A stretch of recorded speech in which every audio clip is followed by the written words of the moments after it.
An inside look into the mind of a convicted killer.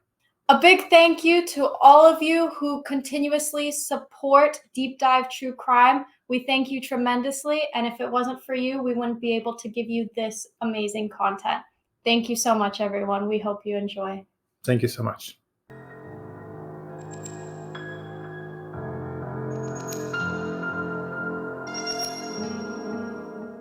Hello, this is a prepaid collect call from Charlie. an incarcerated individual at the Leon County Jail. This call is not private. It will be recorded and may be monitored. If you believe this should be a private call, please hang up and follow facility instructions to register this number as a private number. To accept charges and consent to this recorded call, press 1. Thank you for using Securus. You may start the conversation now. Charlie? Hey. Yeah, okay. Yeah, I'm fine. Okay, that's all I care about. Just, So, did I wake you guys up? I've been up since 3:30. You could have called 3 hours ago. No, you did not wake All up. right. So I just I've been up saw the time, and I'm since like, 4. yeah, I figured, and I was just worried because you never call at this hour. But if you're okay, Yeah. that's fine. No, I'm just... Get any sleep last night? Yeah, I slept till 4. Yeah. Yeah. That what happened? Well, actually, I woke up before breakfast came. Breakfast came at like 4:30. A weekday. Yeah, it's come literally as early as 3:45. I know. I wonder if it depends. You always say, to have a lot of people to bring to. I always wondered if the pod you were in. It just depends who's they don't, everyone doesn't get breakfast at the exact same time. It goes out on the cards and it's made, I guess. Yeah. They move the card into the pod and then they get trays from the card. Sure. And it's like trays. What do you call it? I was listening to the radio. Yeah. And is Dad sleeping? He's sitting with me. We're doing paperwork at the table. Right here. Good morning. So you're listening to the radio and what, honey? I was listening to the radio, and I guess what Dan filed yesterday, the reporting on the news, is like breaking news. Like, It's been all over the TV and everything since he filed it. Yeah, I mean, it's just basically he said that one of the jurors said that the members of the jury gave each other their cell phone numbers to have a group chat, right? Before the deliberations began. Right. So they basically just exchanged phone numbers. Okay, big deal. And they exchanged phone numbers. They asked the judge to look into it, and the state said they didn't want to. So the state objected, and then whatever will happen. But did Dan explain to you that yes, the court looks into it, but what he can do and intends to? Yeah, I guess they can look into it too if they want to. Yes. Right. And even if messages are erased, they can get them. Right, but it's like it got reported at 6 o'clock in the morning, like breaking news, like holy shit, like they follow this case like it's their fucking life. Yeah. Well, it was reported within 14 or 15 hours before that. Oh yeah. It was reported yesterday afternoon, but I'm saying it's like the broadcast on the 6:30 a.m. news, like it's like. Well, what other news do they have up there? It is what it is. It is what it is. But I'm just saying, I only for many for multiple reasons. I just feel like I just have the word.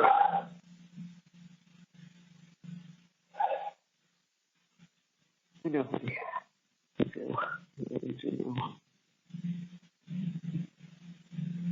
But yeah, you just didn't know that it was that it could become anything. It could be it's what I knew it was going to be before I even got up here. It was exactly what I fucking said it would be, and I had everybody in the world telling me, no, you're going to get a fair trial. It's going to be this, it's going to be that. Like, they're going to make sure. Like, you know what? It was exactly what I said it was going to be. You know, I knew exactly where Bray and Roman were going to go. I saw that happening. I saw what happening to me was going to happen. I saw the train coming. And I knew they were going to do whatever they wanted to do, that I didn't stand a fucking chance. I mean, Dan worked so hard on everything, like so prepared. Like he told me that in 20-something years, he's never worked this hard on a case ever for anything he's ever had. Like he was like, he said if he hangs, he'll be upset. He said I'm not looking to hang. To hang is not a win. He goes, we're going to win. Opening statements begin. We're like, holy shit, like we're going to win. If you wrote it on a piece of paper and handed it. Like, this wasn't just optimism, like, No. leading up to the trial. This was like, we're going to win. Like, we're doing fucking great. We're doing great. And what did I say before I came up here? Doesn't matter if I'm innocent. Like, what they'll make the optics look like is exactly what they had to do. So they realized they were losing. They had to turn it into Dateline. Because nobody watches Dateline without coming away with their own, thinking they figured it out. Figured out what Exactly. Oh yeah, that's what TV is made for like third and fourth graders, to be able to follow the story. Follow her car, follow the bullet bourbon. You know, like, anyone with a brain, hand them off the jury. I mean, they had 10 strikes. You know, I mean, out of there wasn't 10 good jurors on that to even pick. But whatever was going to be decent for me got removed. It's just a statistical numbers. I mean, there's only so many people that will honestly show up and give you a fair shake. And once they tip their hand and they really come across as being honest, and you can see the people that could possibly relate to make life, you got to get them off.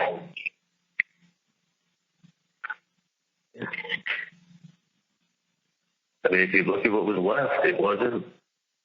I mean, Josh Dubin is as good as they come. Yeah. You can't say anything. You can't say anybody on your case really wasn't the best. The best. Yeah. That's how it's working. And I knew, Mom, I fucking knew it.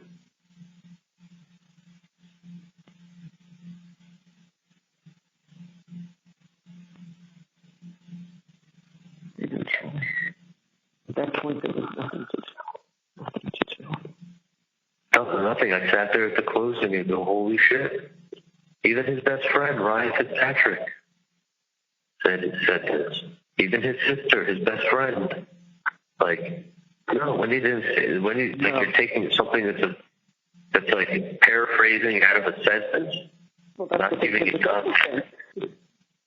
Take the context out of everything. He sends her kissy face emojis. Yeah, I mean, it's the way I text, but I wasn't right. It wasn't like I was writing poetry. Right. You know, like, I called their home phone number. I called the landline. Never do I call the landline. Look, I'm calling the landline. Oh, that's statistically significant. I mean, I did call the landline.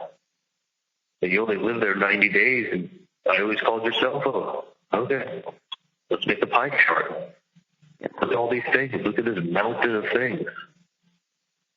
Even his best friend saying this. Holy shit.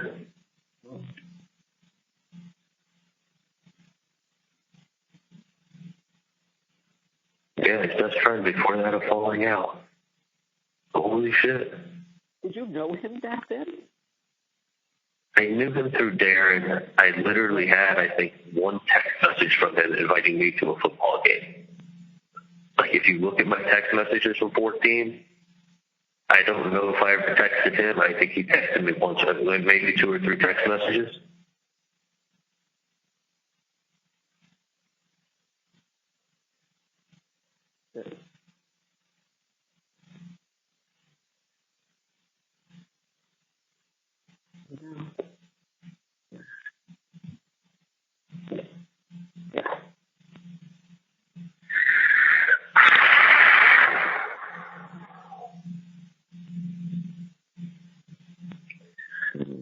You don't understand. I'm in paradise compared to where I'm going.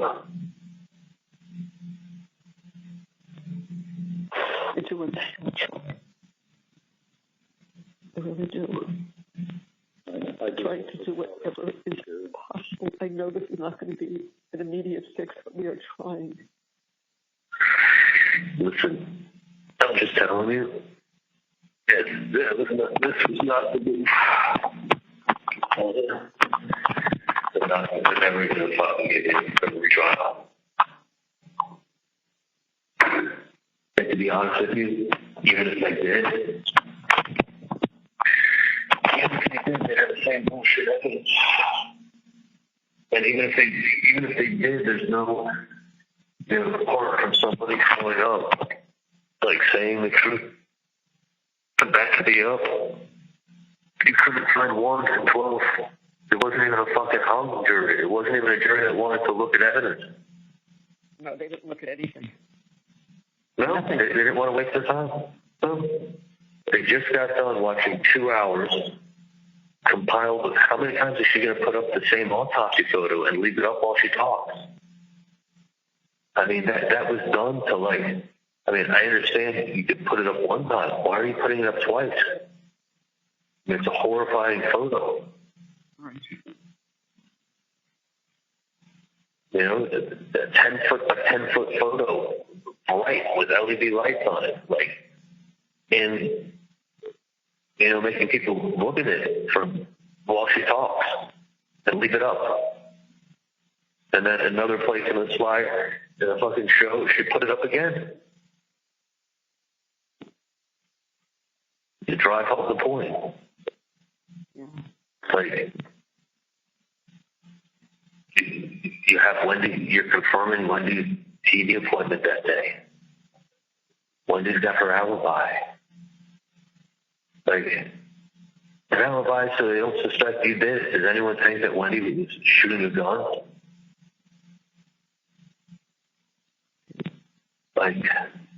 She could have put herself anywhere else on planet Earth. She had to have a TV repairman that may or may not show up at her house at a given time. That's her alibi? So stupid. You think about it, each thing they're presenting, you know it's stupid, I know it's stupid. The jury's eating it up. They've shown evidence. It's not evidence. No, it's her alibi.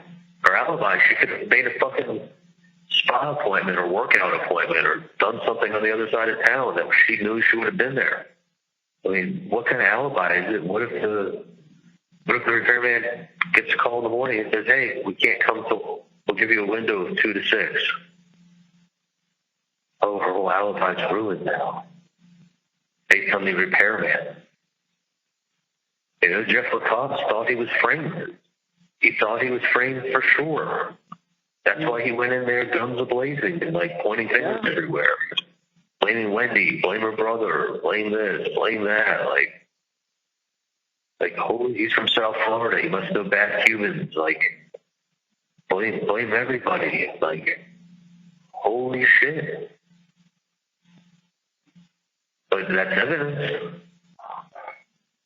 What the fuck? I'm just still in the theater. I'm still in the state of shock, even though I knew this was going to happen. No. Of course you are. For years and years, I knew that if I went to Tallahassee, it was going to be a joke. I remember when this girl like John Coakley and Christy Crawford came down she was taking pictures of me and John and sending them back to friends back home. And I'm like, oh, I want to, like, because she's like, it's such a big story back home. It's like the biggest thing on the news. I mean, it's been the biggest thing on the news for years and years and years. But you got Dateline in 2020 coming to Tallahassee to do like, you know, put them, like, they're on the map for this. Tallahassee doesn't make national news for anything other than Ron DeSantis. Yeah. You know, this is making national and world news.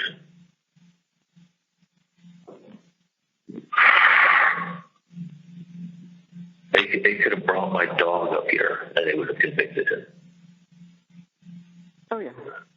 There was no justice here. This is not any form of justice. This is vigilante justice, but this is not justice. That's all it was vigilante justice. It's exactly what I said 2 years ago.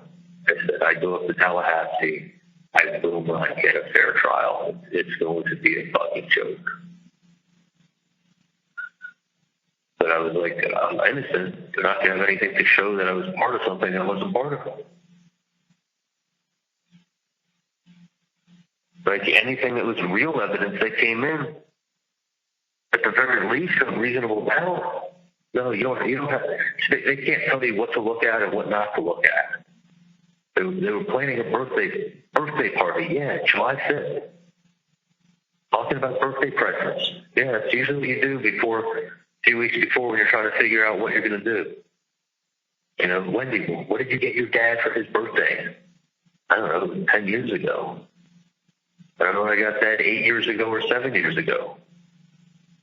I'm glad there's messages to show that I bought the catering. But Jesus Christ. Yeah, nothing. Yeah, I mean, we all know everything was proof. Everything was proof. They're talking about a birthday present. I said in that text message to Wendy, I've got 5 reasons why you shouldn't buy a house. Not 1 reason, 5 reasons why. And I think that one where I said, like, he'll hold it over her and she won't get her deposit back is because she was only allowed to move within so many miles of the marital home.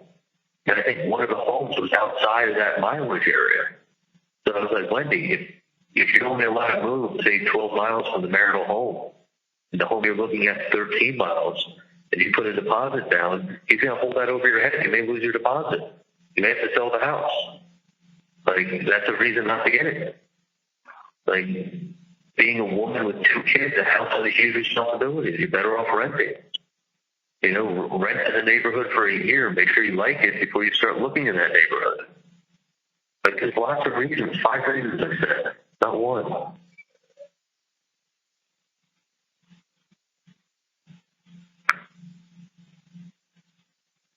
Yeah, that's right. You don't do that. Oh, thank you, Charlie. You're a miracle worker.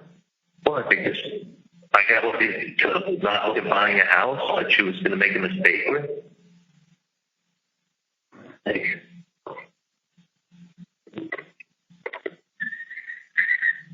I mean, wasn't she looking at buying a house in the springtime? Was I stopping her in the springtime? No.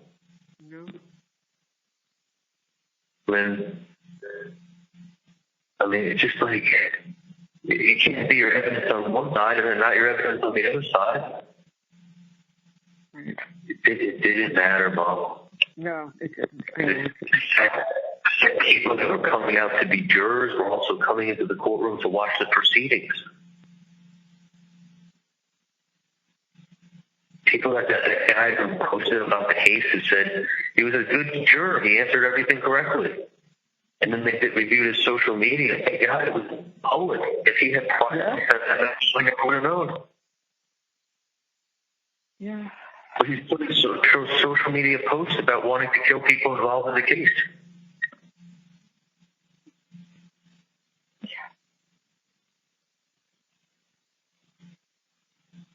Yeah.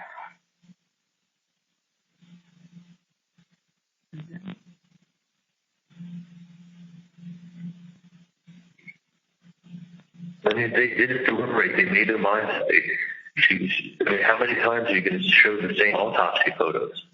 Horrible photos. Sickening. That's what they did. Worse. The same photos they showed the first time that they showed it. 3 different times in the trial, they kept showing the same photos.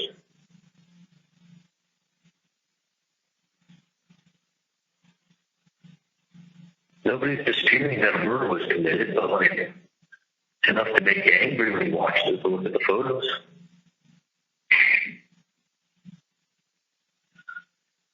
Oh, God. Oh, God. I'm literally just in shock. I'm in shock, but I'm not in shock. I'm in shock and anger. It's shocking. Yeah. It's shock, it's anger, it's hating the fact that I knew what it was going to be. And,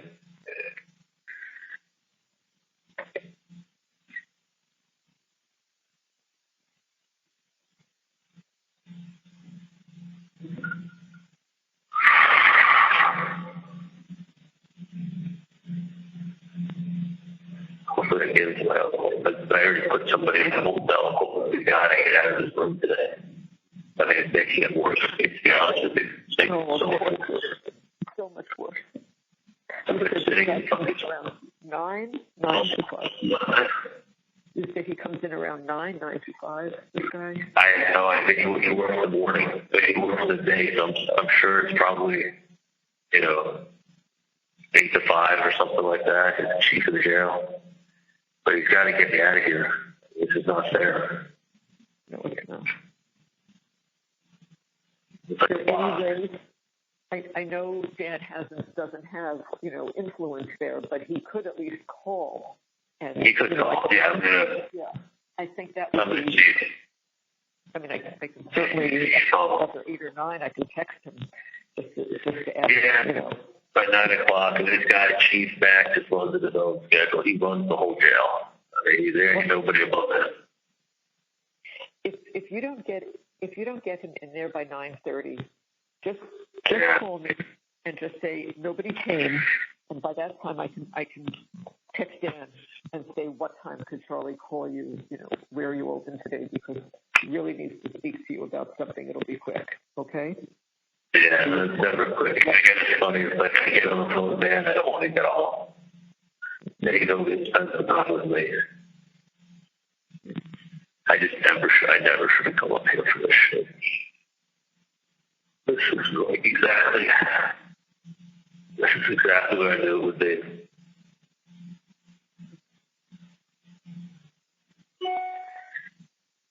I mean, it would take a miracle to get an appeal.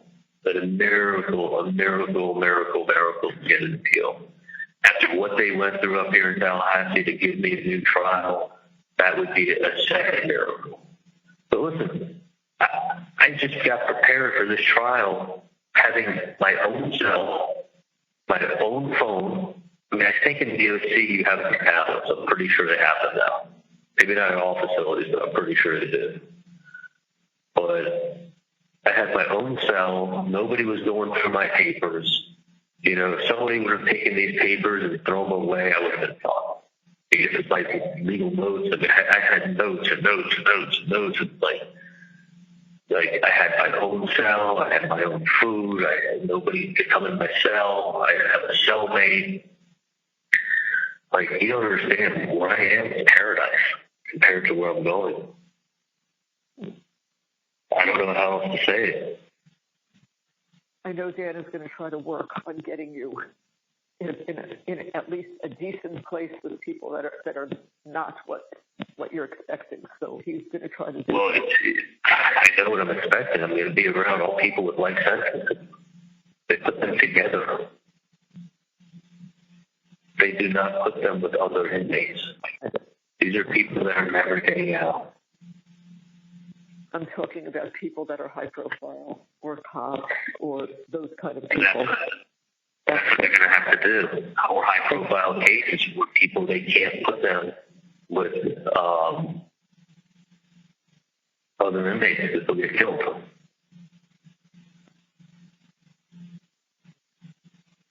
So hopefully there's a camp and they'll be put with other, but they separate people with life sentences. They're separated. So long.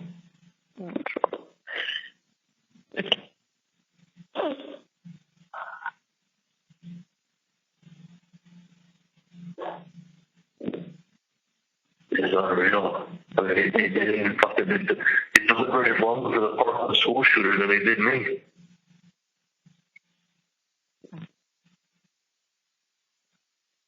And he really killed people. A lot of them. Yeah. Like, it's you. Like, me, you got witnesses showing up and lying. Like, no, look at them. Look at the text. Look at some angry emails. Crazy emails in her book. And I'm calling the home phone number and driving by the house. Like, all things that have nothing to do with what happened.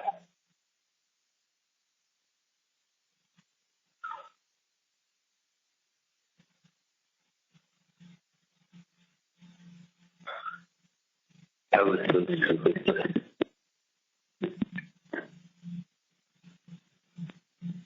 Not 1 in 12. And that's with somebody who did the... Have you ever spoken to Josh Dugan? No. Okay. Read a lot about him, but no. You read about it? Oh, yeah. Like, he didn't send somebody down here. He came down here himself and did it. I mean, this is on his whole turf, and he knows Tallahassee. Like, he lived in Tallahassee for... What are the chances of him having lived in Tallahassee for 4 years? No, I know, that's really weird. I mean, he has like this institute at the Cordoza Law School. Cordoza's a big school, a big name school, right? Oh, yeah. That's the Cordoza School of Law. Like, and you're not going to get someone who knows Tallahassee better than someone who's lived here for 4 years. I mean, I know it was 25 years ago, but he fucking knows Tallahassee.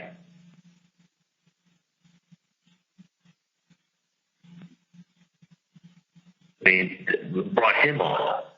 Dan even said to me when he was interviewing people, he said, like, when he was doing his thing with the jury, he's like, he's much better at this than I am. He just other than hiring me, this is the best money that you've spent so far on the case. So I said, felt great. Had the investigators, had Dan, had Kate. It wasn't like he was doing this by himself. Had Dan, had Kate. He was running ideas by everybody. He was an iron fucking law firm. He was running ideas by people that weren't lawyers. I mean, every time he got on a bicycle, he was talking to the guys that he played with. He was talking to his tennis player friends. He was, calling me up all excited all the time. I'm talking to him. Great news, great news, great news, great news. Huge day today. Great news, great news, great development, found this, found that. Right, I know. Like, I mean, nothing but like... Charlie, in a normal jury, this would not have happened. This would no way have happened. Yeah. And that's why I was never going to get a fucking fair trial up here. Never. I hung around for fucking nothing.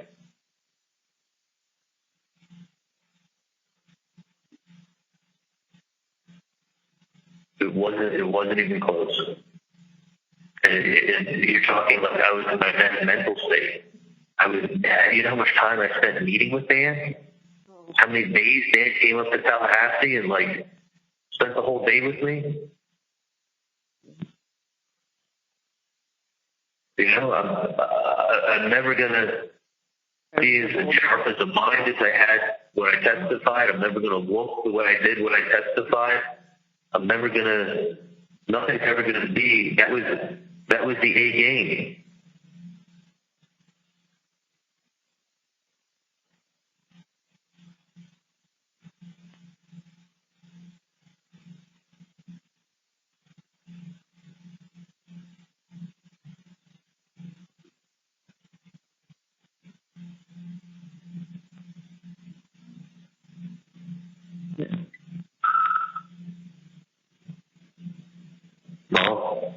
Yeah.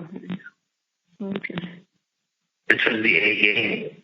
I know. It's what, you know, I mean, that's the other thing. It's like, it's not like we, you know, it's not like we cut corners. It's not like we're going to get the best people. It's not like, you know, I didn't have an attorney that really worked that hard. You know, these cases that you come back and you win, it's major fuck-ups from the judge, and you get people that had attorneys that really did a slack-ass job, and they didn't have the right jury. Like, this was done with you know, the pulling out all the stops.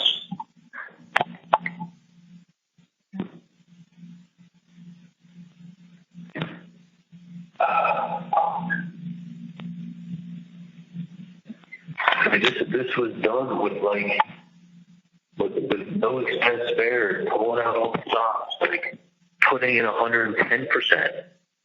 I mean, Dan, for all intents and purposes, like, stopped working on all other cases. I mean, he did little things here and there, but he stopped working on all cases. He put 110% in my fucking case. He had someone like Kate. It was brilliant, working alongside him. She's brilliant. I mean, she doesn't talk as well as Dan, like, I mean, she's brilliant. She's brilliant. Yeah. You had a co-counsel that was fucking brilliant that was helping him. I mean, you had Josh Dubin. You had investigators. Like, it didn't even come close to even mattering. They didn't even come close. I mean, the coverage up here was insane. Insane. I don't know how you can have a trial in a town with this much coverage. I mean, but I think wherever I go, there'd be bloggers, and I think Kappelman will show up with her same 2-hour presentation going, come on, guys, use your own common sense. Use your common sense. Even his best friend, even his sister, even this, the text messages, the emails. Oh, look, they're like best friends. Oh, he still dated her for 4 or 5 months after. Like, no, I broke up with her that week. I said I broke up with her that week. I started dating Whitney. We were done. Like, why do you keep telling me that we were together for 5 months? That's not what I said. That doesn't support it. It's okay, we slept together one time 4 months later. Like, but that's not we weren't in a relationship for 5 months, and we ended things that week. Like, but then she just talked over and, like, create her own facts. Create her own facts in closing.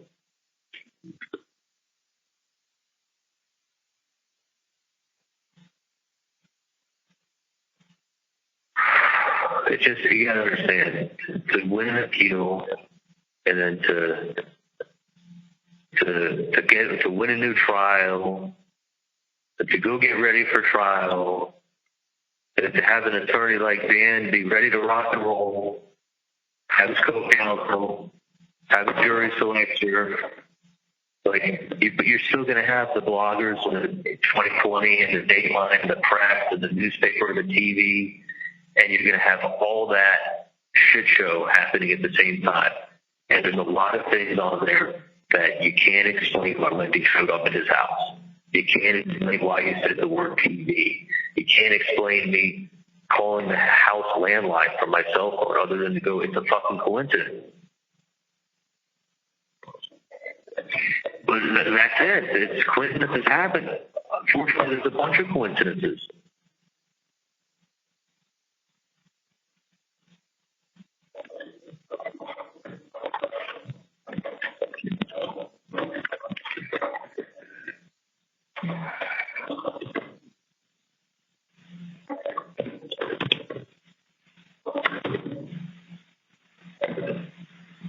I'm just in shock. Dude, I gave my shit away on Sunday thinking I was coming home to everybody in my life.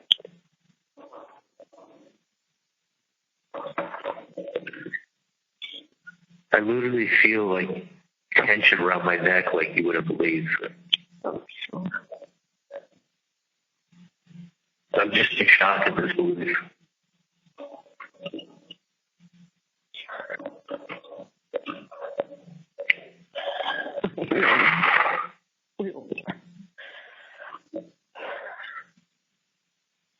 I know it's going to go from it's always shock, then anger, sadness.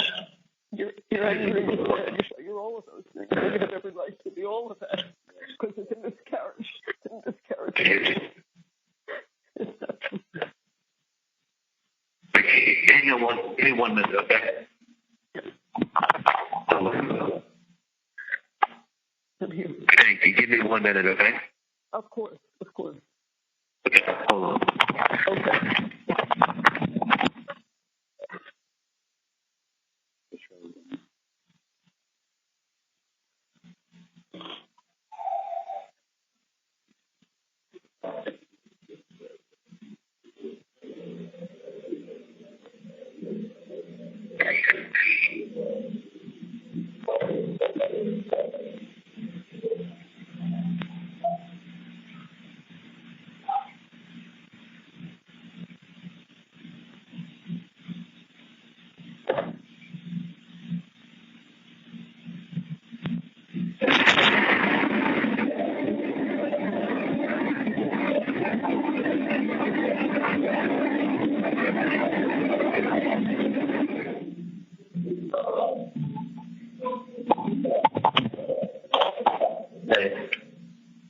Hey, Joe.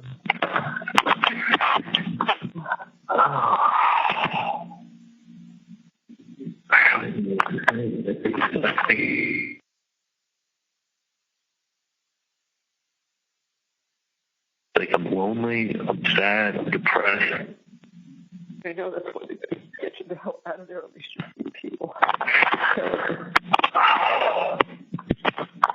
Like, I mean, they do for observation, I get it, but like, they got to get me out of here. It's like, You're not the only it's not even, no. so I'll be in a different zone. I'll be able to see out of my window into the pod because my window is mirrored, so someone can be standing on the other side of the glass looking at me, and I can't see it. See that? Just mirrored. I just see myself. But I look like shit. I literally look ash white with dark circles under my eyes. You haven't been outside, so pretty clear what this is. No.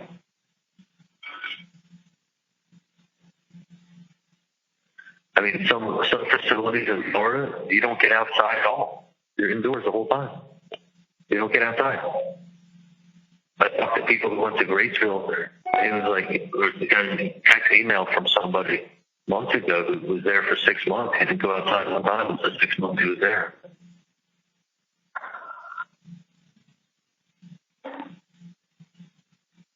And 50% of prisons in Florida do not have AC. No AC.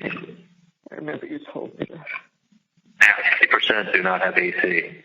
When it was real hot outside, it was like 100, 105 inside. Smoking. They gave inmates shorts to wear. You're allowed to wear shorts for the first time because it was so hot. I mean, you don't understand, like, this, and what I've heard from everybody is, like, this place is heaven compared to the prison.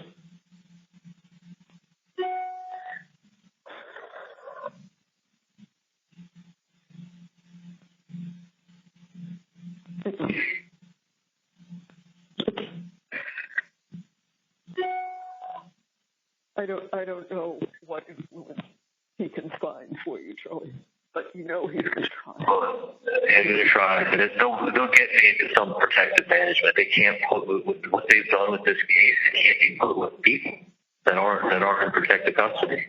No, they can. Somebody's going to want to be able to say that they killed this guy. Yeah.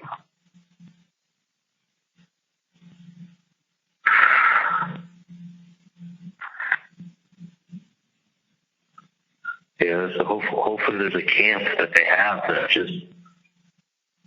what this guy said, is that there's this place where they have of just like, but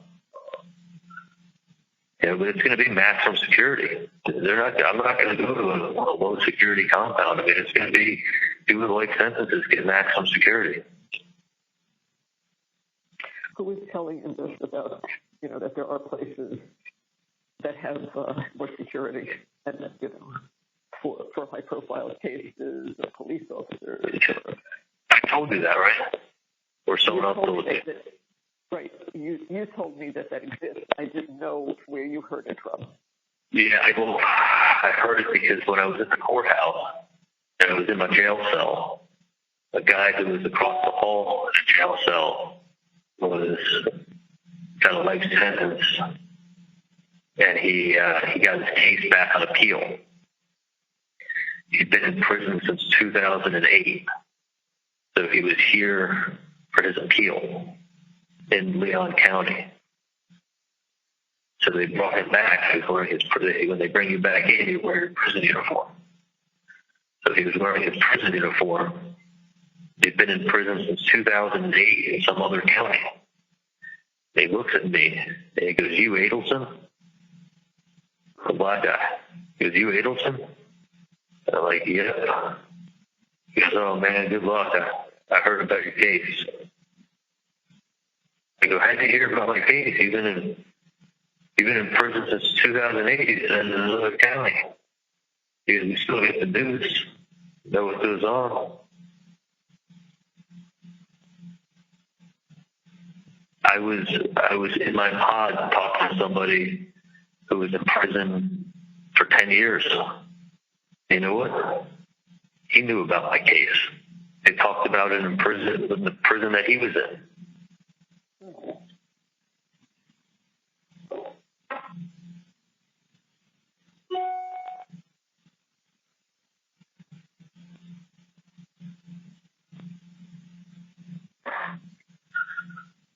Oh my God, dude.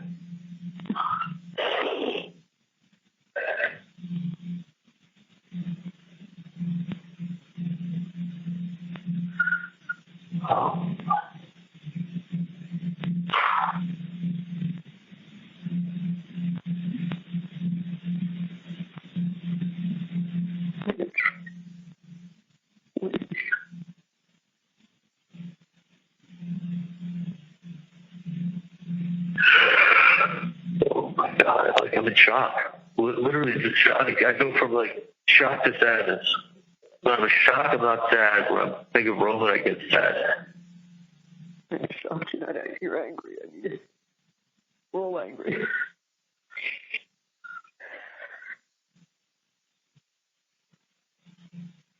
It's unbelievable what my life was and what it became. And I'm going to be honest with you, this ain't changing overnight. And everything is gone. Like, let's be honest, everything is gone.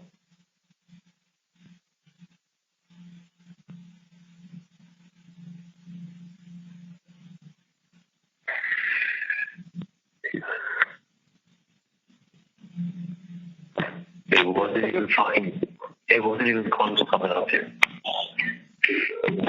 Exactly what I thought it would be. I mean, how can I be so right and everyone else be so comfortable? Want to share their thoughts with me.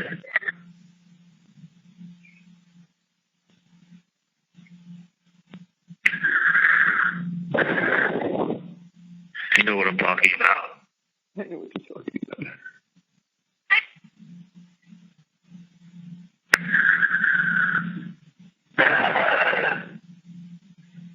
I mean, honestly, how can I have been so right? How could I have been so right? You know, all these people that are so much smarter than me, they all said something totally different than me, except maybe one or two people who agreed with me.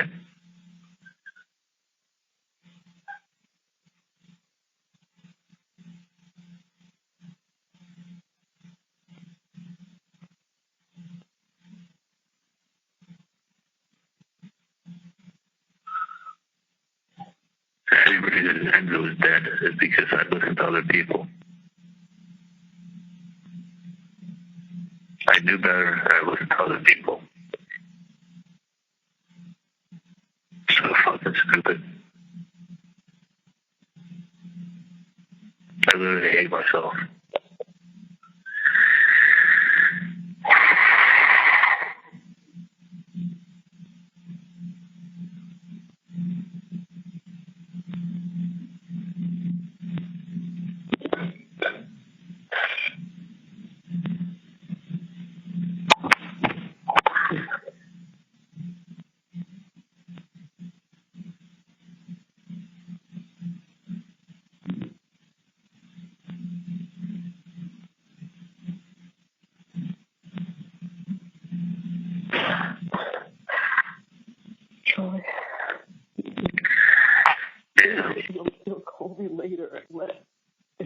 me, I don't know, what time do you think you should call that I'm going to just text Dan anyway. No, not now. Don't be texting him. By 10 o'clock, I'll call you. Okay, call me. You can give this guy a 10. I don't want the chief to get in here at get into work at 8 o'clock. That someone's ready at 8. But I think. Oh, no, I wouldn't even text him at the door. All right, so if you call me at after 10 and tell me yes or no what's going on, then text Dan. See if he can make a call. If there's anything he can do to make this happen, to get you out of there. Okay? I can't put it on the phone for 47 minutes. It's like the only time that I feel it's normal is talking to you or Dad or. Because you can talk about it. Talk about it.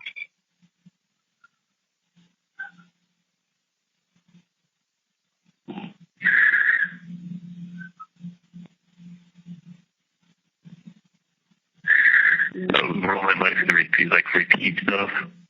So he's like, he's like, oh yeah, we're doing good. He said he goes, this will all be over soon. Like, shit, he must have heard that from her mom just talking to her. Sure. Like, he doesn't even know what he's saying. He's like, yeah, this will all be over soon.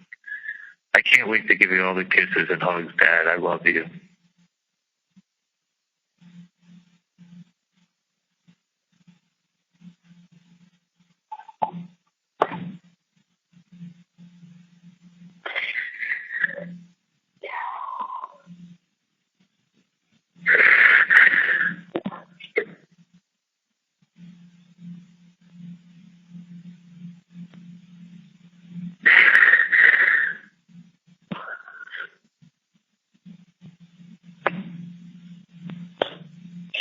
Can't wrap my head around it. Can't wrap my head around it.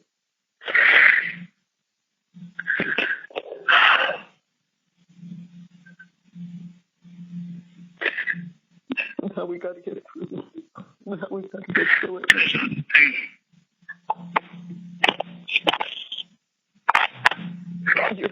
Your calls on Dan are so private, correct?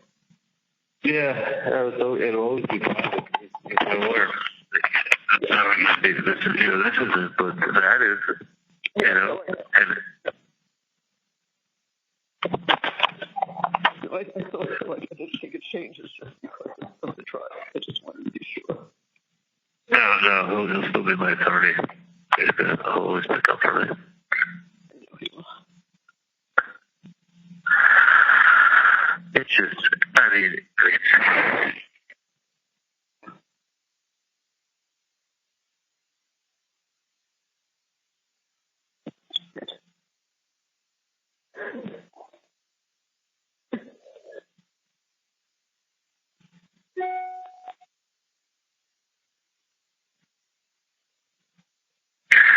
there was no way I was getting a fair trial up here. There is no way on God's green earth that I got jurors. But then when we saw the trial and we heard Dan and we heard you and she was away, everybody said, look at what just happened. There's no way in hell. There's no way in hell. No way. And then they didn't deliberate. No.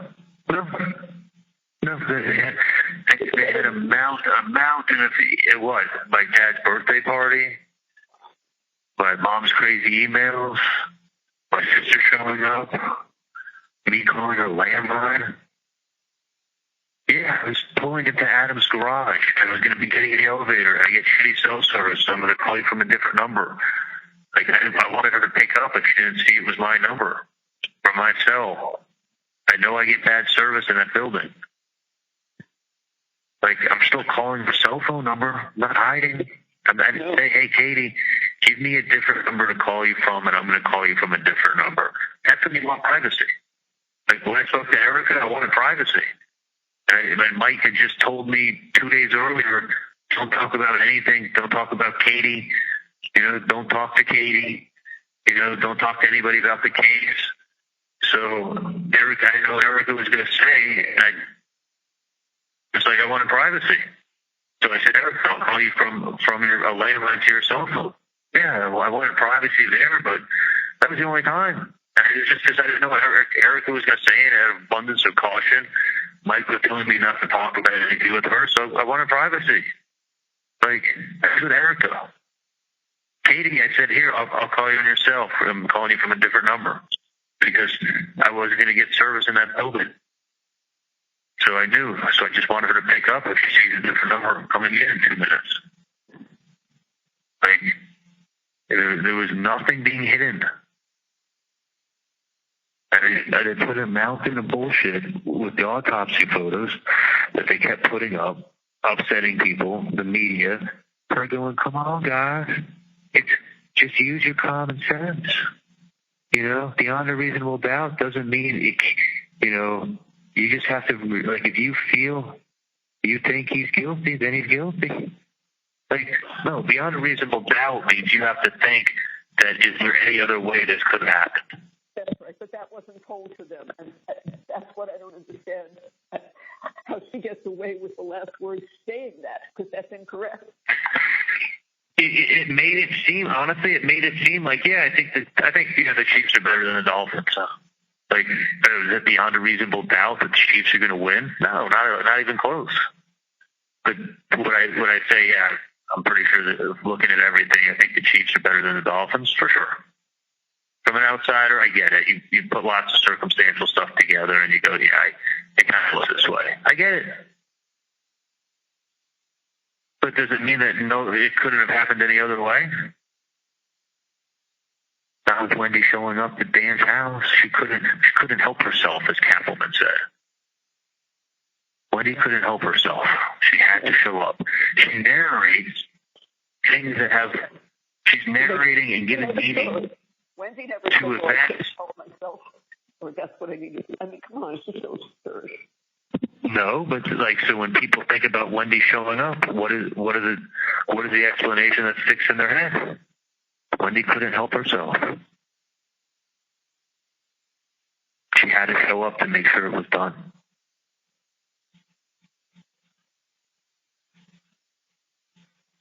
That's, you know, the simplest explanation, the obvious explanation, right? Not she was driving to buy a bottle of liquor, and that's the only liquor store she's ever gone to, and that's how she knows how to get there, so she went her way. So she drove 5 miles out of her. She drove a 6 mile route instead of a 3 mile route. I used to go to the CVS across the street from Nova to that liquor store from my house. Because when I lived right by Nova, that's the same store that I would always go to. I don't know why people do that. I do that with pharmacies also. I still would drive to the pharmacy across the street from Nova that I used to go to when I lived at Nova for all those years. When there's a pharmacy literally 2 traffic lights down on 441, and there's a liquor store right, it's like 2 traffic lights on 441, I still went to the one by Nova.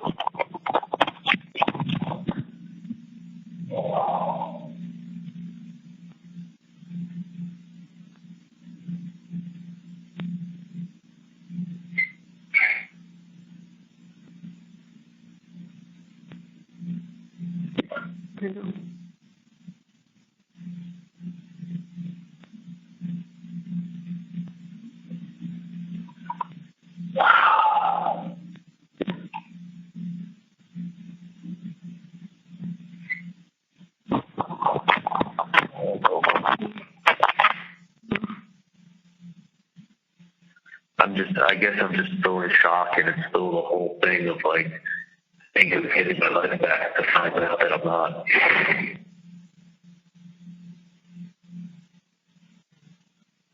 I mean, it is a shock because it's like it wasn't even 24 hours earlier that everyone knew that's it. You're going to win, you go home, or if there's some crazy thing and there's a hung jury, so be it. But it was clear.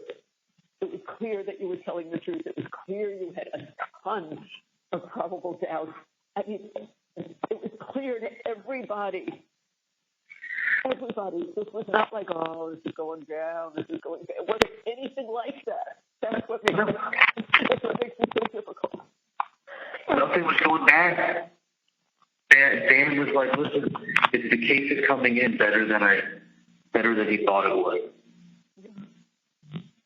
I said, Dan, are you happy with how it's going? He said, listen, because if you would have told me a month ago that we'd be at this point in the case, at this point, with everybody who's testified and everything, I couldn't be happier. We're doing better than I really thought we would have.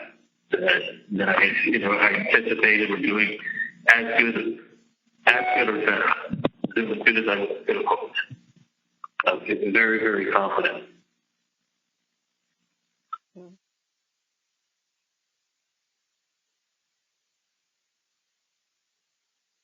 Oh, I know. You weren't the only one who felt confident. Everybody felt confident. And again, in no way, in no way do I have any complaints about anything Dan did.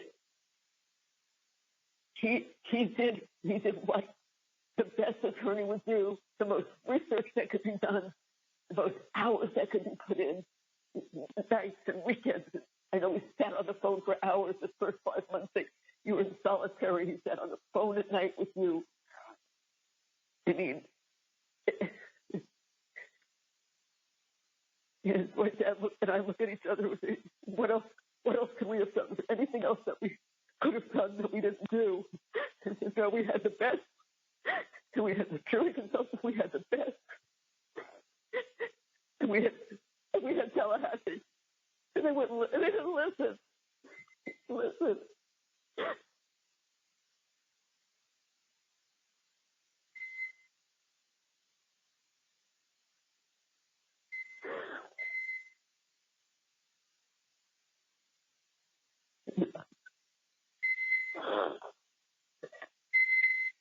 Listen, Charlie. Can you hear me, Charlie? Charlie, can you hear me?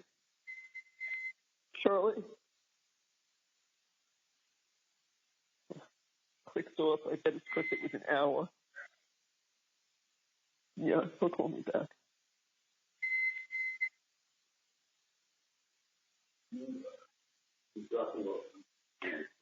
Okay. You can make her aware now that the things that we need to discuss are private. If George wants to remain in the lobby, he can, but I have a lot of personal information that I need to give. You call her. Yeah. I mean, just say it. I don't care if she's holding up a speaker.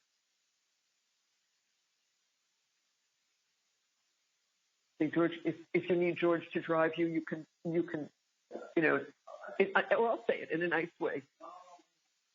I don't want to use this phone. She's going to call me back. What did she say? A little after 8? Yeah.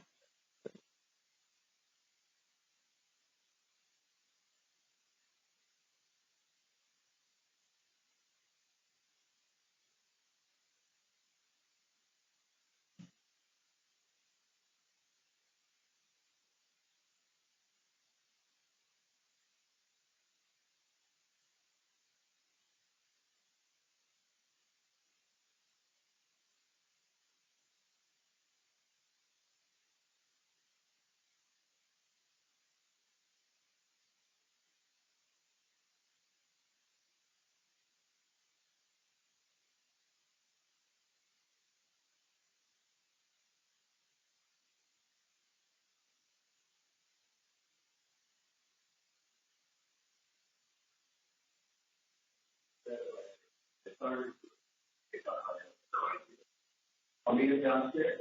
I'll tell her. Yeah. Yeah, just tell her. Let me know when you're 5 minutes away. Yeah, she's going to give it to me. Give me it. Okay. Yeah, that's all. Yeah, that's it. Yeah. Okay. Yeah.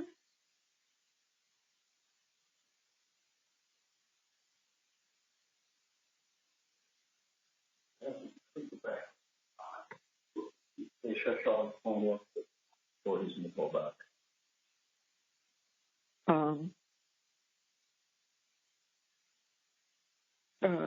No, I don't know. I mean, it just clicked off. No, because my daughter comes up. I don't care what I wear. George is not coming in. But no problem. And if we finish and she still would like to stay a little bit and have George come up, I have no problem. It's just that everything I'm doing is personal with her. So, no.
Yeah. I just said to Annie, I'm on the phone with Charlie, and I'll call you when I get off. So I'm not going to call. Maybe I'll call her before Wendy comes. All right. I'll call her if Charlie calls in. I'm going to get off. So, yeah.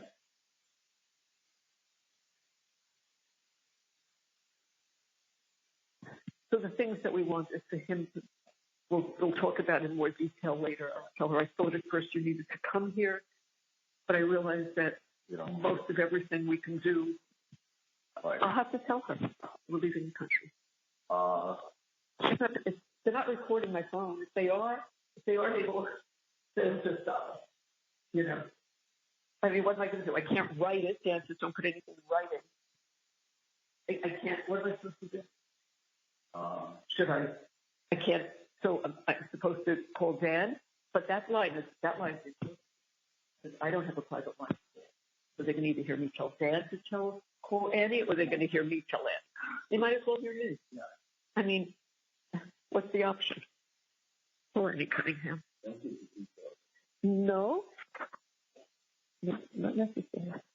But I'll tell her that there's business things that Harvey wants to talk to Ron about, and it involves. It shouldn't be a whole lot of work, but it's going to be some because he's going to need to be able to contact the handyman, check apartment numbers. We'll give him all the information he needs. He'll send Ron a picture of broken cabinets, and Ron will say, yes, go ahead and replace these. You know what I'm saying? No, I'm not going to tell her details. I'll just say Harvey will talk to him later. Call Annie Cunningham.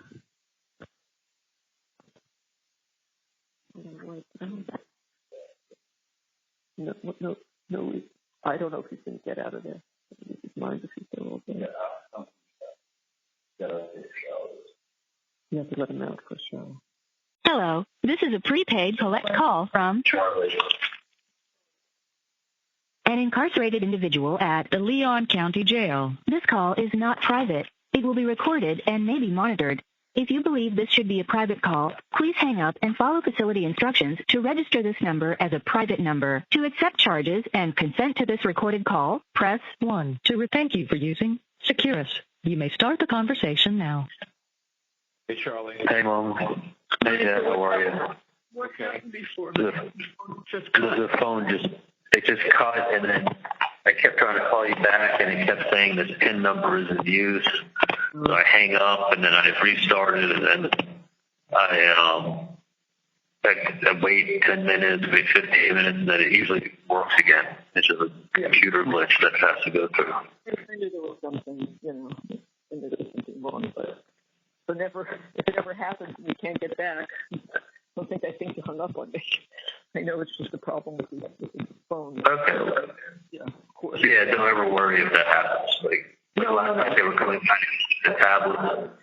So it's like if I didn't give them my tablet then through the door, they would have charged it.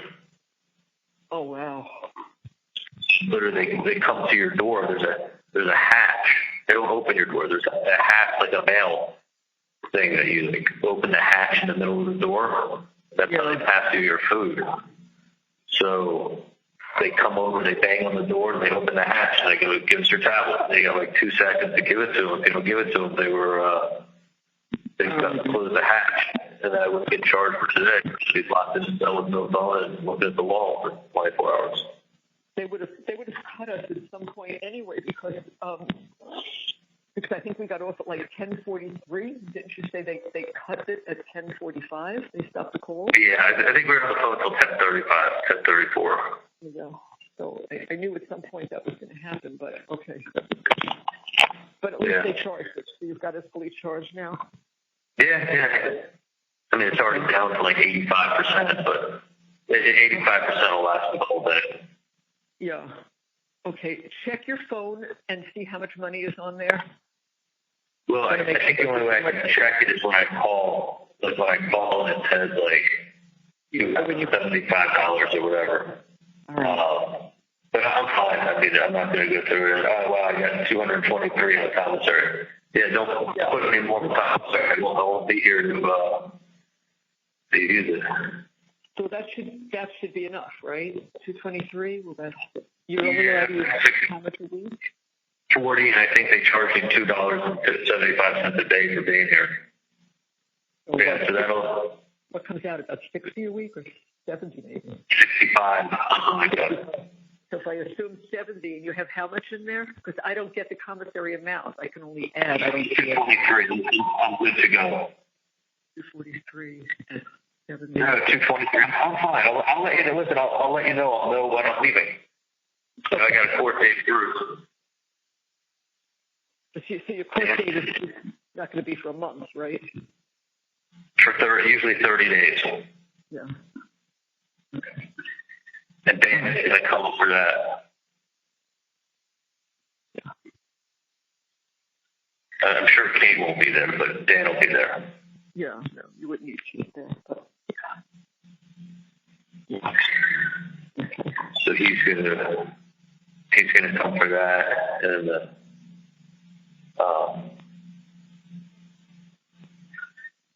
then I'll probably be sent. Usually the buses leave, I think, Tuesday or Thursday, so depending on what day that falls on. I may be sent the next day, or I may be sent the following day. Yeah. They leave at 2 in the morning. And where do you go from there? You said you go to a general place first, not directly From what I've heard, they take everybody and they bring them into intake, which is the actual water. I'm not. You broke up. Intake, which is where, honey? It's called Washington, is what they call it. Oh, okay. I think it's the area.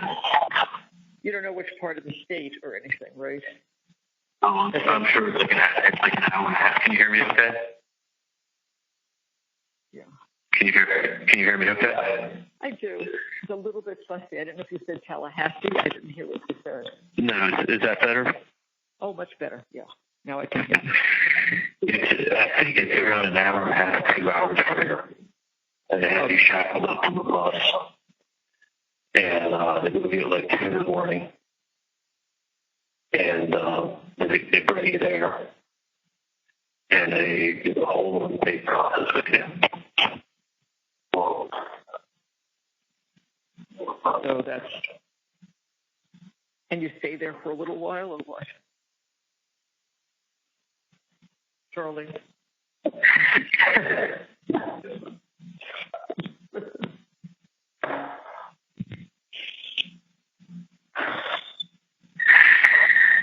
They want to know there for like, could be a month, could be longer, and then they get you sorted out to where you're going to go. And I have a feeling it's going to be at least a month there. Really? Supposedly, I asked an officer yesterday, I think you're allowed visitors there, because once you get to a prison, you're allowed visitors to the city. Can you hear me? I hear you. I hear you perfectly. Yeah. So these headphones are going. I think I'm going to hear one ear. So I think you're allowed visitors, but I don't even know if that's where I want you to see me. I'm not going to be looking real good when you see me. You know what? We're doing just fine talking on the phone. When you're will see you, that's not gonna make the difference. Talking to you on the phone now is fine. At least we get to talk to each other, and that's really what matters. So,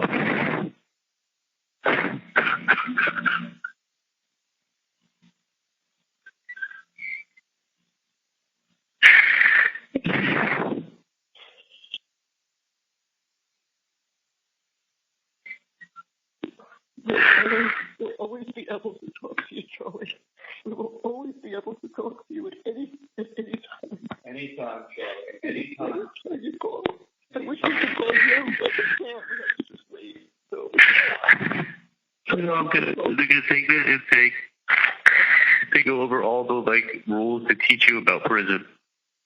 Like you have to have your bed made with hospital corners, and you have to have a 6-inch collar to your bed every single day. It's run like boot camp.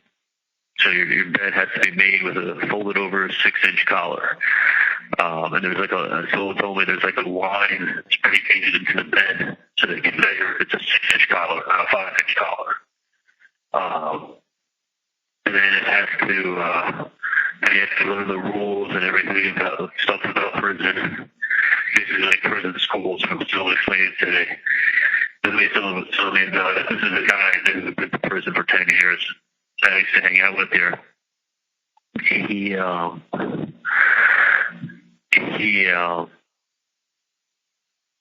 what do you call it? And so he said that then you're there for about a month, and then they ship you off to whatever camp you're going to. And I was talking to a guard here last night, and they left me out for 10 minutes to take a shower. And he was saying that that classification there, they sort people out based on classification.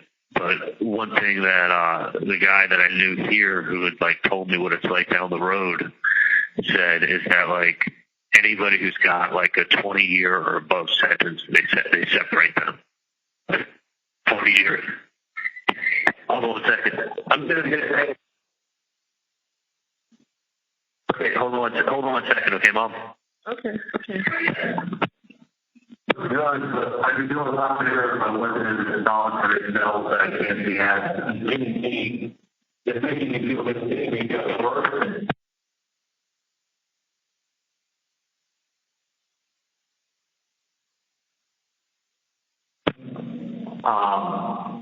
But I'm doing fine. But being in this claustrophobic environment, not being able to see outside my window, not being around my friends that I was in body, that's making me pull on people than anything. There's one wall with shit.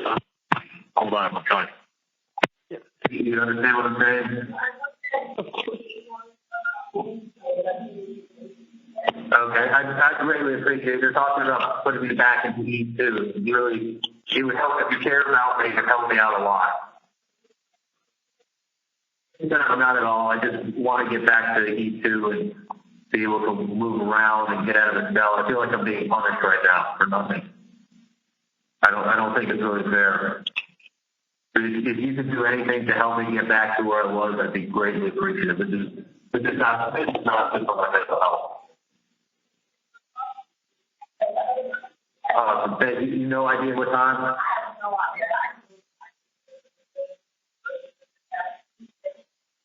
That would be fantastic. I look forward to seeing them. Thank you. You there? Yeah, I heard. Did you hear me talking to her? Yeah. First I thought you were talking to me, and I realized you were talking to someone else. So, yeah, I heard. I had phone on my cord for my phone. Did you hear the whole conversation or none of it?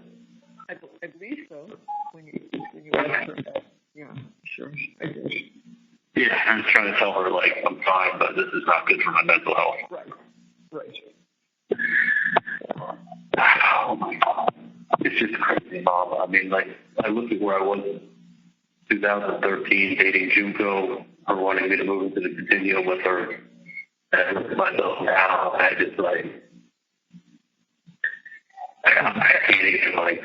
You can't. Don't even go there. It doesn't. It's not good to go there. It's not. Yeah, it just seems like definitely from a former life, from a different time, from a different person, had a different life. I just got a text on the phone because we have I don't know where the heck it's from, but there's a leak in the refrigerator that's kind of flooding the floor. And so they told us to be up at 8:20, and he just texted me. He's leaving the office to come up. So give me an hour or so with this guy so we can, hopefully they can figure, an hour and a half, they can figure out what's going on here. And I will text Dan, or call him rather, after 10, just to see what's happening. And that way, if you call him, you know, you can just say, you know, has he made any calls or whatever? You know, I don't know, but just. Can that talk to the guy? Can you talk to me a little bit more?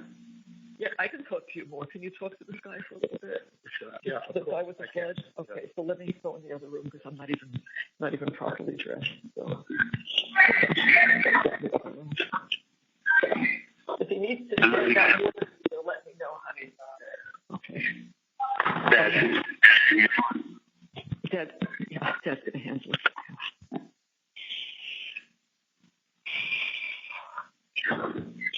How's Dad doing? I haven't spoken to the children. I don't know. I haven't spoken to them yet. My plan is to speak to them. I want to do it when they get home from school, probably by Friday afternoon. Today's only Wednesday. Today is Wednesday. It hasn't even been 48 hours. It feels like it's been 2 weeks. I know.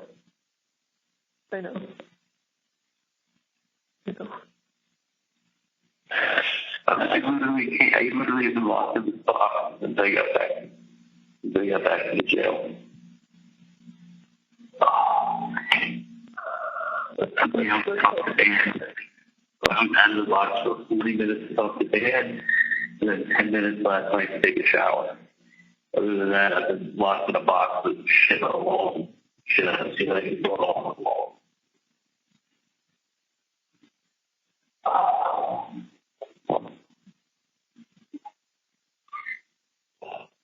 And then there's no help when he comes, and she's like, how are you doing? I was like, well, there's shit on the ceiling, there's blood on the walls, there's shit on the floor, you know, and I've been locked in a box for 2 days. I've been telling people do the crime I didn't do. I got fucking lied to with everyone telling me, oh, you're going to get a fair trial, we're going to see what everyone. They get a TV production as opposed to saying, like, oh, we say that. They say that. That's not what I was ever saying. It's not what he was saying. Like, they put together a fucking TV show, had shot autopsy photos, and made everybody real angry, and not one person is involved. The guy with the brain, who was a white professional who, like, looked at the case and was like, yeah, I never would have found him guilty.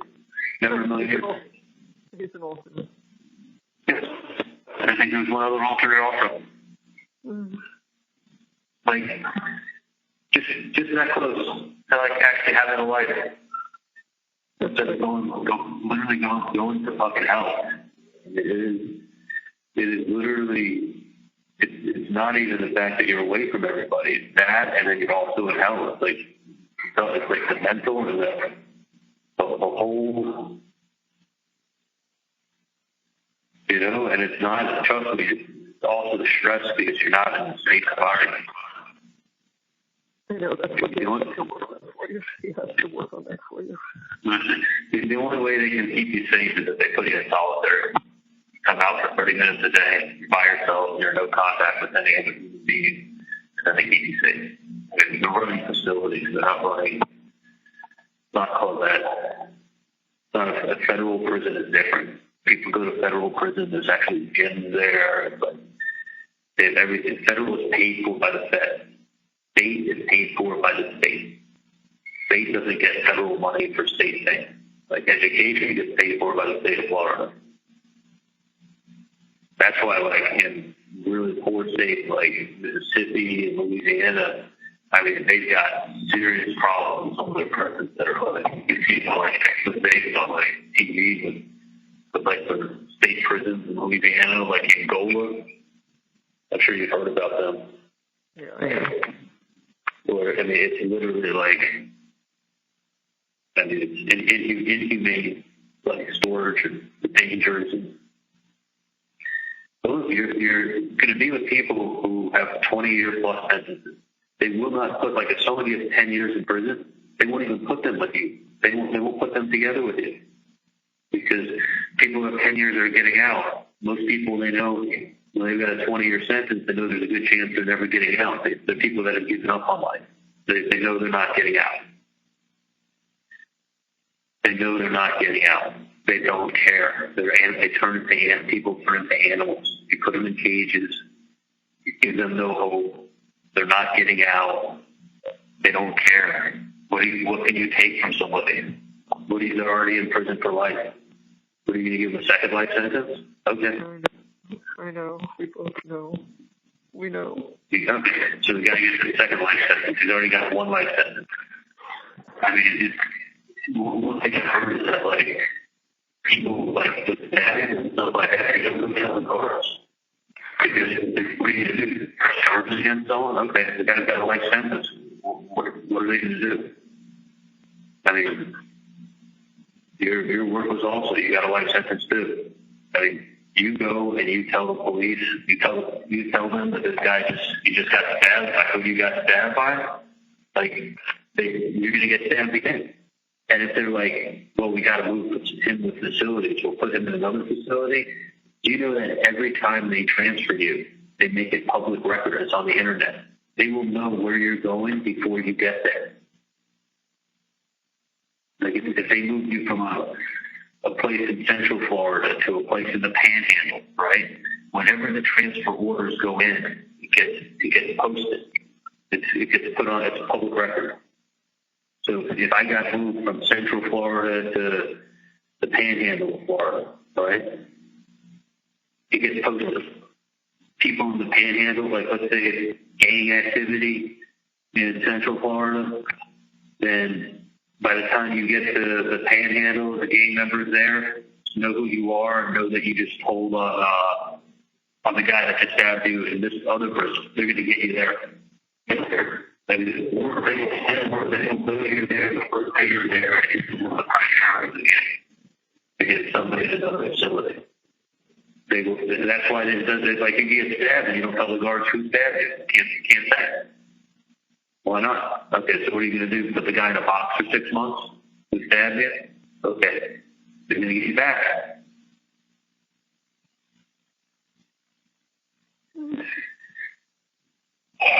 That's the one thing I've heard is that with prison, supposedly you get more freedom to move around, but I've heard it's much more violent.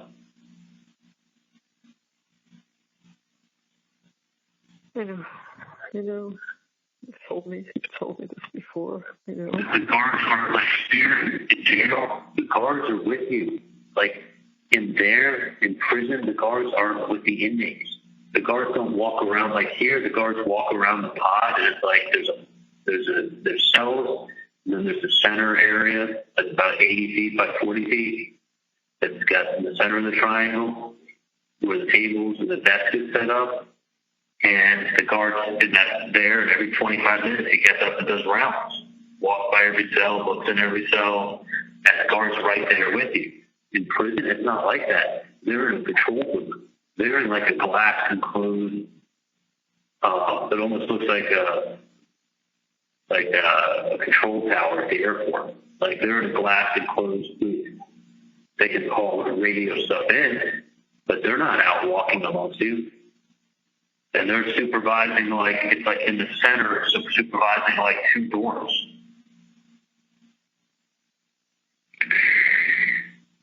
I mean, it's going to be, to God, I mean, there's no way they can not look at me and say he doesn't need protective management.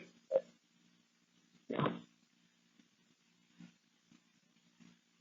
Yeah. It's going to take a little time to figure out all of this stuff and how that happens, but I know it will be worked on. I know it will be worked on. Yeah, I know it will work on. And hopefully they don't do protective management like they did here, where they're like, okay, you're in a cell for, you come out an hour a day by yourself, otherwise you're sitting in your cell. You know what? Let's not think about it because you don't know. Just conjecture. Let's hang in there. Wait and see how it happens. All right? It will be looked after.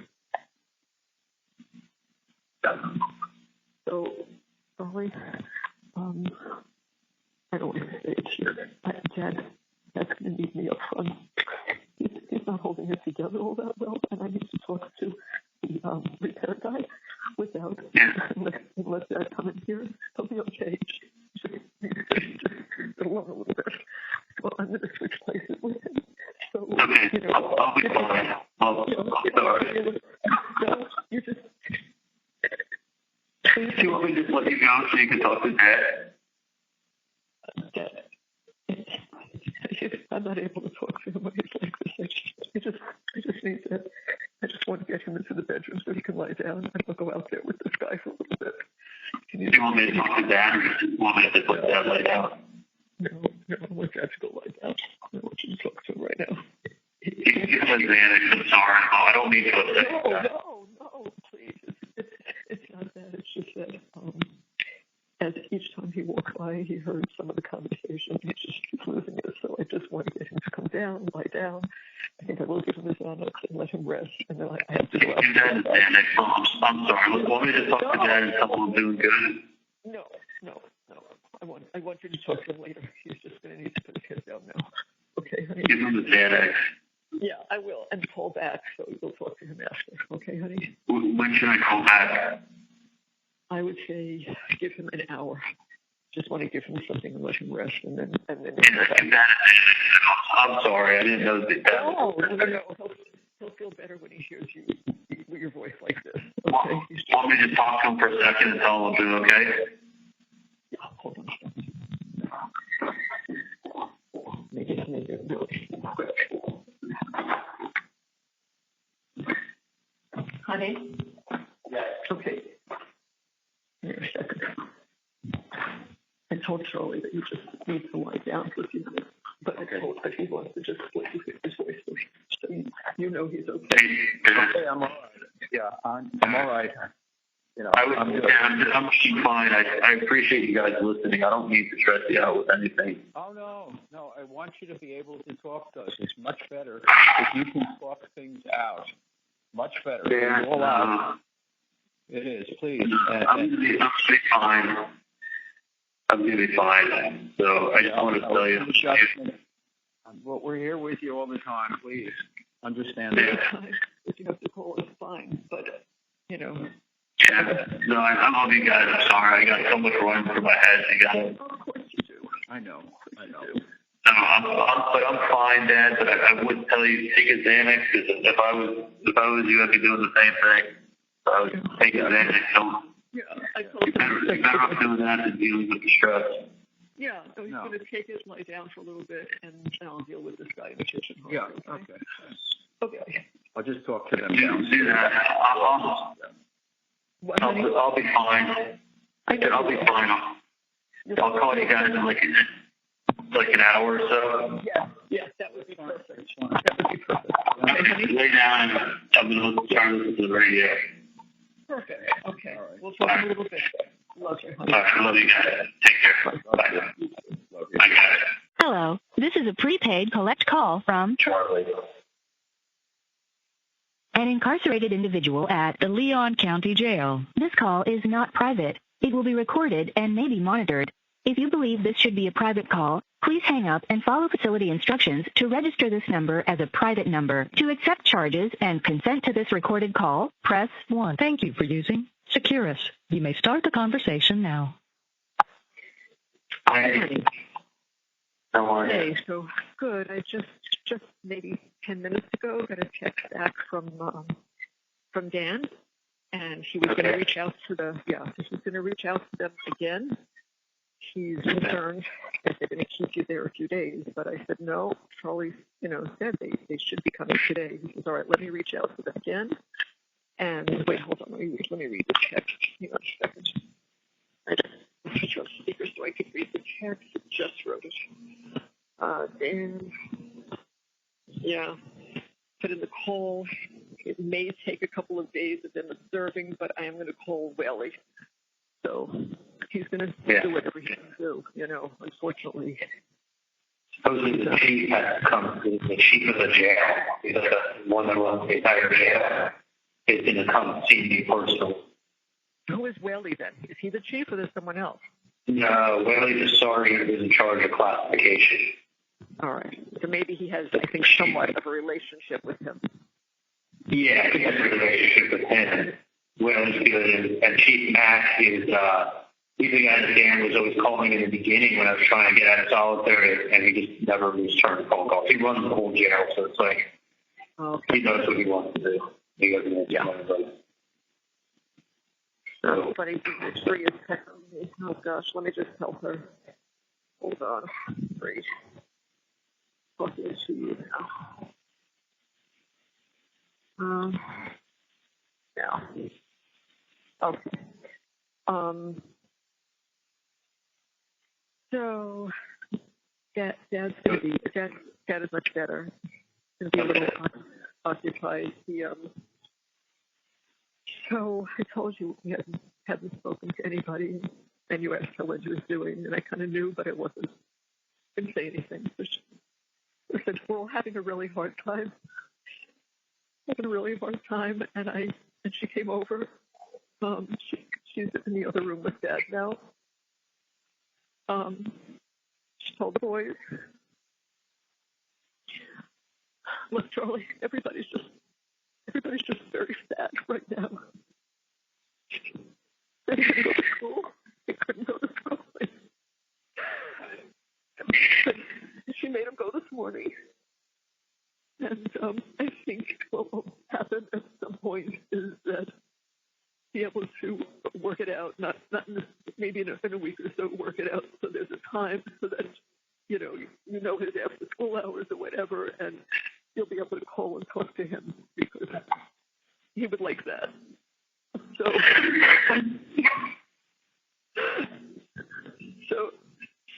they're going to be fine. They're kids, Things have a real fast. But I didn't know this until she came over because she didn't want to talk to me and tell me anything without being here in person. All the things I wanted to do is I'll never get to do.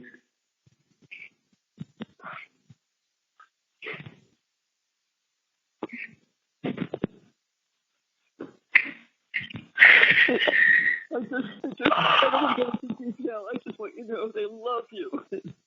They love you, and they're sad, and they understand what happened. They totally understand what happened. They know that none of us had anything to do with it, and they are. It's sad. So, for now, we'll leave it at that. Just the grown-ups will talk, and in a week or so, they'll straighten out times, and so that you'll know that you have a set up time, and you could call and you could talk to him, and then things will be as fresh, and everybody will be calmed down, and they'll be able to talk better. Okay. Right now, it's all too fresh, honey. Oh. And that's why this is not a time to tell your son. I mean, I know Bree said, something with Roman. Roman knows nothing. Roman knows Daddy's calling, and that's fine. Let us stay like Daddy is calling, and that's it. Yeah, Ro doesn't know. He's happy. He gets all the poetry. And he's like, yeah, this will all be over soon. He said to me yesterday on the phone. He must have heard Bree's mom say that to her. The kids just repeat. I don't even know what the hell they're repeating. Right, of course. Like, yeah, it'll all be over soon. It's all going to be okay. Yeah. I'm like, oh, you got no idea.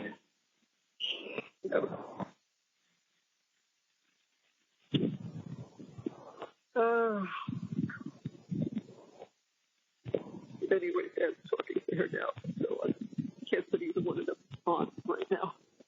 That will happen. It won't happen later. Okay.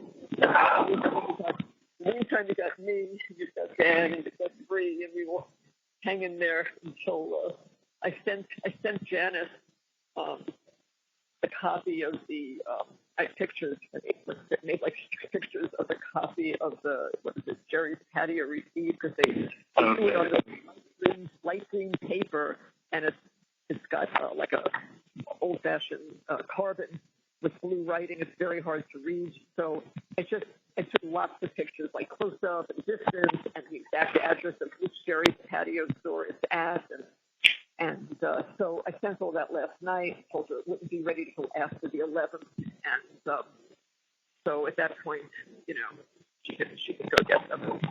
So I did that. What else? Dad's going to have to still arrange with the electrician to go to Whale Harbor, because he can't rent or sell a house that has no lighting working in the living room. So he's got to get it done one way or the other. So she's, not today, too many other things, but he's taking care of that. And if we can do that, I have other people that are going to make calls to me and take care of some things. We have more important things to do. So we're getting things that were on a time frame. We're getting those things finished. So yeah. So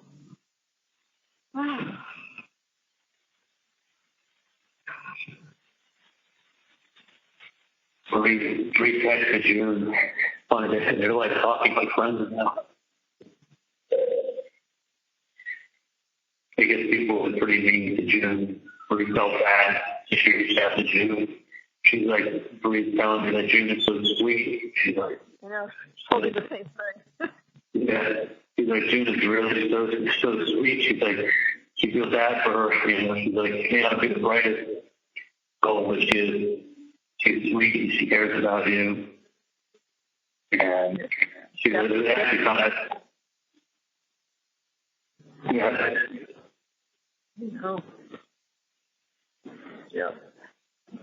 What was that? What did they put out, an ATV for June Shinda? Can't find her. Hold on a second. They can find her. Hey, thank you. Hold on a second. Hey, thanks for coming through. All right, buddy. I hope to see you soon. No, it should be good, man. Thanks for checking on me. Just come back and say hi when you can. All right, yeah. That was one of the guys that are E2 that are trustee and get back to the fish. Oh, wow. So, yeah, that's the commissary. Yeah, coming in to get my food back from that I gave them. That's nice. He just said I gave it all away. Terrible. Come back and give it to me. I'm sitting in solitary. Because I got notification that something was delivered, but I don't know. Maybe they delivered it somewhere else. No. When did you order it? It was delivered. I'm trying to think if it said yesterday. I think something was delivered. It said your order has been delivered. That's why I always say to you, "Oh, did you get it, honey?" And you go, "Oh yeah, I did." No, I didn't get it. No, I don't know what it was that you ordered. I ordered a giant. That was okay, but no, it doesn't come till Monday. You don't get delivered tomorrow. No, Tuesday it was delivered. Yesterday. All right, well, whatever. When did you order it?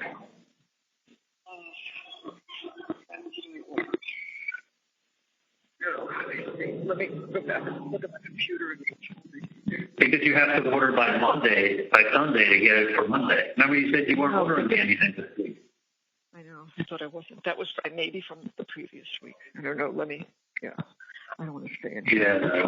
Let me just go back outside. You didn't warn me anything because we thought I was coming home. Right, except why am I getting, I know, but I'm wondering why I'm getting something that, it always comes after a delivery, so that's what I thought was odd, but I don't know. I'll tell you later. I'll look at it later. I don't want to bother with it now. So, You were saying that you have all points bulletin for Judith Shinda? say that again, you broke up. They put out an ATV for Judith Shinda? She didn't hear that? When they wanted her, she was, maybe you didn't hear the judge. When June was supposed to testify? Oh, they called her early. She told her to come at like 2:45, and I guess they were running ahead of time, so she went somewhere. Oh, because that's what she said. And then her phone went off during he says, that was my alarm to come in. And they were that's my alarm. You're supposed to wait in that witness room, and she didn't wait. I guess she went for a walk, and so that's when the judge said, "Did you have a nice tour of the courthouse, June?" And she said, "Oh, no, I've been here twice before." Yeah, she's like, she really thought he was asking her like, "Oh, did you have her? What do you think of the courthouse?" She's like, "I've been here twice before." Like, she wasn't trying to be funny. She didn't catch it. I know. She was, I mean, and then like she was so nervous, and then her alarm rings off, and she's like, "Oh, that's my alarm to be here." Yeah. But she told her, "Oh, you need to be ready by 2 o'clock or something." I probably called her 1:15, so she just was left and set an alarm to be back at a certain time. Yeah. Yeah. So they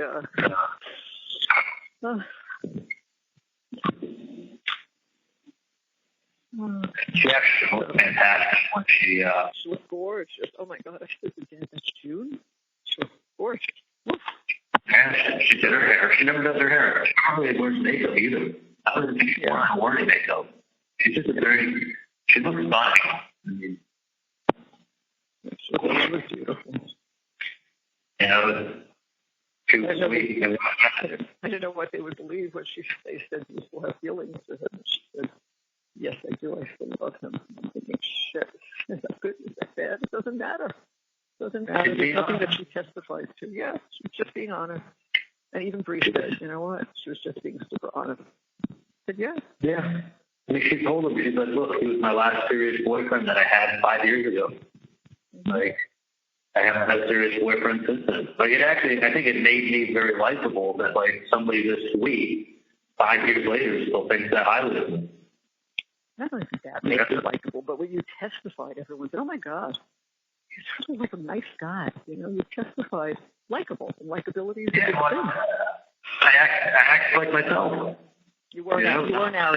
You weren't arrogant. You weren't anything like that. Arrogant, you're untouchable, you're arrogant. Like, yeah, those adjectives that you use are describing somebody who's very unlikable who you want to convict.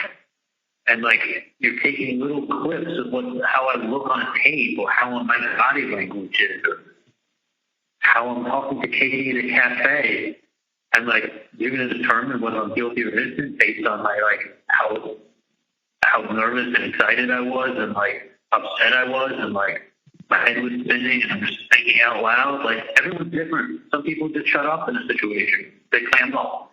Other people think out loud. Other people just think to themselves. Like, I'm definitely somebody that I have to think out loud.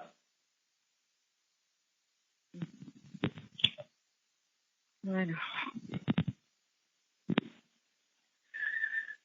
You say it over and over and over again. No evidence. How do you do that? No evidence. How do you do that? That's all I'm hearing from people. No evidence. How did they do that?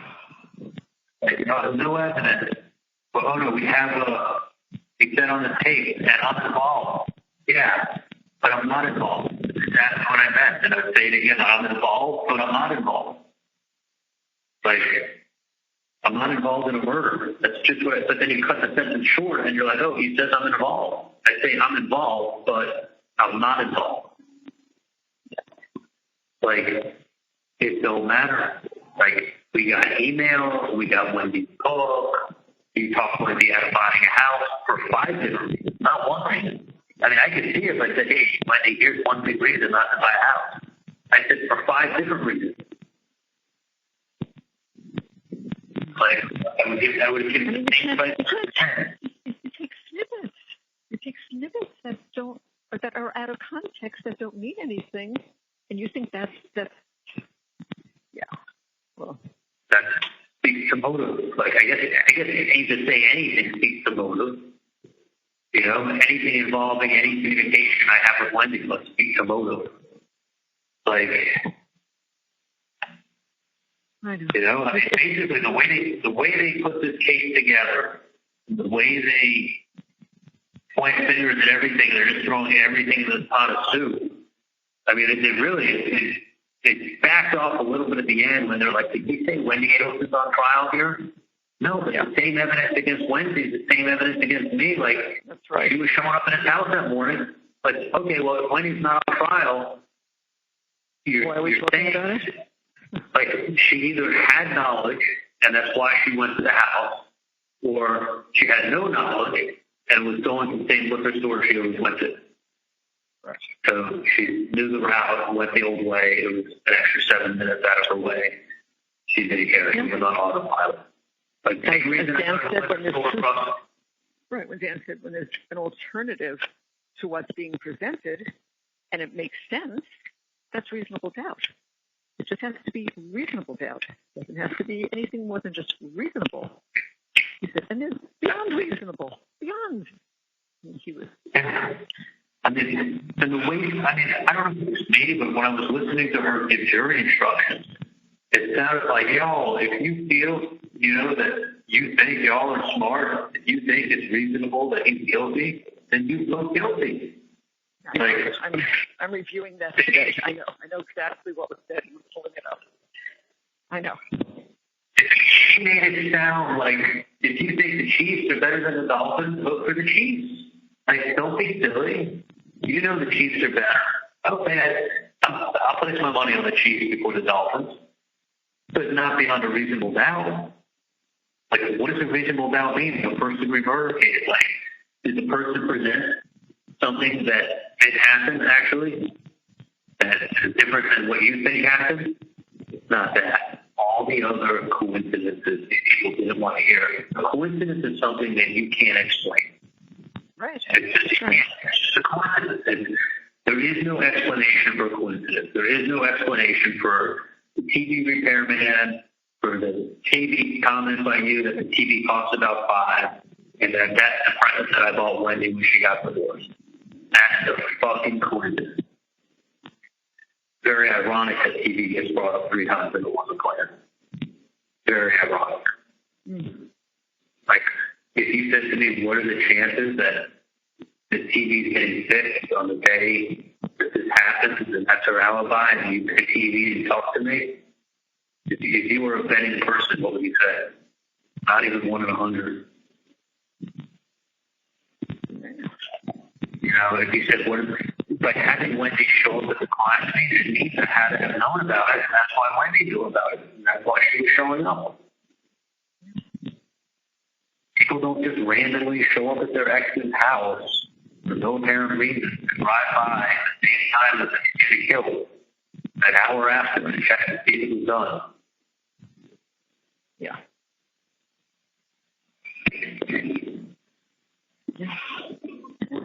I mean,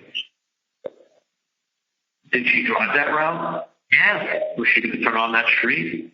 Yeah. What brought her to that place and time?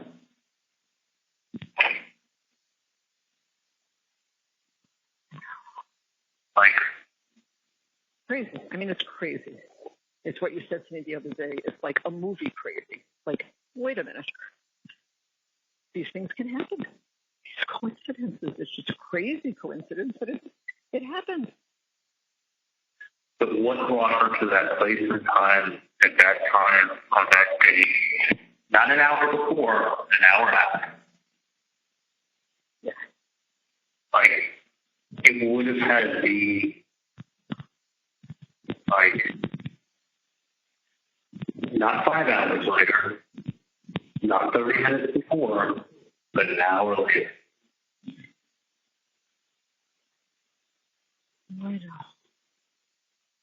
I mean, dude, I had the 911 operators aunt come in for jury to be on the case.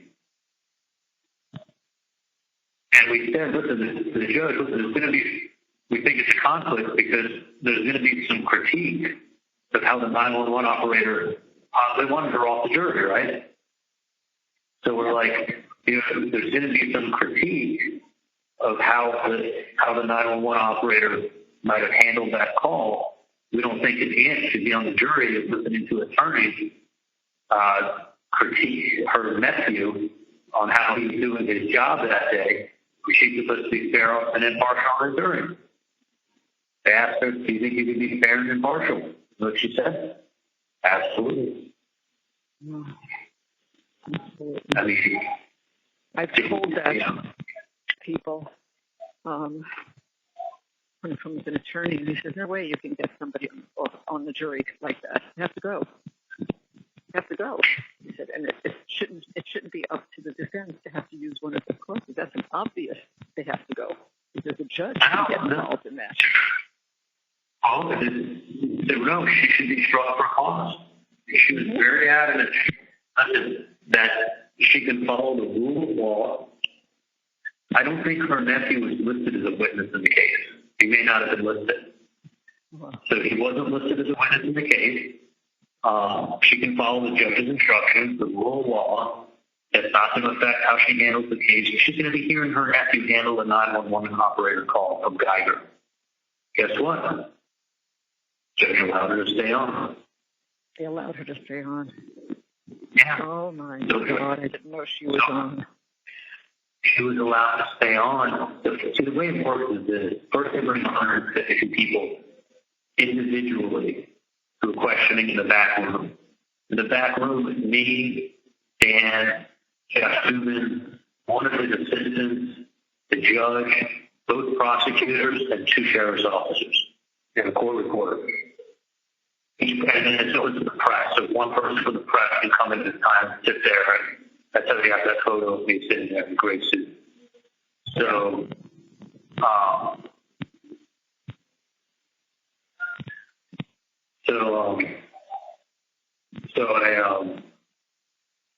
So they said to her, can you set those feelings aside that you have, even if there's critique of the 911 operator call, and handle your duties as a juror? And she said, I absolutely can. He said, okay, we'll keep her. So then she gets put out into the audience, right? And then they keep 60 people for Wednesday. Right. So on Wednesday, there were 60 people. They call up jurors 1 to 21. They start asking all of them questions. The ones that answer wrongly, we eventually ask to get up and leave. You know, you're excused, you're excused, you're excused. Then those seats that are empty, they get filled with the next row of jurors, get put in there. And then they get more questions and questions and questions. Then once you have a panel of 21 up there in a row, and everybody's labeled like 1, 2, 3, 4, 5, 6, there's a number of system. Yeah, 21 seats. Then you can, once they have them, then you can start striking. Then you go into the back room, and let's say you sat like 40 potential jurors, right? On a sheet of paper, there's 42 that have been questioned. And then of the ones that are questioned, you know, let's say 10 are struck for cause. There's 42. And let's say 7 are struck for cause, and it brings you down to 30, right? And then out of the 30, each person gets to eliminate 10, just to lower the one on. So you basically went from 42 to probably 35, and each got to kick off 10 out of the 35, and that's how you ended up with 15. So you realize that you started with 152. Out of 152, you got down to 60.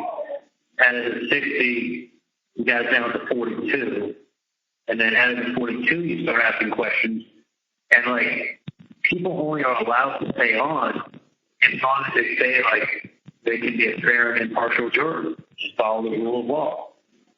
Then, after 42, let's say there's, like, the guy from the Yankees that, you know, I don't think I can judge the case.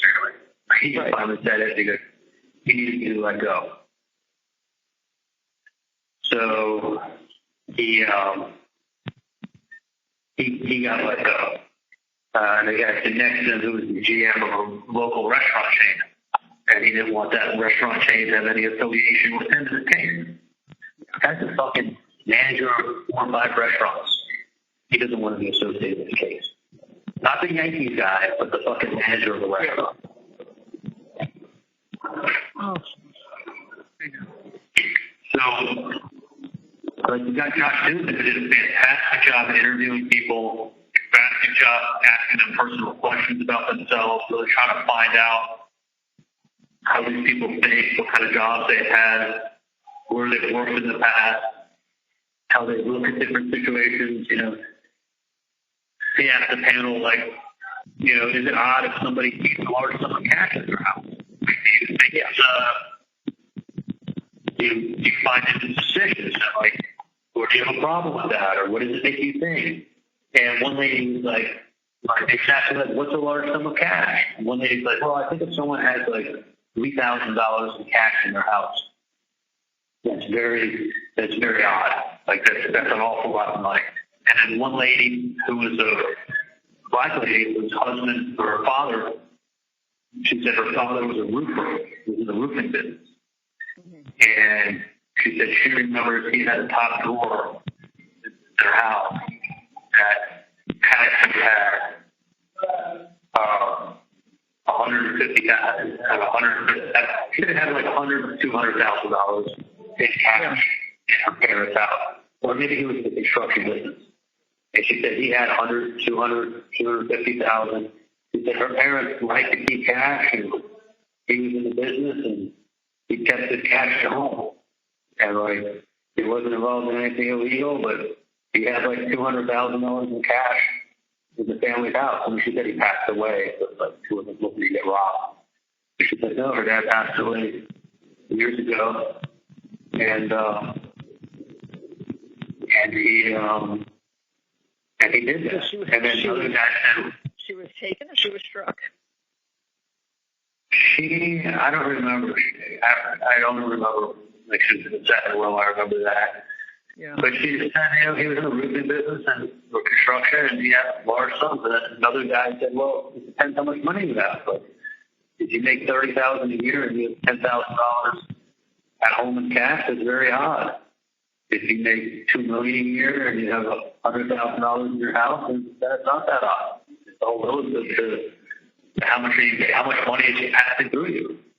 You know, you make $200,000 a year and you got $200,000 in cash. That's very odd. You make $2 million and have $200,000, then it's not very odd. Right. Which is like a logical answer. It depends how much you're making. But you know, like, okay, so the lady whose son was a 911 operator, they were like, had to use an X on her.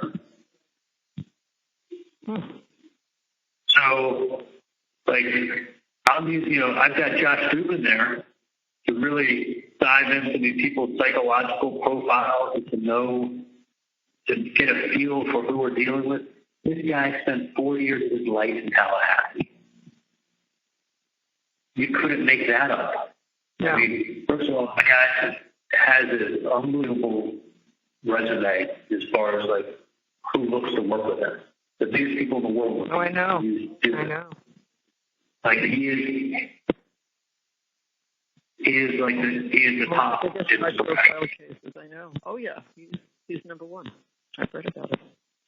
He's number one, and you're going to use. Okay, what is the probability that somebody would be number one in that? I mean, first of all, there's a lot of lawyers, there's a lot of people wishing they could beat him. But he's at the top of the game. He's 48 years old. So that's been in the business for over 20 years. Not too young, not too old. You're in the prime of your career. You're number one in your game in the country. and you went to Florida State, Tallahassee, for college, and you're from South Florida. So if there's anybody who would understand the Jewish kid from South Florida who made it,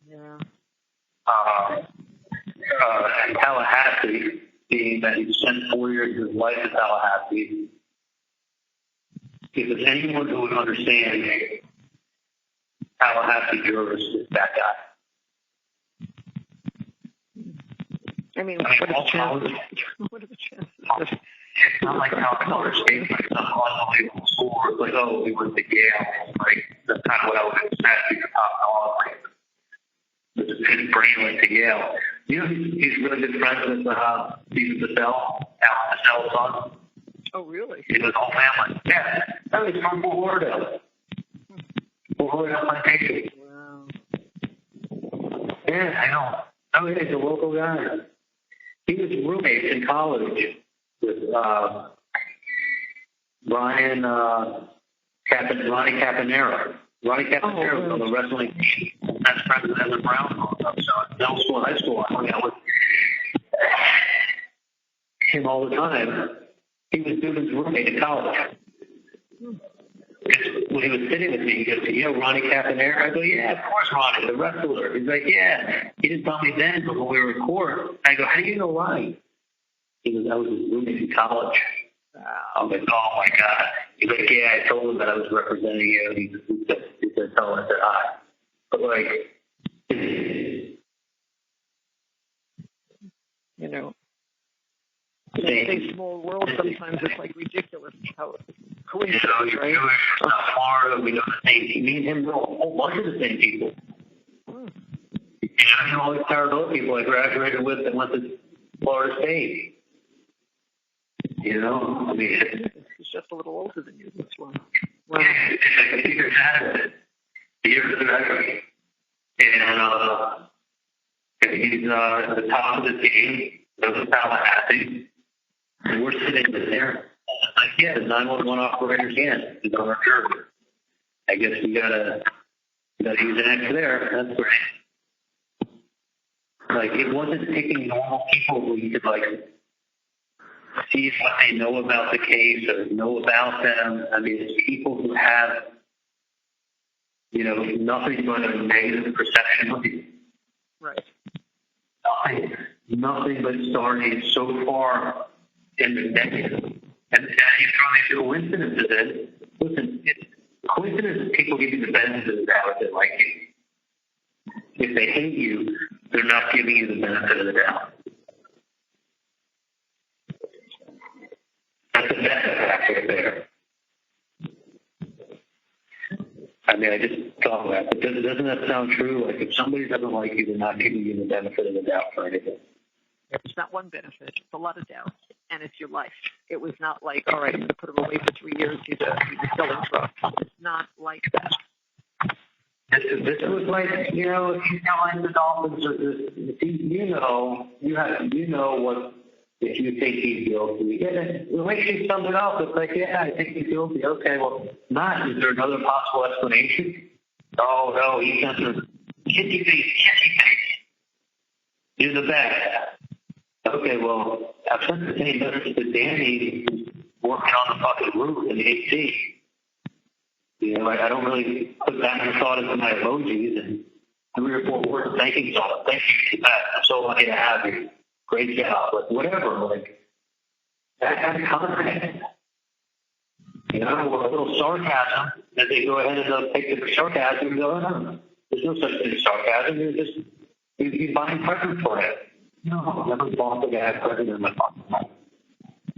He's buying presents for his store. No. I hear numbers. I gave Kate something from Bud that she asked me 4 weeks earlier. And then as I was doing it, I gave it to her. I thought, you know what? Instead of just think I'm hooking up with her and I'm giving it to her, maybe just better off saying to me, it would be all right. Like, kind of, I was joking around, but half serious / joking around. Like, of course. I didn't want the guy to think I'm hooking up with her. But there was no, like, oh my God, this would be such an enjoy. I was being so sarcastic. I'm like, I didn't know what to get a married man with kids. Like, just talking stupid on the phone, not thinking that that's now going to be taken and twisted and like you're going to take it literally. It was the same bag that she had asked me for that's on the wire weeks earlier for her. She said, "Can you get me some Bud from Bud?" Yeah. That's her exact words. And so it was, "Can you get me?" So I finally gave her. I kept trying to get up with her. I couldn't. She was avoiding me. Like, holy shit! It wasn't even close to being a fair chance.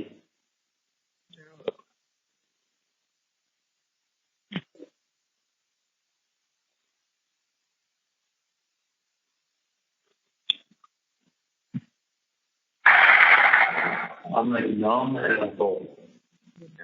You're angry, all of that, I know. It's like,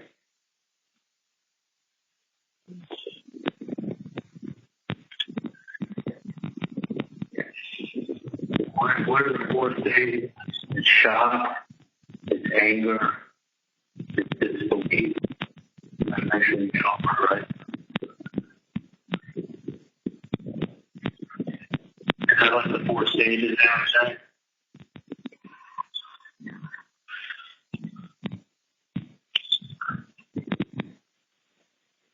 I mean, Dad and I are like you. We keep looking at each other, but shit really happened.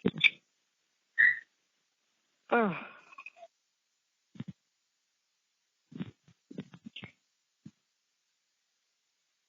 I just, I mean, picture that he's thinking, man, I'm like, get a fucking heart attack. It's the last thing I need to hear here. If anything happens like that, I'm like, I missed like the last 30 seconds. I know Dad was. Hey, Dan, relax. I don't want blood pressure. No. I know. He's a lot better when he takes his meds, right? Yeah, well, I actually was on the portal, the doctor's portal this morning, ordering some medication. So probably later today or tomorrow things will be ready and I'll be able to get some more. So that's one of the things that was doing. But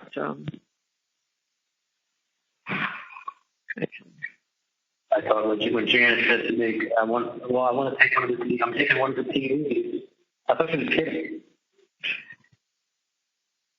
I'm like, oh, please, so ridiculous. So I was glad she said she would take the dog, but and obviously not looking to kick her out, but she needs to actually start looking for something.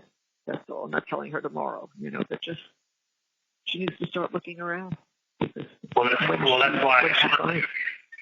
what I said to her was, I don't know what my parents are planning on doing, but I can tell you that it's either going to be rented or sold. I said, I'm not telling you you need to get up next week. Right.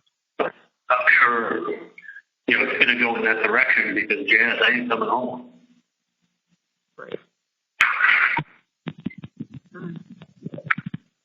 Right, you told her, so let me give her a little space. Let me give her like 2 weeks, and then I'll tell her. I have to make other arrangements. That's not how I totally know you. I told her there's a million other things that are taken care of now. So if you can keep that house clean enough, you can show the house with her in it. Oh, yeah. No. I was honestly, I'm not looking to kick her out, to list it, and then, like kick her out and then list it and have it for 6 months vacant while she could have been living there. Like, I don't want to do that to her. No. But if she keep it clean enough, you can show it with her in it. What do you think time-wise is reasonable? I'm obviously not listing anything yet, but 3 weeks, 4 weeks, should be looking.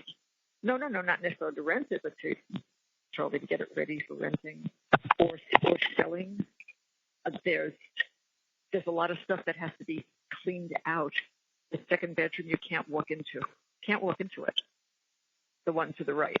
You can't walk in there because she has tons. She brought it all down from when her parents moved, I guess. Right. And she had to clear out. So there's racks. There's racks and racks of clothes and shoes. It blocks the whole room.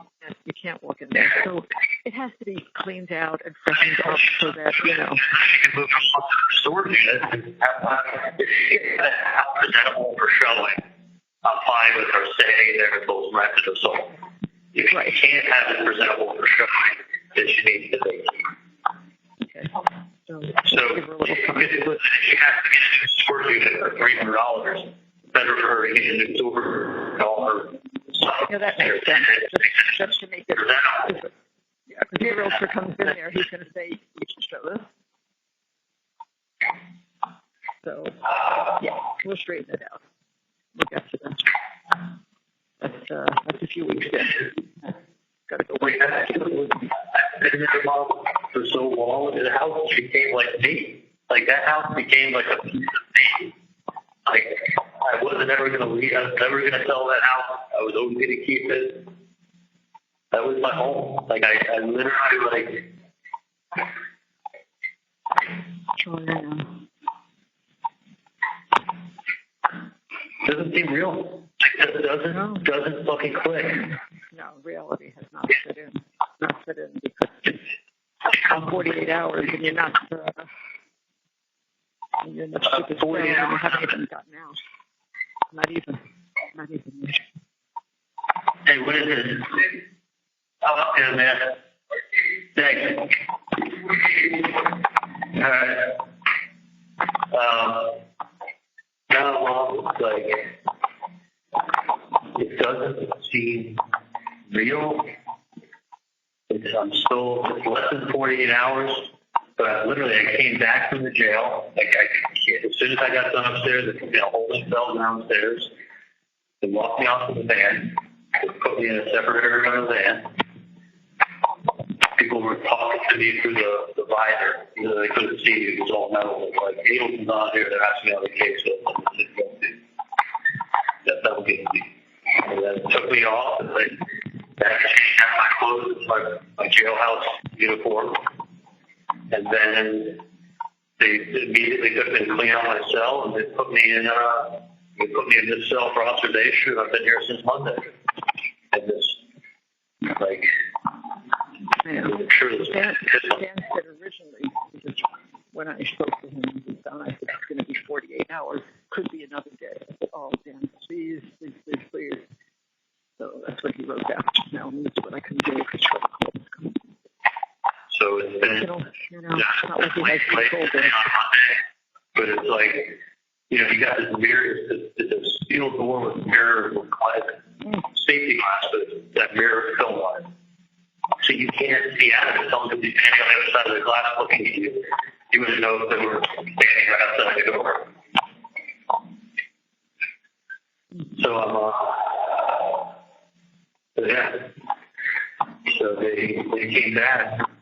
And said, "Fucking, we're not going to be able to look at any of the evidence." So when I saw what Kaplan did for the last 2 hours, I got sick. Because I said to myself, if you're not following what you should be following, and then when she was giving the instructions, it was like, and then whatever Dan did, she like poo-pooed and was like, this is not puzzle pieces, this is a mountain. Y'all, this is a mountain. And she was using everything that Wendy had ever written or said, and everything that you had written, and they're tying that all in with my case. Like, what is Wendy's fucking book have anything to do with me and my trial?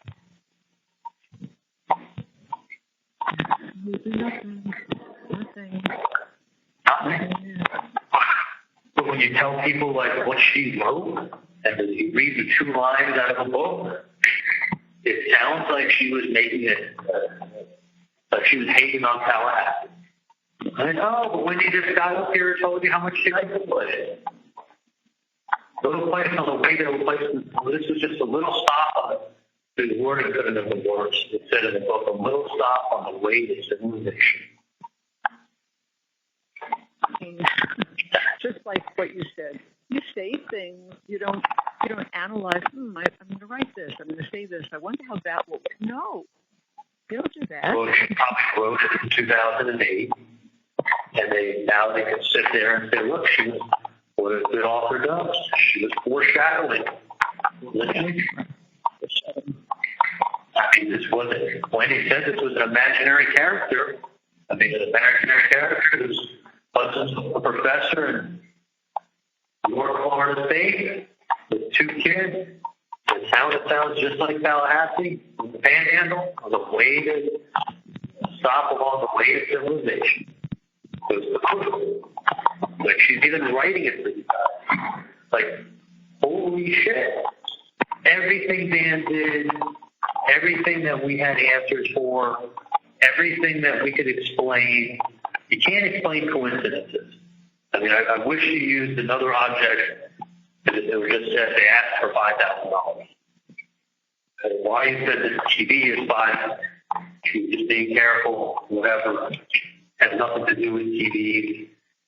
It must be something with the TV repairman, TV joke, TV code. Obviously, it keeps coming up. Don't tell us we're stupid. Like, it became like that with the coincidences. The coincidences was, it was like meant to be solved. Like, why he just happened to show up at the house and elevator, drive by. What do you think there's one?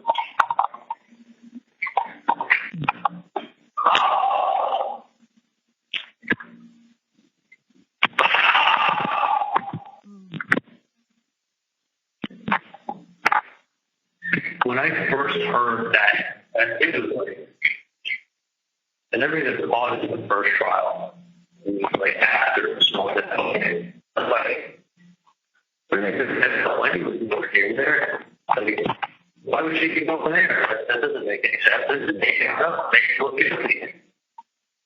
And then I found out that she really was in that car.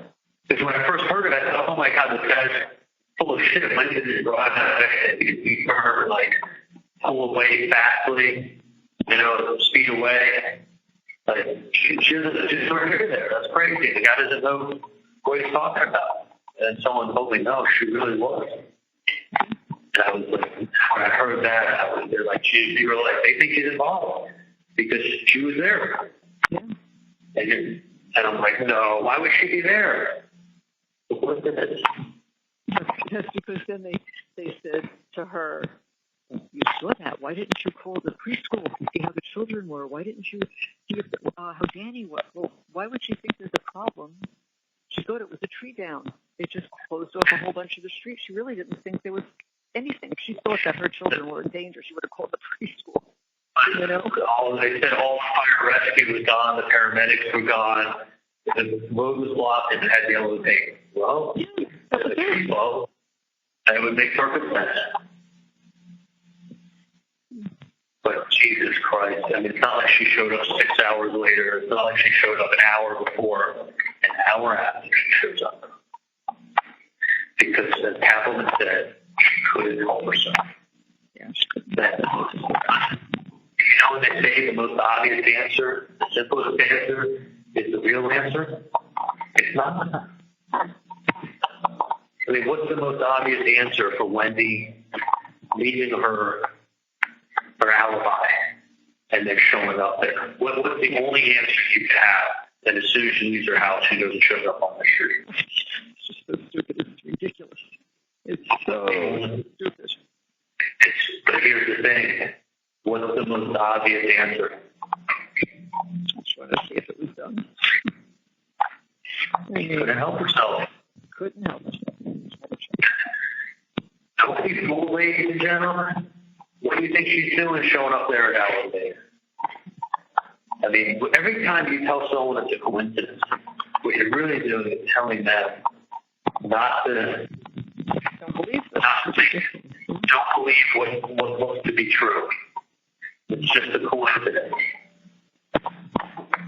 Like, when facts line up, sometimes the facts line up because it's what happened.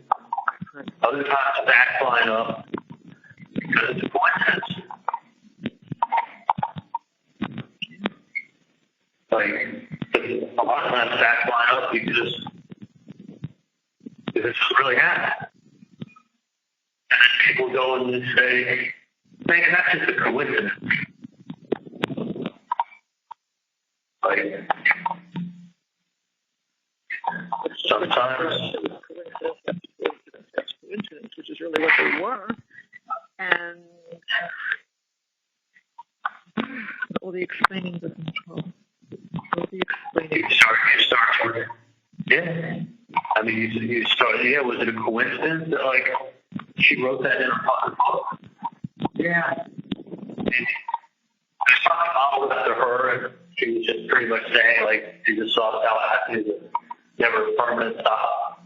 She didn't really need to say like on the way to civilization to make it seem like this place ain't civilized. She's above. I'm better than this place. And when someone says this is not civilized, you're saying like this is not up to my standards. It's what Katherine wants to show. Wendy was unhappy. Her mom was unhappy. She and Charlie was unhappy. That doesn't affect my life one bit. Not one drop. I haven't lived in the same town as Wendy since 1995. When she lived in Miami with Danny, I can't even remember her having lived in Miami. I have to be reminded. I probably saw her twice. Yeah, I know. I lived down there. They're so busy working wherever. We're on some holiday when they come over your house. Probably saw her to your house.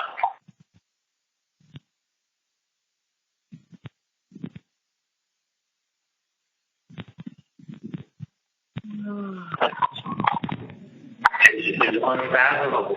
Like what I saw in trial, what it turned into on that one day. It was like the air got sucked out of the room. It was, I can't even describe it. It was like what went from being like I literally came in that day, knowing Dan is the fucking closer. Yeah, we're gonna close the thing out because we're, like I felt like we were going into the final phase of the lead, and you got the best reliever picture coming in on the map.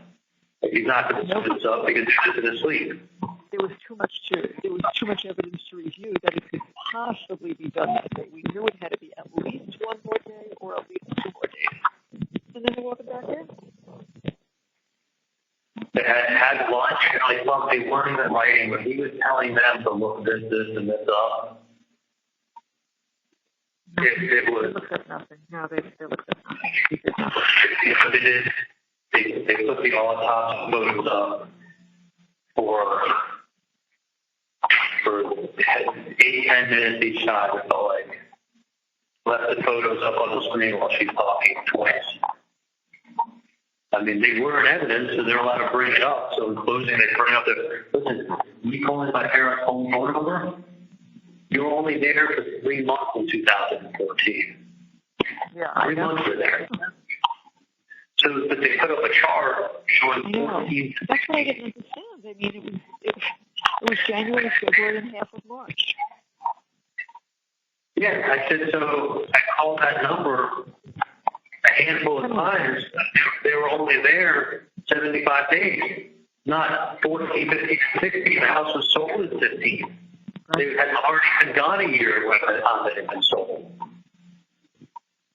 So what are we, you're showing up a chart. I'm calling from my cell phone. I'm not calling from a phone. I'm not calling a phone to call. I'm not having them get a phone, a separate phone. I'm calling my parents' landline. They made it demonstrable. They thought it was important. Yeah. I mentioned the line. The FBI said to shield these landlines because they have to believe that they're more secure. No. Use a landline and the reception's bad on your cell phone. That's number one reason to use it. The only time I said it on all the wires, I wanted privacy, was when after the arrest, Mike had told me, don't talk to Katie, don't talk to anybody about this case. You cannot do that whatsoever. So when Eric calls me up, I start talking about Katie. I go, I remember Mike had the phone with that because so don't talk. So I said, Eric, let me call you on your cell phone. I'm going to call you from the landline. That's the one time I really did. I didn't want to listen to this. I didn't know what Erica, honestly, I didn't know what Erica was even going to say or ask. Or that was me. That was the one and only time. And clearly in that case, I said, I'm going to call you on a different number. I never said to Katie, hey, give me a different number to call you on. I'm going to call you from a different number. I'm looking to hide it. There was no, these people, the juror number 15 totally understood what was needed to bring back a guilty verdict. Like, beyond a reasonable doubt, no other possible way you can explain that. Not paid, but I generally think that I can't say the word coincidence 3 times in a case to buy it.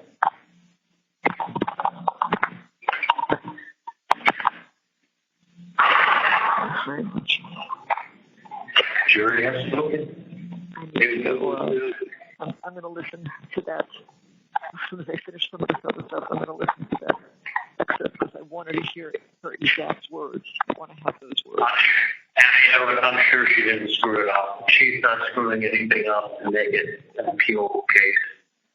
She's not going to make any. She's not going to leave that window open. Not on this case. People screw up cases all the time. This was her sensible to go. You know, this was her big case. Like she did, like the way it sounded. I mean, I know her words were careful, but the way she was presenting it and the way it was coming across was like, these are common sense guys. No, it was totally folksy. I know what it was. It was folksy. It was like, you know, like I was hoping that Dan would. I thought he was going to say this: is that, you know, you have to be so sure. If he had once said, like, this is something that he says in closing, where he goes, you have to be so sure that you know what happened, that you would be willing to bet your own life, because you're about to take somebody else's life.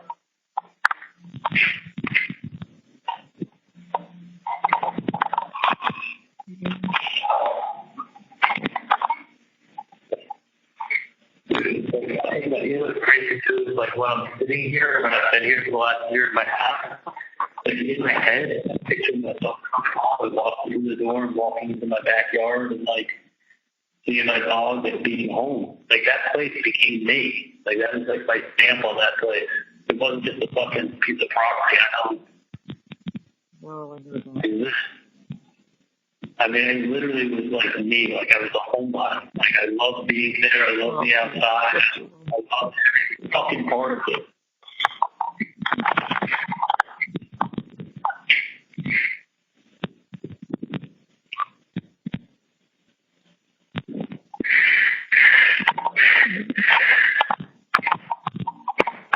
I know what you love. I have to go off of this.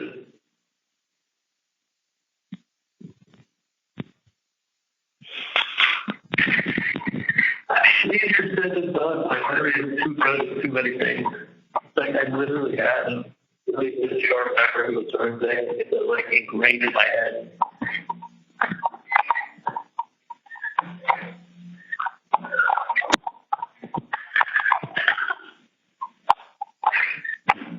I mean, I don't know what to say. I don't know what to say.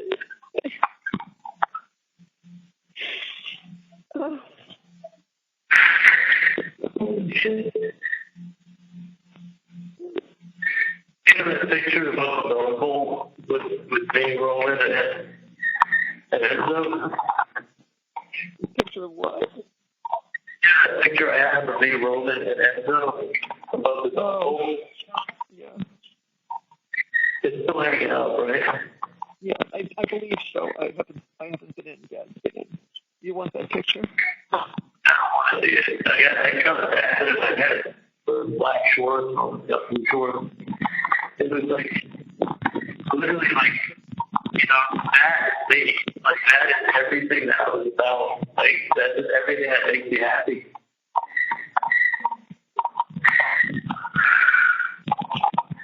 Like, I don't want much. Really didn't want much. I just want to hang out with my son, hang out with my dog.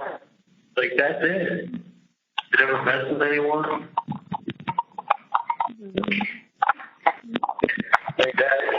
don't want to hear about that.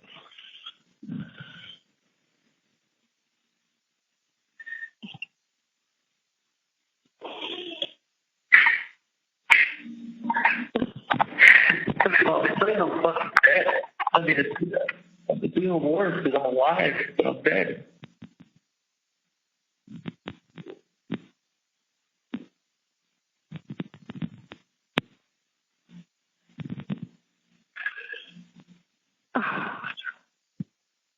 I mean, there was no fucking way that trial would be won in Tallahassee. I said to Dan, you can do that case 100 times up here. And he looked at me and he said, no, that case is not what we want up here. And he looked at me and he said, no, that's true. No. Like, He blamed himself more, like he picked the jury, but he didn't. He did that the right way also. He did everything the right way. Well, maybe if it was brought the very best out. We fucking brought the best out. Yeah, we both looked at the 911 operator and can't have her. We looked at the lieutenant from the fire department, who also was a 90-day cop and an arson investigator. He told us he had a program. Every case he ever investigated, he never went to court because his case was so solid, and he was like G.I. Joe of law enforcement. He sure doesn't make it down there. That's two.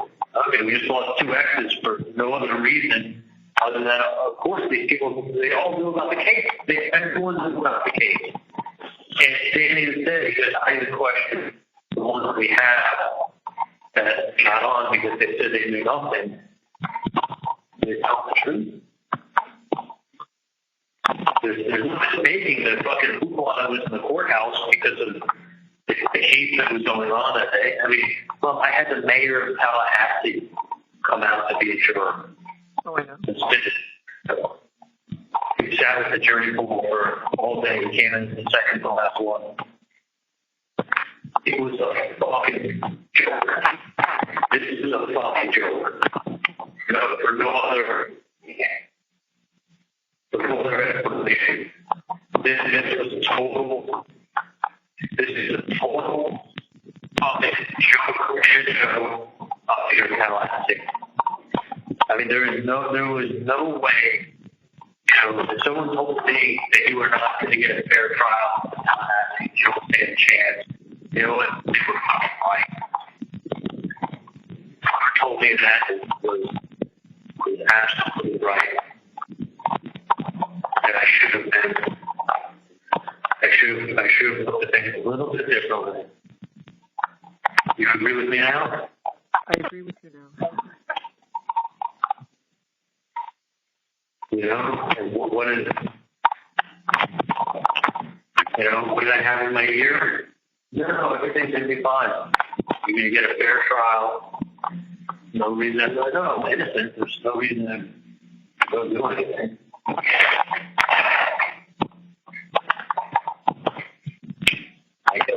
take the trial on the win. 12-0. Not one fucking person. One person even want to really go over tapes and listen to stuff. I mean, they didn't listen to both tapes of those Pizza because it would have taken them an hour and a half.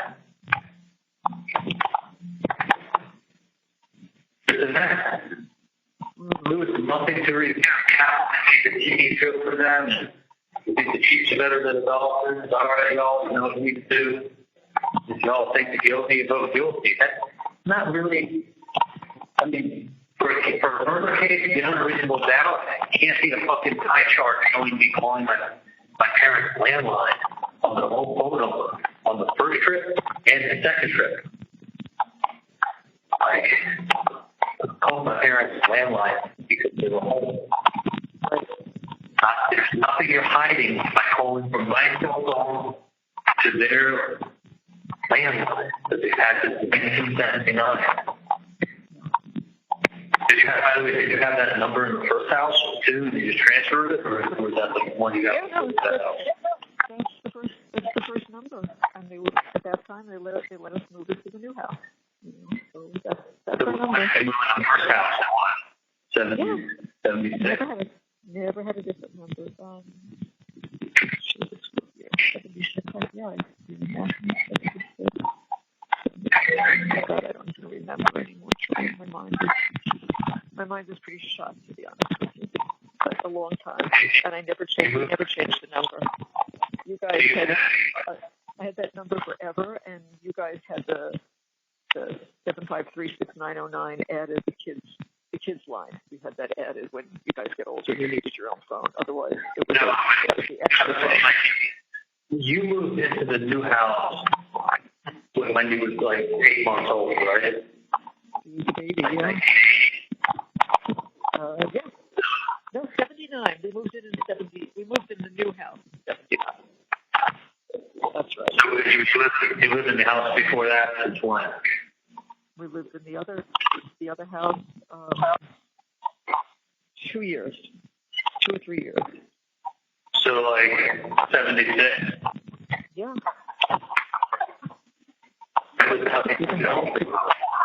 It even have been before that. It's been a year or so before. I know when we bought the property, maybe in 74, and they built the house. I don't know. That's I don't know.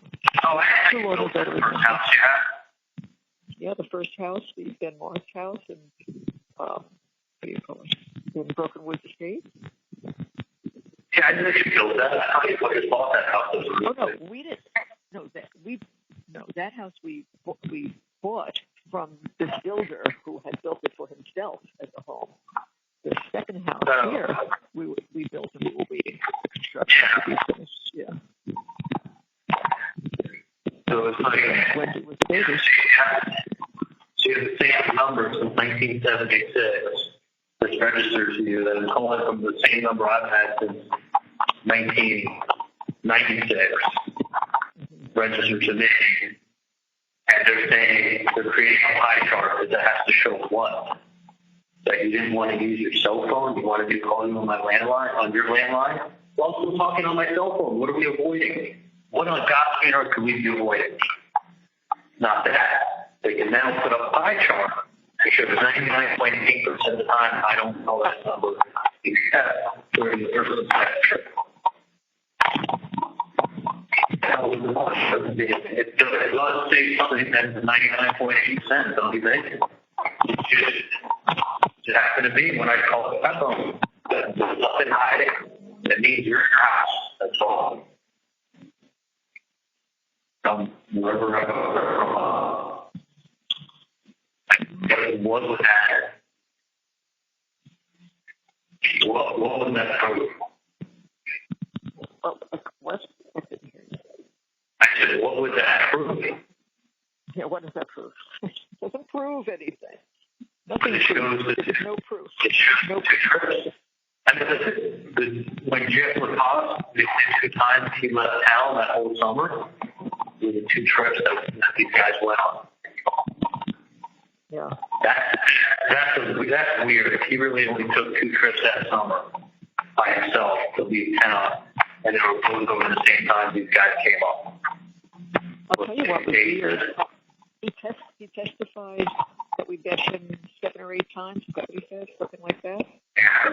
You know how many times I met him? Once.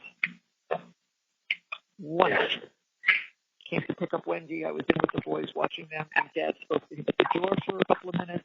That was it. That was our one meeting. 7 or 8 times? You really know the Adelson family well. No. Yeah. No. One time. Don't you like to with your teeth? Listen, he thought that he was getting framed for this.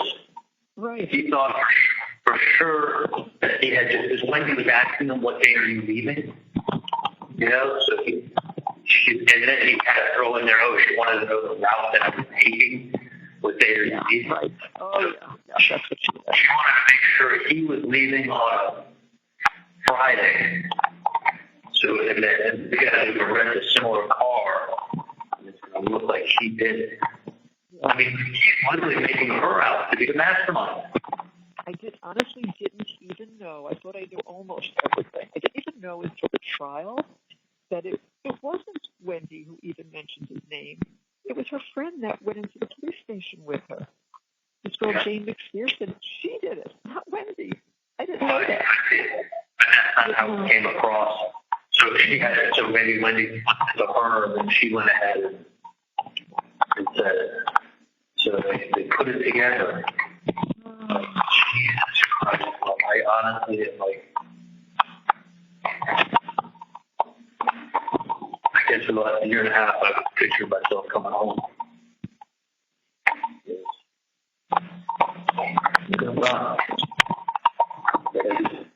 And my whole time here, remember I used to always say, trust me, as long as I get out of here, I'll be fine. I heard that 100 times, and I said, that's good, just be strong, get through this trial, and come home. And that's just...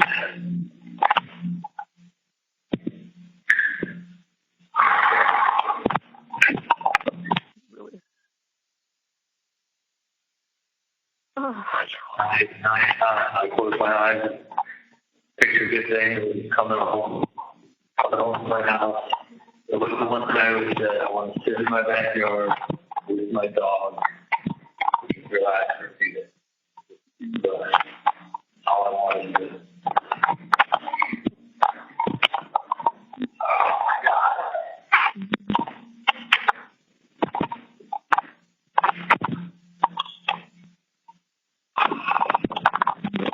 Honey, I'm going to go help Dad out a little bit, and I need to get a couple of calls in that are important. So I'm going to go do that, and then just call back in a bit whenever you want. But I must get somebody to get done everything. I don't know. I've been out here all this time. I left her there. Let me go walk. Let me go walk inside. Go food there.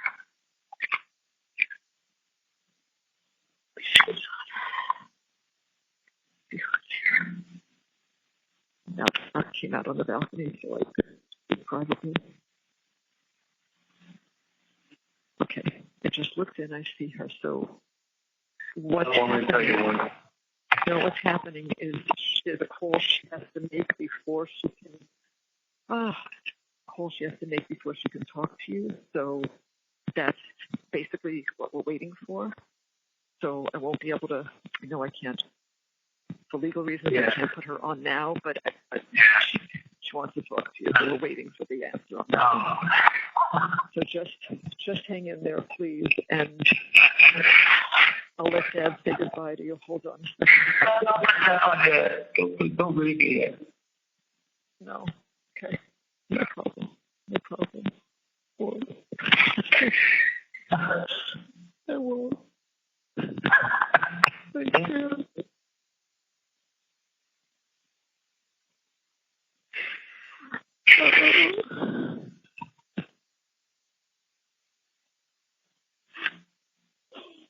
No, it's fair. No, it's fair.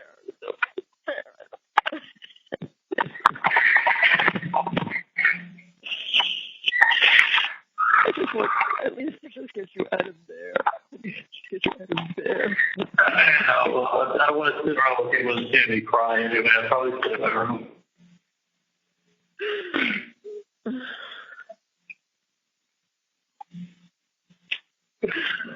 Oh, honey.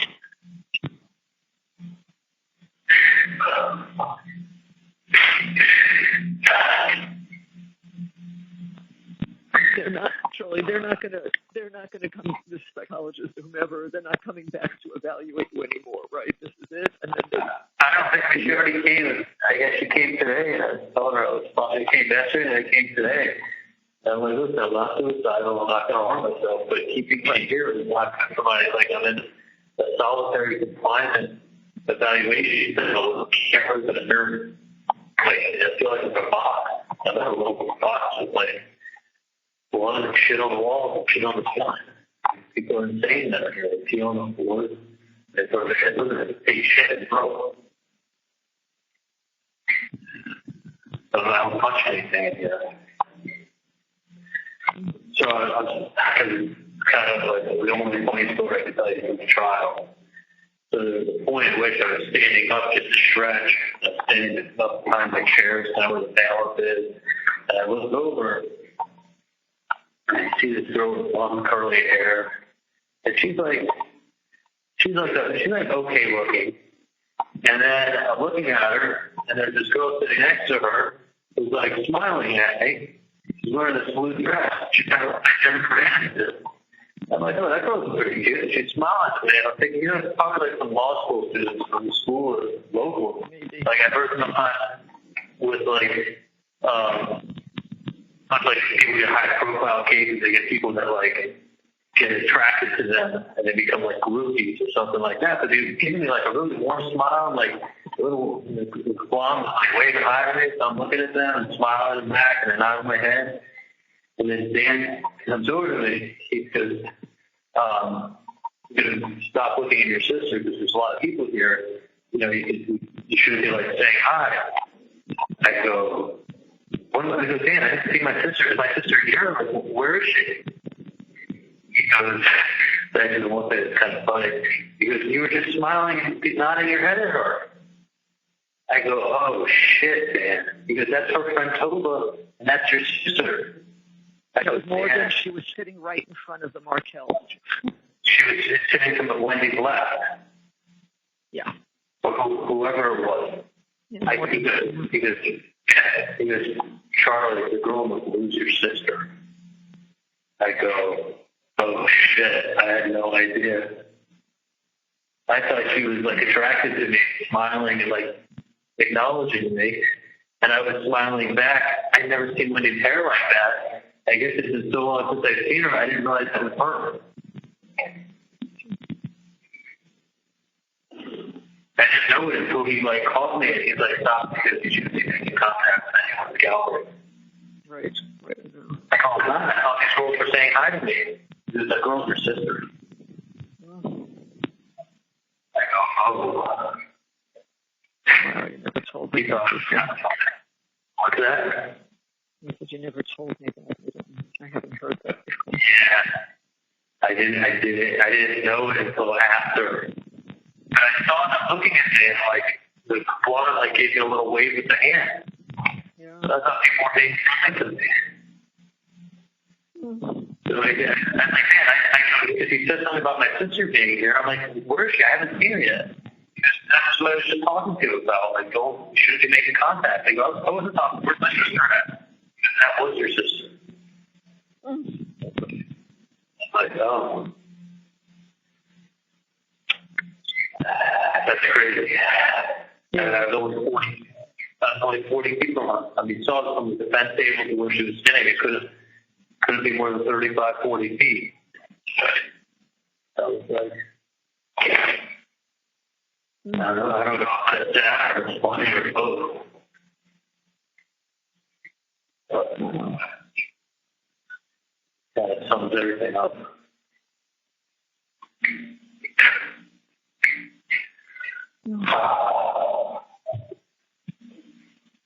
And Sean sent me a couple pictures, like he sent me 2 emails. Each one had a picture of the 2 of us.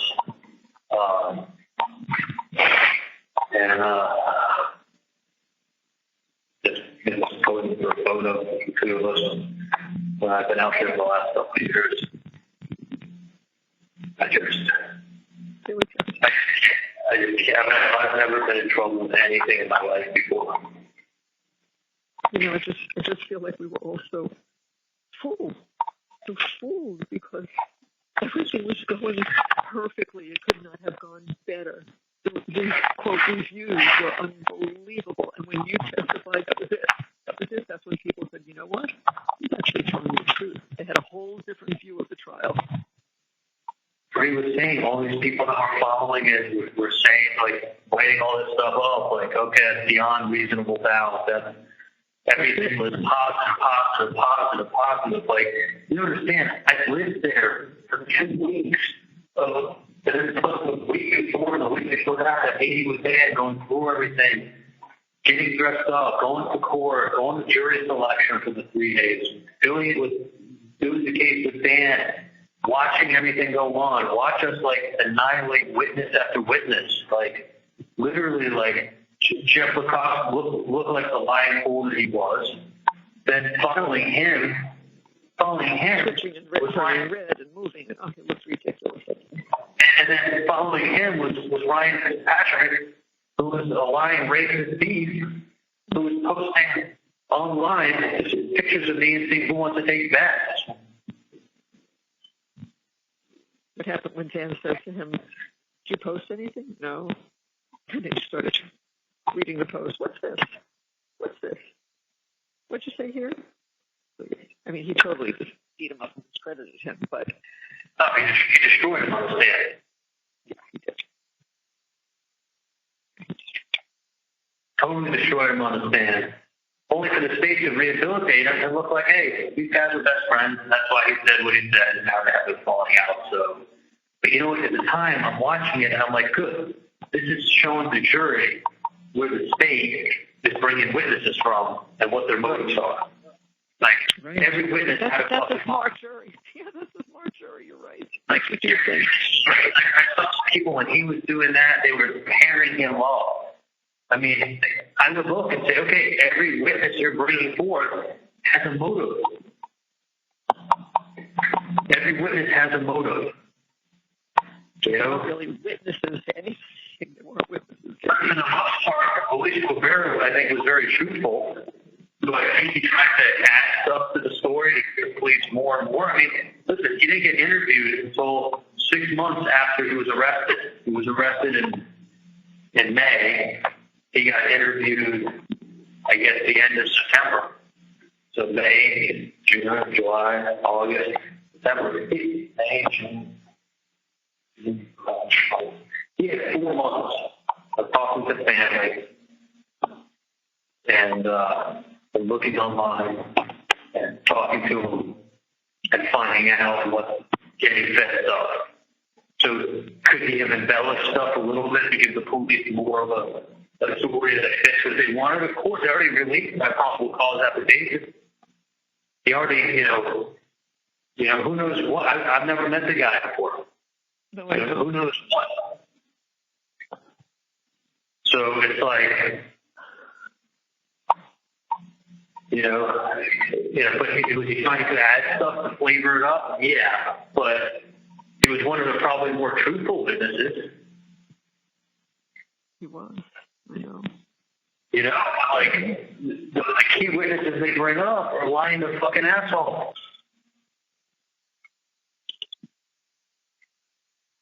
And I'm sitting there thinking, like, you know what? Like, the state's falling behind. They're falling behind. And Dan says to me, like, go up there. And, we did not have a script. There was no script at all, Mom. He said to me, you guys know, you need to be able to answer my questions just the way that you're going to answer her questions. Right. You got to be able to answer both equally. And if I give you a script or I tell you the questions I'm going to ask ahead of time, you're going to be firing back like that.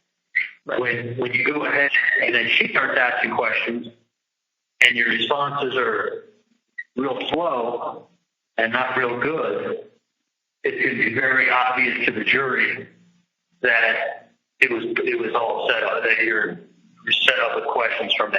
Because I want you to be able to answer everything, think about everything, and be the same.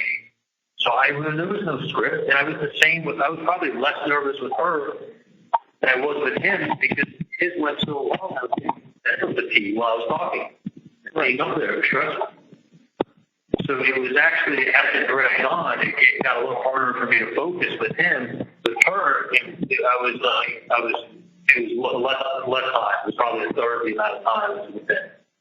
Yeah. How long do you think I was up there with her? 2 hours? 2 hours. So after 2 hours of questioning, I hold up to her cross-examination. I get logical answers to every single thing that happened. Yeah. I go into the weekend.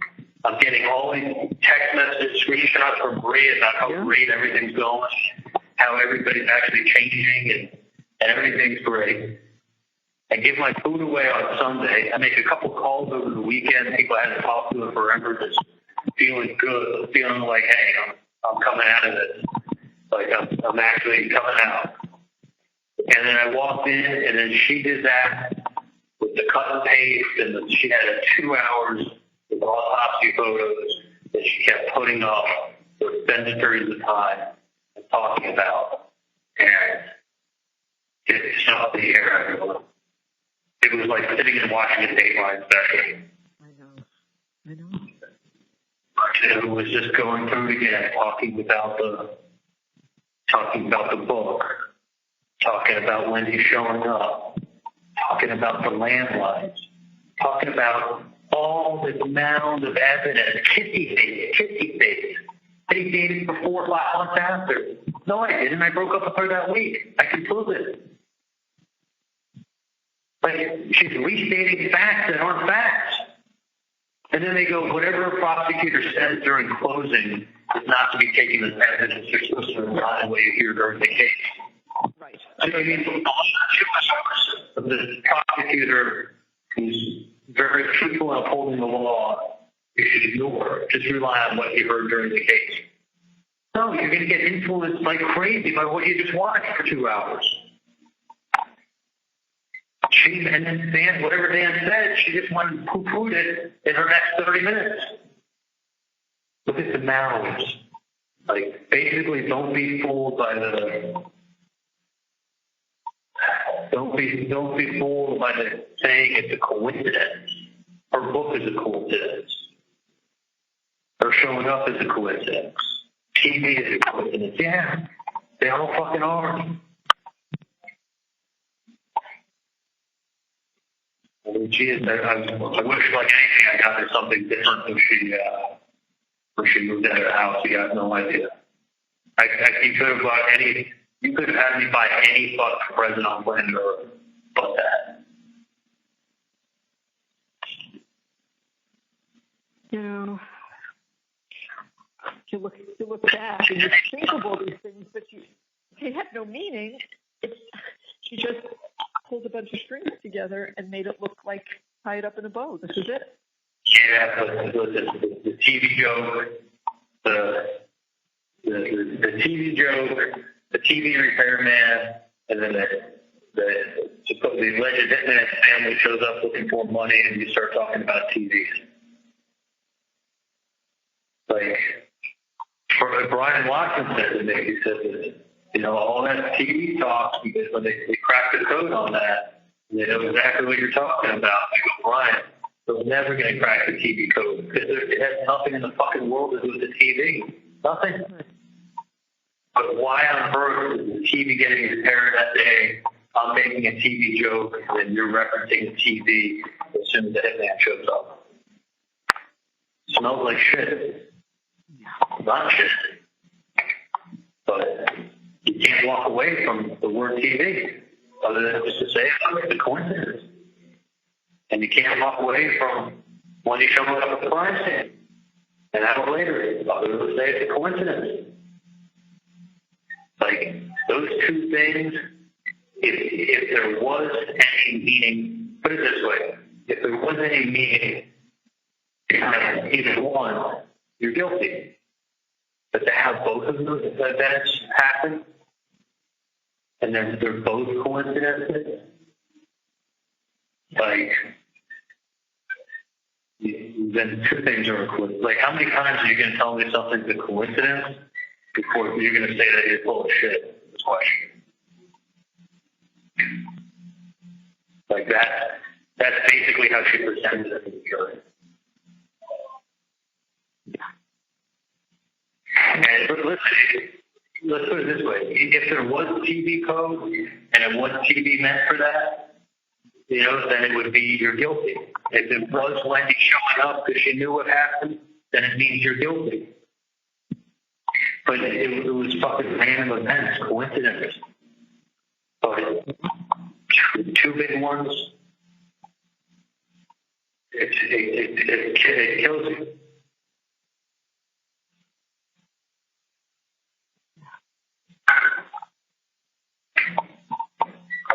Like, I mean, think about it. Wendy either showed up because she knew or showed up because it was a coincidence. It's one of those two. And this jury wasn't believing that it was a coincidence. I guarantee if you poll each person on the jury, they're going to say she knew. That's why she was there. Yeah. She had to know. You had to know. She had to know. I mean, it's not even 1 in 1,000. It's not a trip she takes every day on a route to anything. It would only be on a trip.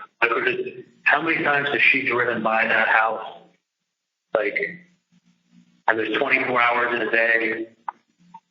So, and she's, other than going and picking up and dropping off kids, she's not going to the house to grab anything or pick anything up, or she'd be like, oh, I was going to go pick up my old bicycle or whatever. She was just on the way someplace. She was going out of her way. Going to the liquor store. She was going out of her way, on her way to someplace. Did she take the most direct route? Nope.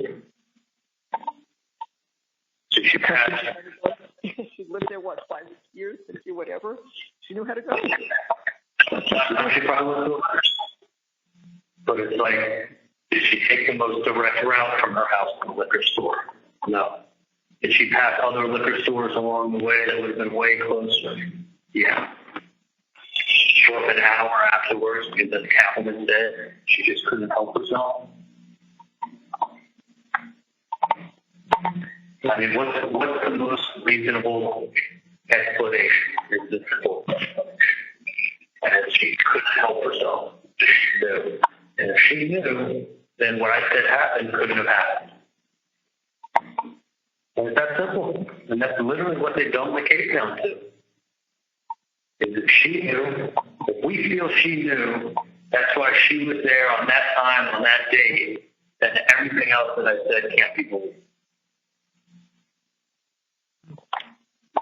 If you follow that logic, yeah, think about it. Cut everything out, make it simple. Like if you think that she was there because she knew something was going to get done and she couldn't help herself, then everything else that the prosecution said at that point is that it couldn't have happened the way I said it happened. She had to have advanced knowledge. And if she had advanced knowledge, then I had advanced knowledge, and this was the I mean, you can dumb the whole case down to being like, if she was there for what Kappelman said she was there for, then you got to convict. She was either, if she was there for whatever Kappelman said she was there for, and Kappelman said she couldn't help herself, based on that alone, you got to convict. Or do you believe that it was a chance? Okay, it was a chase. But she was going to a liquor store, passing closer liquor stores, and she probably would have, it was probably a 1 in 10,000 chance that ever happened.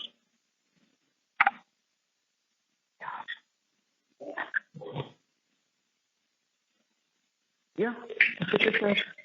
I mean, think about it. Like, would you agree? Like, you're traveling 6 miles out of your way to take a less direct route at that time on that day. Like, I think if you're a juror, you want to oversimplify everything. You could say, what's the probability of that being chance versus she knew, and that's why she was headed that way? Probably 1 in 10,000, just being a chance. More than likely, she was going, like Catherine said, she was going to check it out. Couldn't help herself. Why do you think they made such a big deal about, oh, you didn't call the daycare, you didn't do this, you didn't do that? Because if they could make her look like she knew about it, then what I said happened couldn't have happened. But she never saw anything by the house. She just didn't go down that far. And what they said was a vehicle matching the description. A vehicle not license plate. No, she was there. Mom, they tracked her cell phone. Yeah, her cell phone. That was definitely her. Oh, no. That was 1,000% her. So 1,000%, if Kappelman is right, she couldn't help herself, you have to convict. And That's basically how they were able to dumb the case down. They did that. Absolutely did. Yeah. They dumped it down to a couple little things, and then you put in the crazy emails and Wendy's foreshadowing in her book, and you got people you don't like that are shitting on Tallahassee, that think they're smarter than everybody else. They have a lot of money, and she's showing up at the crime scene. If you think that she showed up there because she had advanced knowledge, and I guess beyond a reasonable doubt, you got to convict. I mean, what do you think the chances are of Wendy showing up? There's more than one insurance. Crazy. It's got to be more than 1 in 10,000 because of the timing, especially the date. If she drove by at 8 in the morning, it would have meant nothing. 10 in the morning, it would have meant nothing. Like, 6 at night, it would have meant nothing.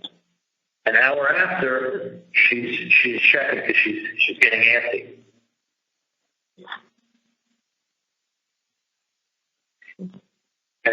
Those are the things that you say a 1 in 10,000 chance that she shows up on that date at that time.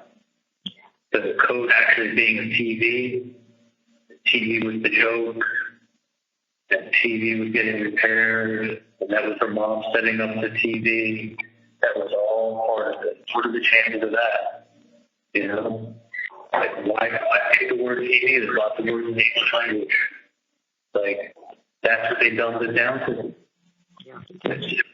They dumbed it down to the chances of using the word TV and when you're showing up at the crime scene.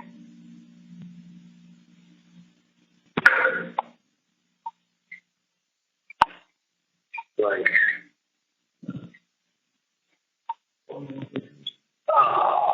I'm just in shock. It was going crazy here.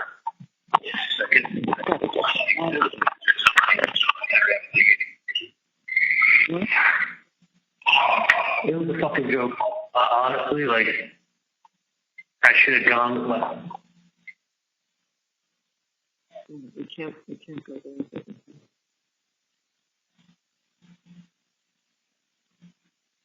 No, but I knew he...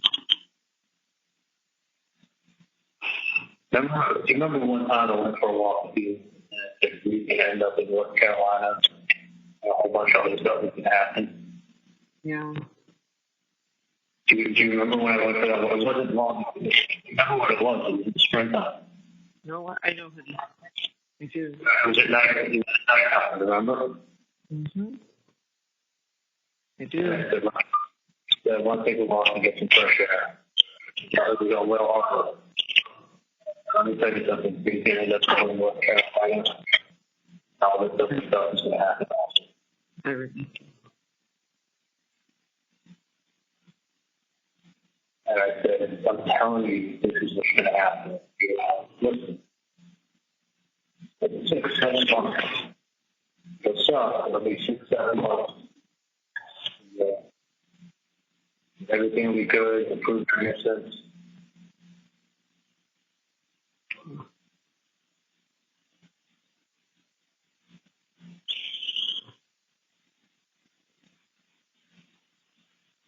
I wasn't too far off with that.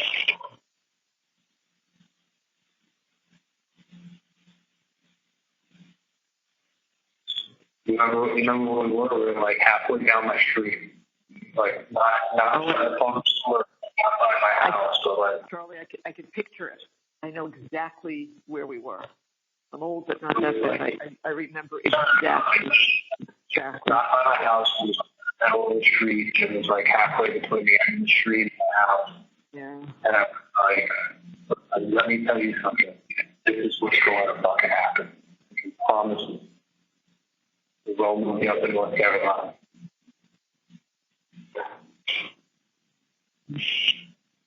What did I do about it?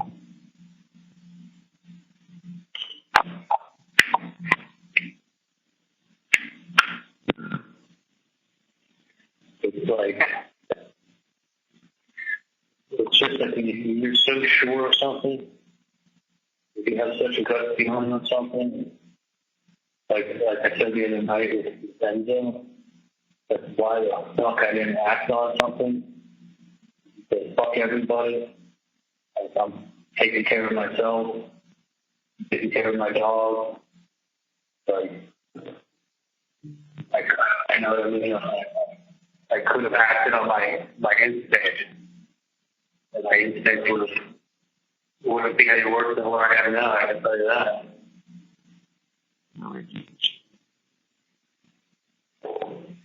And I had other people who were smarter than me saying stuff. I know. I know. It was after. I know what you're saying. And I'm like, no, okay. Gotcha. It's been fun.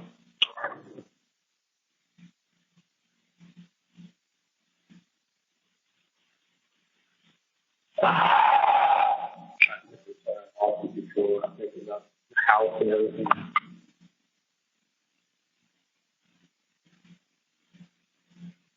I walked inside now. Oh. Yeah.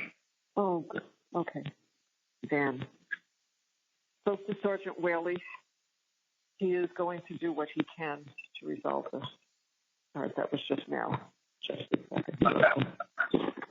And I walked in because it was too hot outside, and it said, remember when I said to you earlier, it says, yesterday, this is an email from yesterday, it said, confirm your order number such and such has been delivered. It was one giant.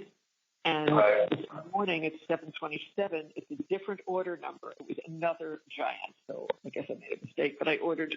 So 2 of those have been delivered. One yesterday, one today. So I guess wherever you are, you'll eventually be able to get it. But there are 2. Oh, and they came in today.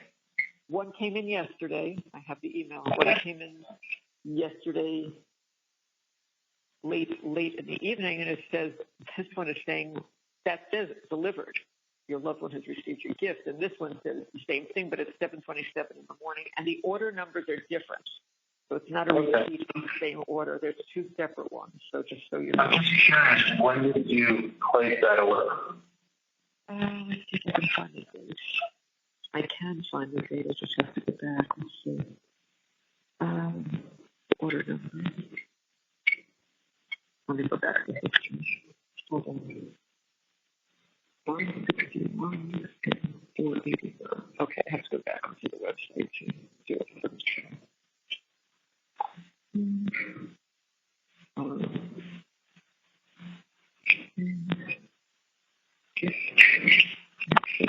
I just pull up like the history.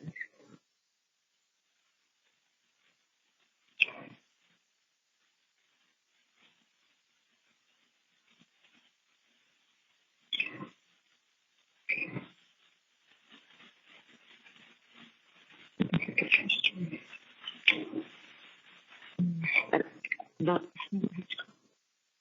backward here. I can't get it from there. Maybe look at the even. Let me try this. Let me just tell Dan that I told you. Hold on.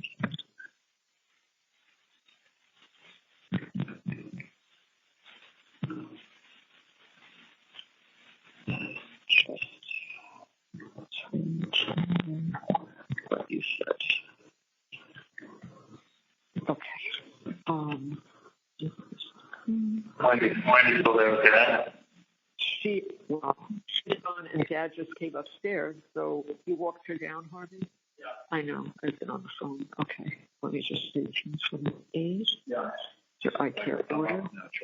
Let me just see. 959. One of them was ordered on. Where's the date on this?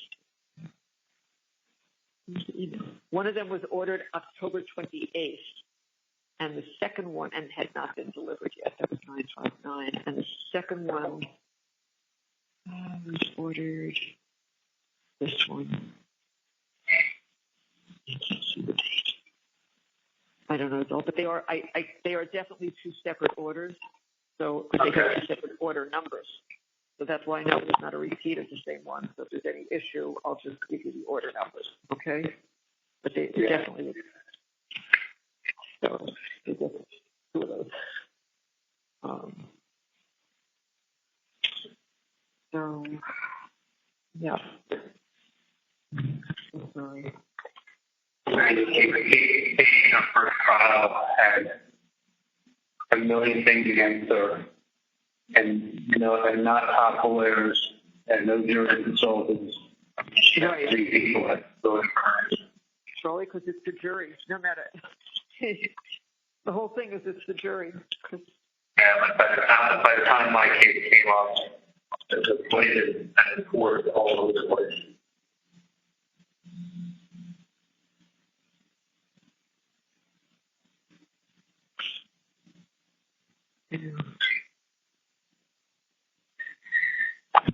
I mean, literally, Mom.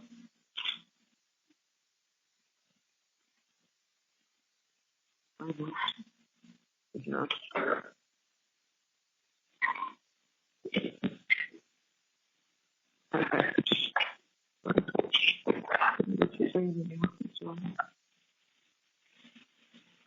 That's fine. We'll figure it out this week. When I get out of there, I'll have to leave the packages. I mean, I may very well have gotten the package last Monday. I probably did when I came back from trial that night to get to. Not according to this. Oh yeah, Monday. That's right. That would have been okay. It may be, Charlie. It may be. Yeah. That picture that I got in my kitchen above the dog bowl.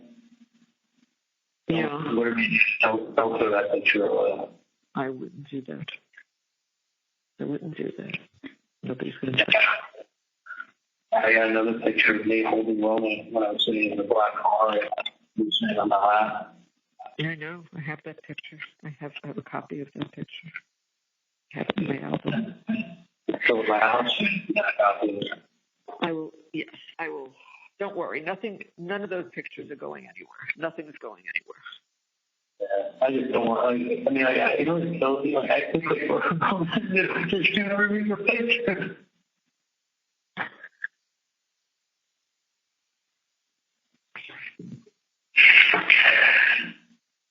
You have no idea, man.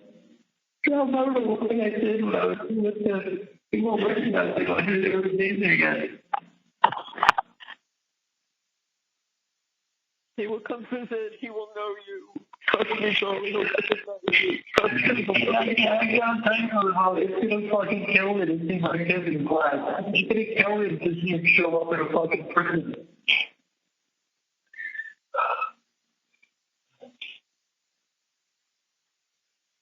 It's gonna fucking kill me. Like, I don't know what. I honestly don't know what worse. I really like. I'm not suicidal, but I'm saying, I just look at things and I'm like, holy shit! Like, I mean, it's like any enjoyment is sucked out, like completely sucked out, and like the mental aspect of like of knowing better and knowing what you had and knowing what life was like and knowing what you're missing out on, like seeing everything going on without you. It's like I can't tell you what I think is worse. No, I know what is worse. It's nothing worse. I know it. I don't know. Like, it's like I'm to watch everything from above, but I'm fucking take that.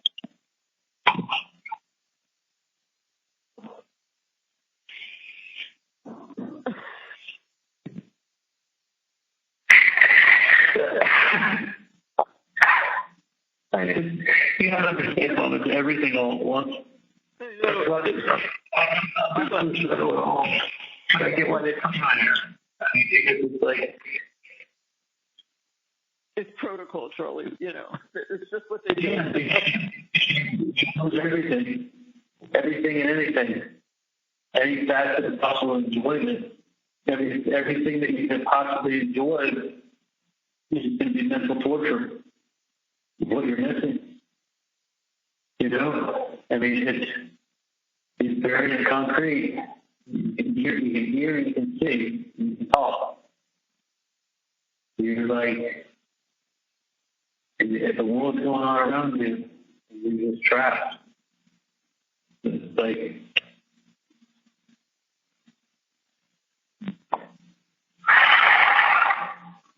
it's rough, well. That is very rough. It's very rough.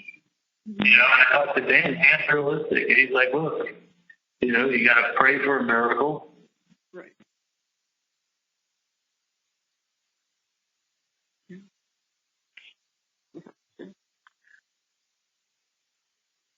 I'm not grasping at straws, but we are trying anything and everything. So we're just trying.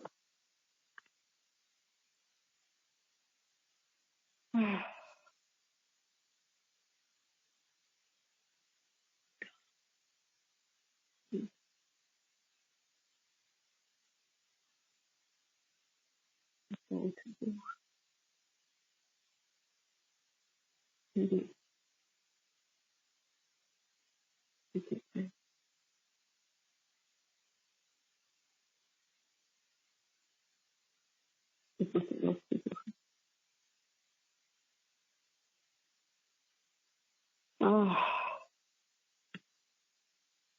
Can you hear me, hon?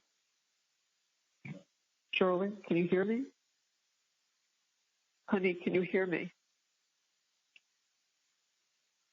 Honey? Can you hear me, honey?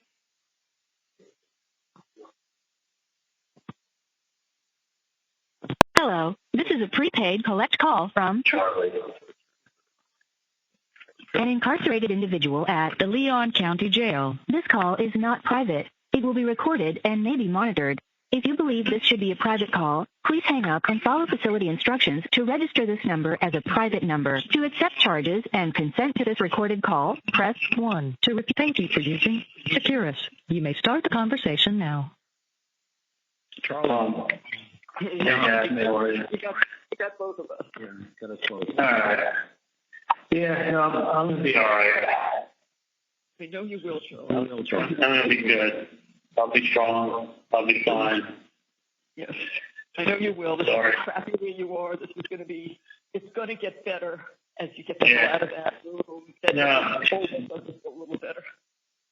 I'll feel a little better once I get into the other pod and I can move around a little bit. Right. Like, Right.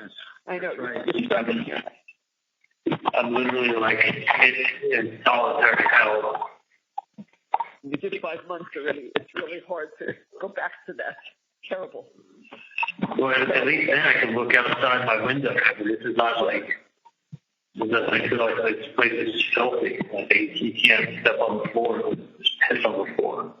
You stick to the floor, there's blood on the walls and shit on the ceiling. So, You know? as I told you, I told you exactly at 12:05 when Dan texted me what he said. So he's trying, Charlie. Yeah, no, I know this cheap Mac who's like he's cheap. He's the guy in charge of us.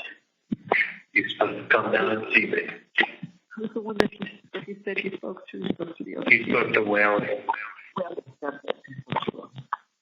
Yeah. It's just, you know, it is a lot. Yeah, it's an awful lot. More than a lot. It is, Charlie. It's unfathomable. It's unthinkable. It's more than a lot. I mean, right? It's you know, it just kills me because I knew that this is what Tallahassee was going to do. I knew exactly, and it's like no matter what your case is, no matter who your lawyers are, no matter what jury consultants you get, you're still dealing with the 911 operators can't coming out for your jury's trial. Dad actually doesn't know you. He told me the story before about one of the people. She was on the jury, right? No. We had to use an X to get rid of her. Just wouldn't release her for cause. Just wouldn't release her for cause. The mother of the 911. No, the The aunt, right? Her nephew took the 911 call when Dan was shot. He's the one that's heard on the call during the dispatch. So the aunt came out for jury selection, and we said to the judge, well, we're going to be, what if we're critical of her nephew who's taking the call, and where there's some critique that we have, and that's his aunt, and she's on the jury, and she's listening to us critique her nephew's performance. And she said, well, I could be fair and treat him fair and give him a fair shot and follow the jury's instructions and pursue him to be innocent until proven guilty. And they go, okay, she can follow the rule of law, we can keep her. They can keep her in the pool. The only people who got kicked off for cause are that they said they can't follow the judge's instructions and they can't change their thoughts that they had on the case. Like I had the mayor. The mayor was with all these people for 8 hours. They were with the mayor of Tallahassee. He was the last one we brought in. And we asked him if he knew about the case. He said he knew about the case. He thought I was guilty. And he said, there's nothing you can say that would make me change my mind. Okay, you're struck for cause. That gets you struck for cause. But being the aunt of the 911 operator in the trial, you're good to go. Not struck for cause. Right. So you had to use one of your strikes on her. It wouldn't take No, I had to use my strike on her. I mean, how much closer to the case can you get? Yeah. And then you got the guy who knows all about the case, who was a lieutenant, and he was with the Miami-Dade police, 24-year arson investigator, know-it-all, who knows everything, told us he had a photographic memory. Duman asked him a couple questions. He said the guy didn't know what he was talking about. Later, he got specific questions about stuff. The guy knew all about the case, but he said he could be fair and be impartial. But you got to get this guy off. It was the people that we were using our 10Xs on were people that you could not sit them on your jury. You already knew they were there to convict. It was painfully obvious. But Dan said, listen, I don't know how truthful our jury was when they moved on the ones we picked. I mean, you only know what they tell you.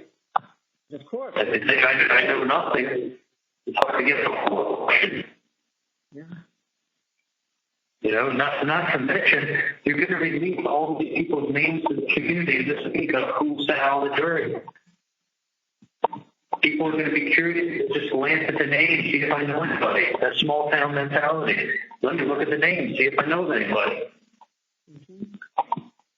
Okay, I know this person. Well, do you think this person, if they let me go, they want to be getting phone calls from that person? Well, what are you, crazy?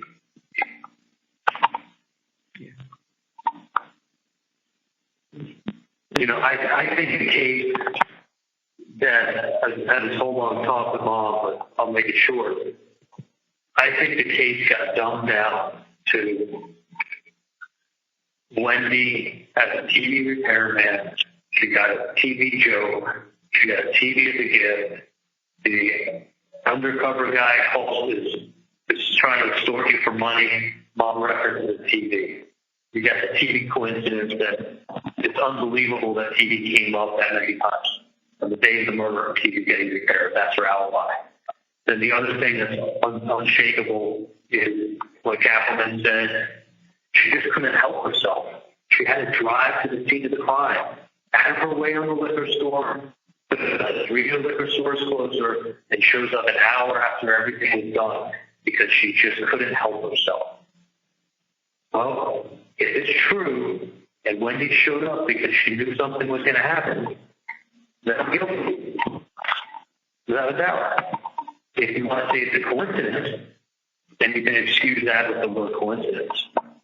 But the things line up, they line up. So if you can have an explanation, or you just say it's a coincidence. But if you can't use the word coincidence too many times before someone says, do you think I'm stupid? How often do you want to say the word coincidence before you tell me I'm stupid?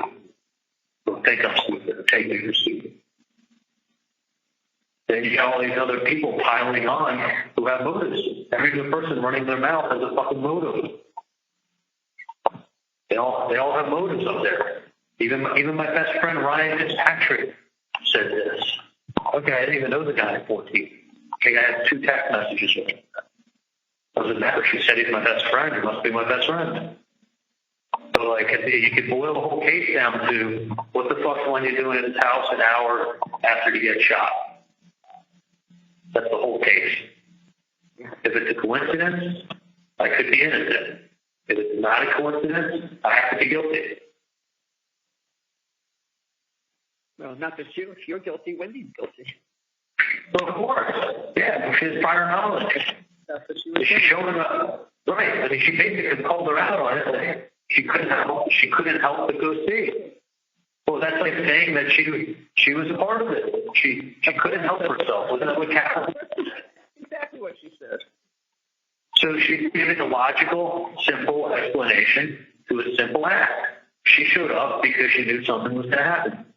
Why else would she? What else are the chances of Wendy leaving her house 7 miles away, looking to drive down any street on that date, at that time, an hour after everything happened, for one reason only, and it's to go buy a bottle of liquor? Was there no liquor stores close to her house? Yeah, they mapped out like 3 or 4 or 5 of them. Was that the most direct route to the liquor store? It was the route she knew how to go, but it wasn't the most direct route. So it's not the most direct route. It passes 3 other liquor stores that are way closer. And she's looking to drive down that street on that time, on that day. I said to Mom that, I said, what are the chances of that? Like 1 in 10,000? Or more? More. I mean, it's so crazy. It's so crazy, but it happens. Yeah.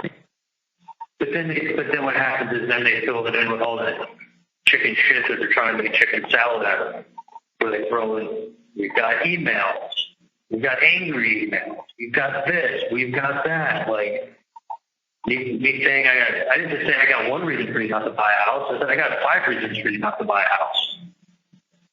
But like, you've got, you put everything together, and you got Wendy showing up at the crime scene an hour after it happened and trying to drive past the house.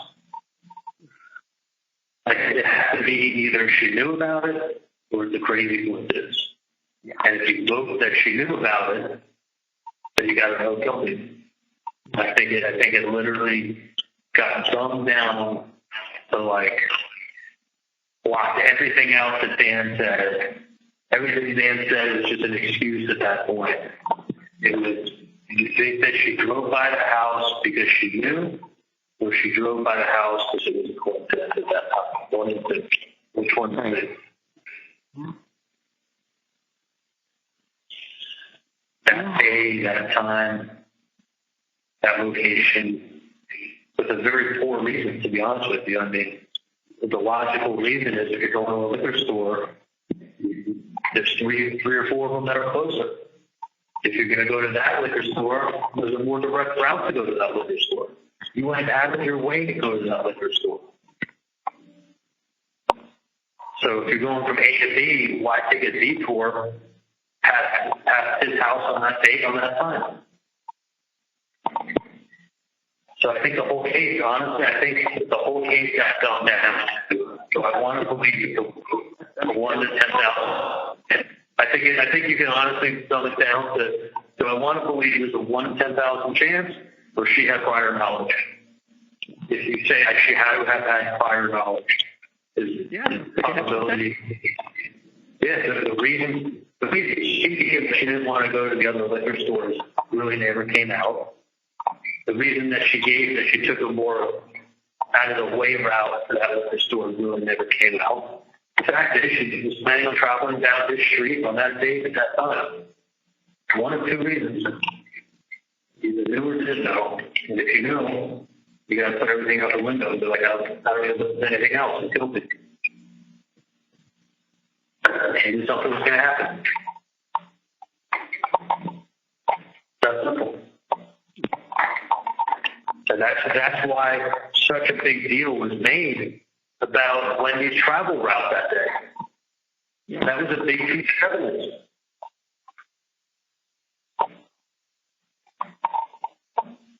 Yeah, I know. That was a big piece of evidence, and the TV was a big piece of evidence.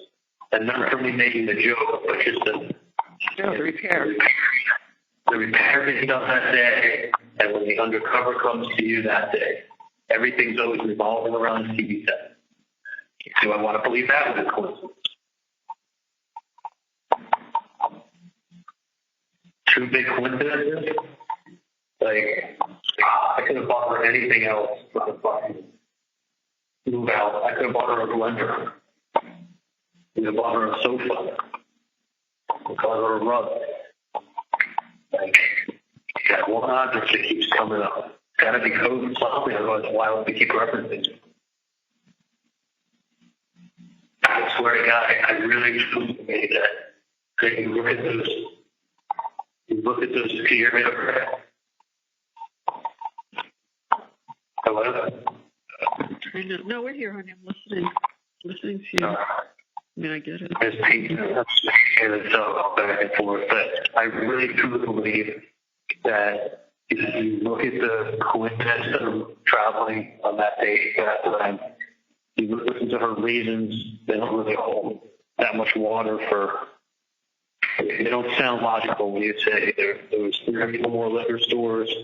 When you say that there's a more direct route to that liquor store, the reasoning starts to kind of sound a little soft.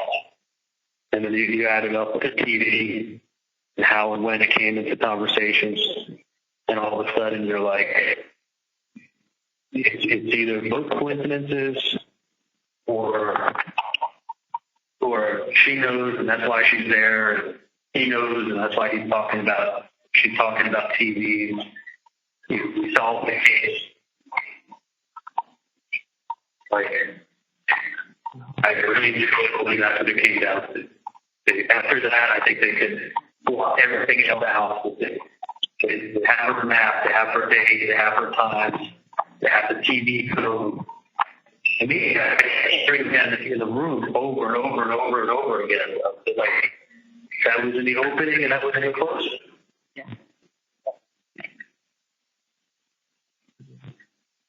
And the only way you can explain something is but two big coincidences. One big coincidence is hard to swallow. Two big coincidences surrounding the case starts making you say, like, how many coincidences are you allowed? Yeah. No, we talked about that before. It's like too many. How is it possible? Just impossible. I mean, the house is literally 300 feet from the turnpike. Like, it's just, I mean, certain things are like, Jesus, like. I don't think that was it. I think the things you mentioned, what they dumbed it down to, but that's easy. Okay. That's easy to remember. When you need to think about it, you think, is there any way, like, what are the chances of her showing up? Like, listen, she showed up because she knew that it was all set up. What are the chances of her showing up randomly? I would say 1 in 10,000. Because of the timing and the date. It's 1,000. It's 1 in 10,000. So on that date, okay, so you're saying it's a coincidence. And during Catholic, she just couldn't help herself. She knew why she showed up. She couldn't help herself. What sounds like a logical explanation?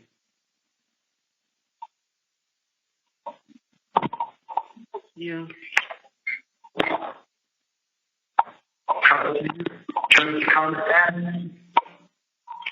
Dan's trying to explain something away that's a 1 in 10,000 chance. And you know what happens? You start having excited. Eventually, it sounds like you're just making excuses. So instead of being able to explain the other stuff, which is the meat and potatoes of the case, we're having to fight. What the fuck is Wendy doing there on that day and that time? If she knew, you got her killed. You use common sense. I really think it, honestly, I hate to say it, but I think it completely got, instead of being able to focus on meat and potatoes, it got the crazy coincidences, the batshit crazy, emails going back and forth. And then it just set the stage for, like, them showing autopsy photos. And it just adjusted it.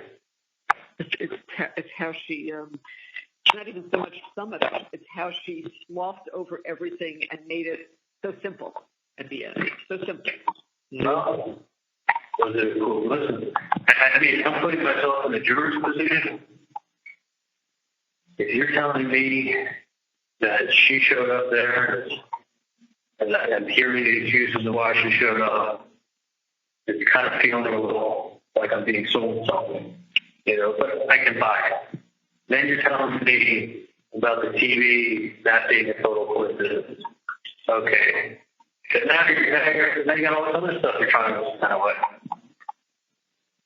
like you almost, there's two big coincidences on things technically involved around the case are very hard to explain away other than saying that was just a fucking coincidence. That was a 1 in 10,000. That was a 1 in 10. By the way, that's why people think Wendy's guilty. What? I didn't hear that. That's why people think Wendy's guilty is what the fuck was she doing showing up at the scene. Yeah. I understand that. And now that you're guilty, she's guilty. Well, if she showed up at that scene, it's because she had prior knowledge. If she had prior knowledge, then she's guilty and I'm guilty. Like, you can't explain things other than coincidence, It's like, that sometimes you can prove things are just coincidence. I remember one time I was saying to these copies, like, oh, we got to get together soon, man. It's been years or whatever. And I was talking to him, I think I was walking the dog. And then the next day I was flying out to Vegas. I didn't tell him I was flying out to Vegas. He didn't tell me he was flying out to Vegas. The next day I remember walking around the pool going to put my, look for a chair at the Wynn. The Wynn Hotel. And they got 3 pools, 2 pools. And I'm walking around the pool trying to get a chair. Literally, like, people are laying in a pool, they're laying face down or turned to the side. You can walk right by it. It's not like I'm really looking at people. I start walking around the pool. I'm out there for 4 minutes. I walk right into it. I know. That was the craziest coincidence, right? You just had spoke to the night before, said, we got to get together soon. And then, I didn't tell him I was going to Vegas. He didn't tell me he was going to Vegas. And there's a pool. And it happened to be out there early. It was like 10 in the morning. And I went for a lap around the pool just to see what it looked like and just walk around. Walk straight into it. I mean, how many hotels are there in Vegas? How many pools are there? How easy it is to stay at the same hotel and not run into somebody? He's in San Diego on the Fort Lauderdale. The next day, I have a drink. Coincidence. That's a coincidence. And everybody's like, that kind of stuff. But then when you look into it, you can see, like, when did he buy his ticket? When did you buy your ticket?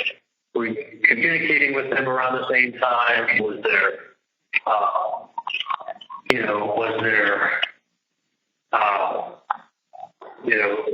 who was he planning to go with? Who was I planning to go with? Do people know each other? Like, that's why they still visit you calling Wendy and talking to her that morning about confirming her TV appointment. Yeah. Like, that's why there was so much time spent on it. I'm just replaying everything in my head, but, like, that wasn't for any other reason but to show, look, you're calling her and talk to her first thing in the morning. Like, I'm in the car for an hour and a half while I work in Jupiter. Oh my God. By the way, whatever happened with that person looking at Tortuga, did they write it? No. What's that? No, and he had another showing the other day. He asked if anyone rented it for Tortuga. No. No. What did he say? It was too much? No, I think, I don't know that one. Oh, there was The other another. one that wanted to No, there was another one after that. He showed it a couple of times this week. Shannon said to me, she's like, oh, what's going on with Tortuga? She said, I see it taken off the market. And I'm like, I got no idea. No, I don't know who. I don't know who said that. Who said that? Janet said it was taken off the market. No, it's not. Who said that? Shannon. No, the sign is outside. I talk to him almost every other day. Absolutely not. It's not the case. Okay. I don't know why she said And, that. maybe the realtor site, maybe they didn't have it on the same realtor site, or maybe you should look at realty.com, or I don't know. You look for yourself. Yeah, no. That's why, Dan, I keep thinking it's November. What's taking so long? We thought September, we thought October. I'm shocked, actually. So I'm not shocked that there's 8% interest rate at the house. It costs more now than it did before. Yeah. I mean, I think that the people who aren't taking out loans are still able, like those really expensive homes where people aren't taking out loans when they're billions and millions, like $5-6 million homes. I think they're not taking out loans, but I think the homes where people take out loans get affected drastically with a 30-year mortgage to 8%. Yeah. No, I agree.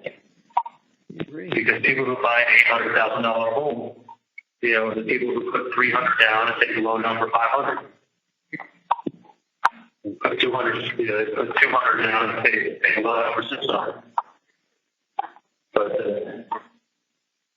and then it affects it. Right. I mean, look, I would see what you can do about renting it, maybe. Like, but if you sell it, I think it's just not Yeah, that's for me, fine. it's more, I know. it's more of a manage. It's like that place was me. Like, I know it wasn't fancy. I know it was like I walked in and it was like, it was home. And I think mentally, the last year and a half, like, I've been walking into that house in my head, like, envisioning coming home.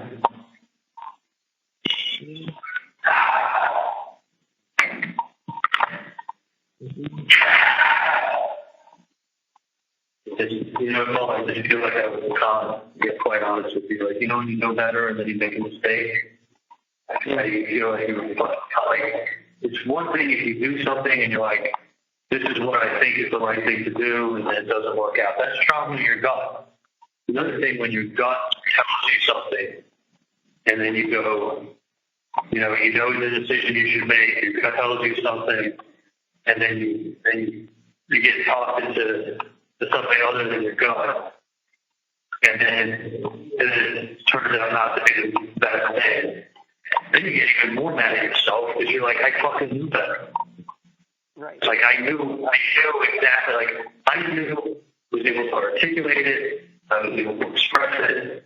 I knew, like, every step of the way what things would look like. I literally, and I did because I told you. No, I know you should. And I'm not talking about one thing in particular. I'm just saying lots of things. I knew ahead of time. I knew I could see how things would turn out. I could see how 3 would be moving to North Carolina. Like I could see things. I felt things. Like I feel it in my bones. Like I saw things, I felt things, I knew things. I made observations. I made comments about it. I spoke about it. And then the next question is, okay, so what do you do with all that? Great gut feeling, Charlie. And then it's like, that's sort of spiral.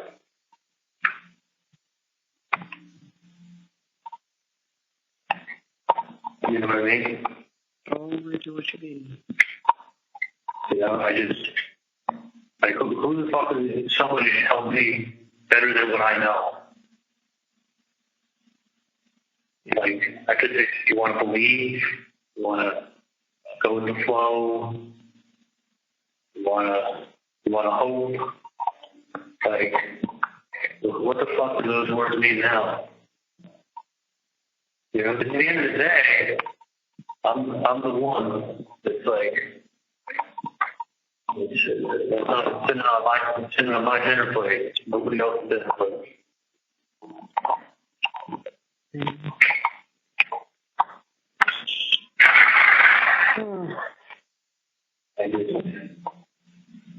I just know it could have been a lot of things. I'm not talking about just one thing. A ton of things get so fucking different. And I really could have, like,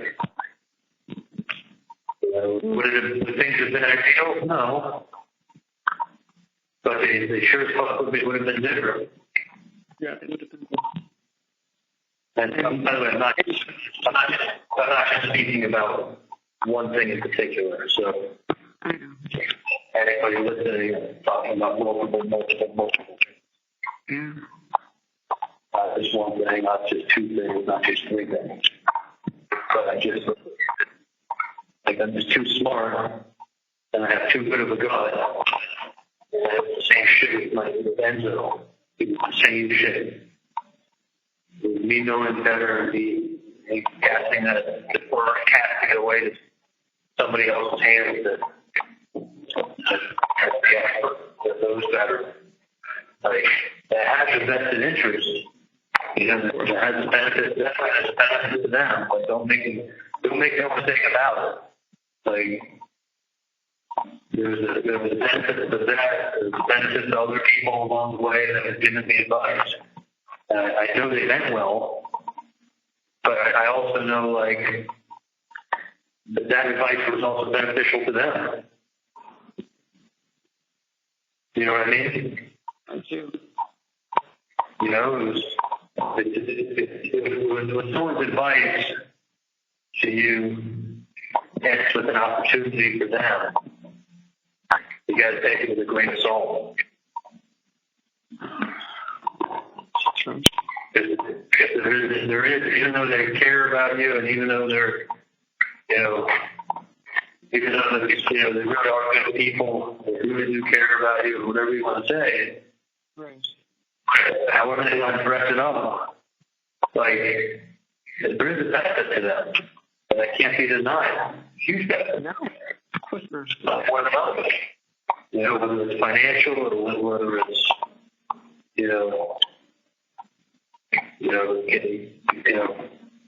being recognition or whatever it is. You know, there is a benefit, and there's too. So then you can't say there's no benefit. It's like if you feel something in your gut, and you know something, and you're so sure on it, and you're articulate on it, just move on. Yeah. You know? Move on. Okay. We've always said that, but we forgot. Yeah.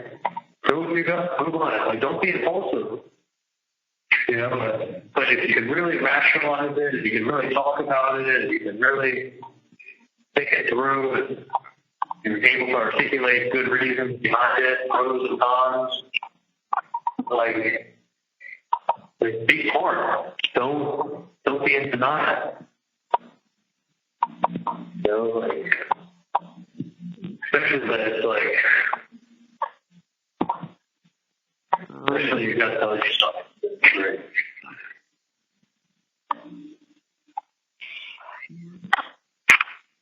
I don't know how to say it. Like,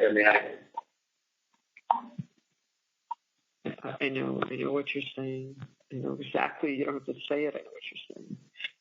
Yeah. I just sit here and like,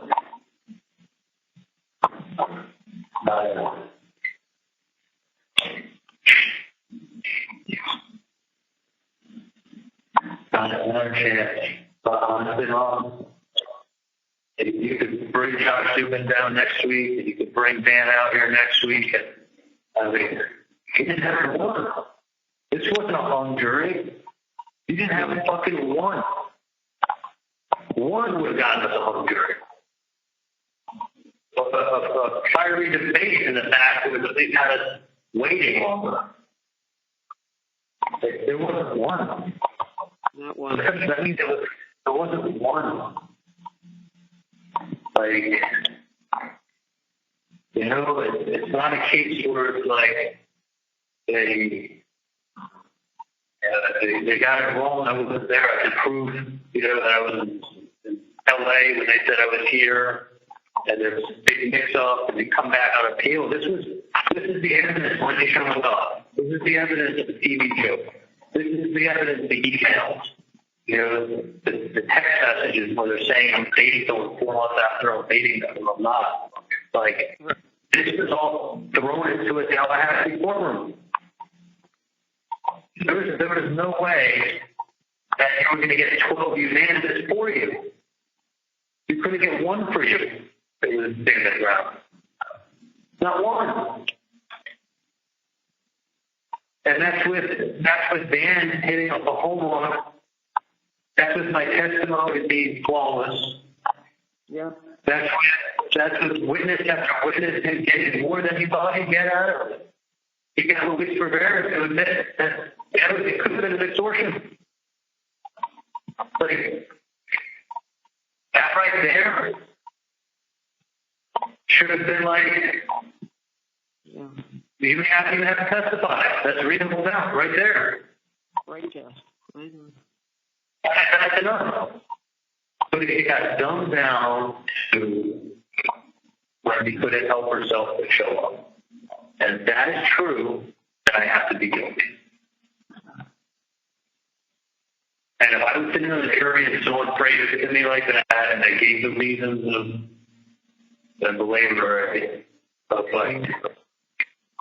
you know, the liquor stores or route or time, all the little things you want to explain in a way, it was either she knew about it or we're very mistaken. And if she knew about it, you know how to do it. Take everything else off the table. Yeah. That's a 1 in 10,000. So you're going to tell me 1 in 10,000 is the chance? You're basically telling me I got a 9,999 times I'm going to be right when I answer that question. Mm-hmm. Or 1 in 10,000, that's the number. It's going to say, you know what? This is a chance. That's all I do. That's just a crazy chance. And well, think about it. You got a 1 in 10,000 chance of truly being innocent if you look at it like that. That's why that was a big deal made about in the opening. That's the reason why it was a big deal made about it in the closing, because that's your 1 in 10,000 chance that it was a coincidence with a public court explanation. Like, if she knew about it, if you believe she knew about it, and that's why she's there, and you can deal beyond a reasonable doubt, sure, but that's why she was there, then you got to go for it. I honestly think he got dumbed down, stuff like that. It is. It is. It is. I mean, you're right. And I hate to say it, but I put myself and her in a juror's position. And I think I'd be smart enough. You She's presented like she couldn't help herself. But then you got all these other people who have motives that, of course, are going to throw shit at the wall. right. So you got the shit getting thrown on the wall, and then you got the 1 in 10,000 chance. She shows up at the fucking crime scene an hour after, just simply by chance. 7 miles out of the way.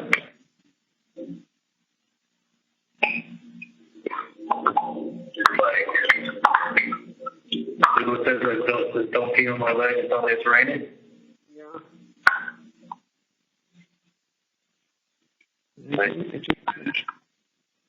that's when people hear shit like that, and they say that. What's the truth? But combine that with all the other stuff that you got, and you just. I mean, if I was working in Fort Lauderdale, started at 8:30, they wouldn't take one of those calls. That one. There might be what? I didn't hear that. There would be almost none of those calls that morning. Oh, right. You know, in the car for an hour and a half.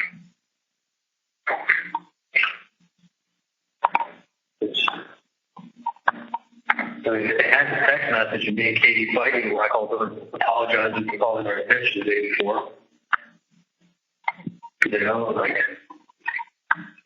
so that just means that we were fighting. That's all it means.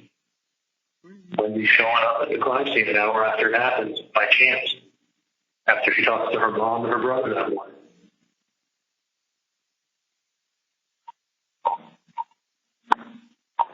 She couldn't help herself. When we gave the facts, they gave a logical explanation. I guess 99 out of 100 times, you'd have to say that would have to be the case. I don't buy Wendy's answer of going to a liquor, after 4 closer liquor stores, or why didn't you just take a more direct route? She passes 4 liquor stores and takes an indirect route to go to a liquor store further away so she could drive out of the house an hour after that. I mean, it's 1 in 10,000. 1 in 10,000 she's telling the truth. And you can, you know, when they say like beyond a reasonable doubt, if she showed up on purpose at that place at that time, then he's guilty. That's almost like corroborating evidence.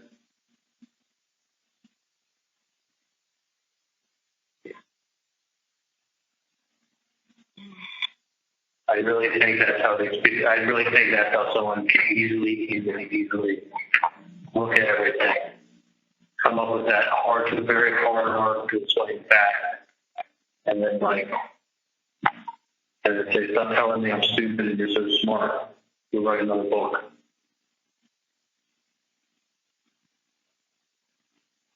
You know, by the way, every time you tell someone it's a coincidence, you give them a shitty explanation. People always feel like you're. That's 2008. What? No, she didn't say 2008. I know, but I know. What's the book? Yeah. That's because she's okay, here's your answer. Because she said she's wanted to leave ever since she got there. She never liked it there. She felt that way. Side. I mean, that's even more reason. She's been planning this forever. She's always wanted to leave since 2008. The stories modeled after her and her family, and the professor teaches at the University of North Florida. The University of North Florida State. Put the word North in front of Florida State. University. What does the husband do? He's a professor. So the husband's a professor at North Florida State. Only does immigration work. You got 2 boys, and the town is an imaginary town. The town's almost fucking identical to Tallahassee. Good job, Ruby. Like, you were Fortune Island. I mean, a small stop on the way to civilization. It's a place that you never planned on living. That you thought you were a phone. Like. Showing, you know what they say, like showing up at the scene of the crime? Yeah. That's why it was open with that and it was closed with that. Because you got to have a real good explanation for that. Yeah. She And her explanation was weak.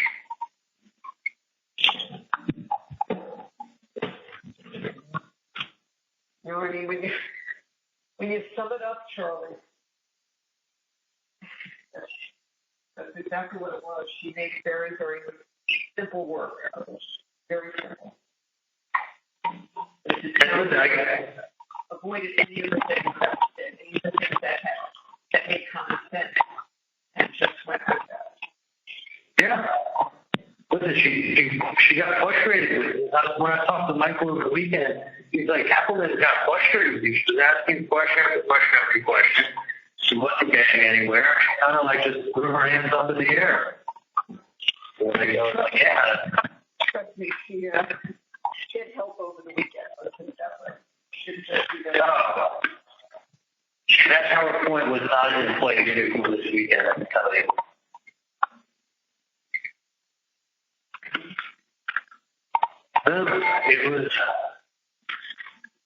She went through all the monsters that they had in the case. I mean, Dan had 7 puzzle pieces. She had 125 of them.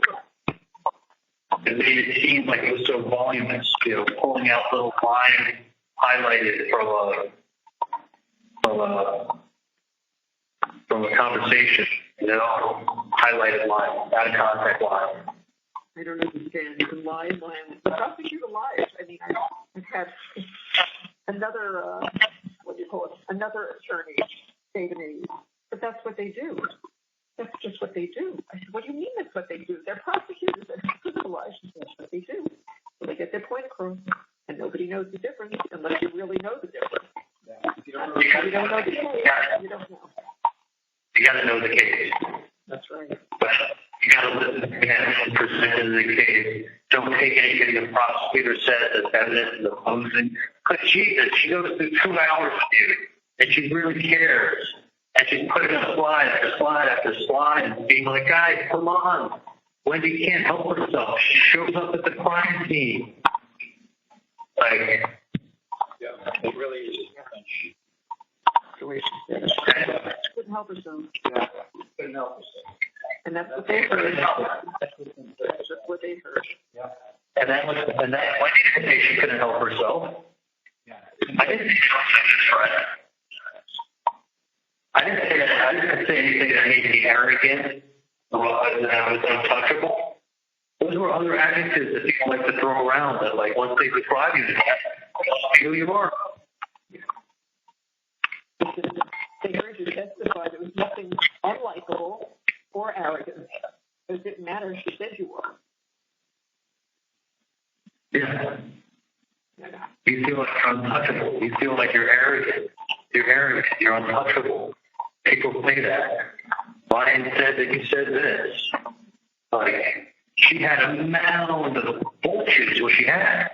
She couldn't debate any facts. So boil it all down to when you show up at the scene of the crime and you don't have a real good reason and you just drove 10 miles, you look guilty. Especially after you spoke to your mom and you told her that one. After done with your TV repair appointment. Like, it just got dumbed down to the point that how do you explain when they're showing up there? Can't. Okay, it's the liquor store. All right. Was there liquor stores closer? Yeah, 3 of them were half the distance. Was that the most direct? Okay, but then you go, okay, no, she wanted to go to that one in particular. Was that the most direct route to that liquor store? No, it wasn't even the most direct route. It was a route that she was familiar with. So she was drawn to her marital home for a point of reference to then take the long cut to go to the liquor store that was further from her new house. At an hour after that.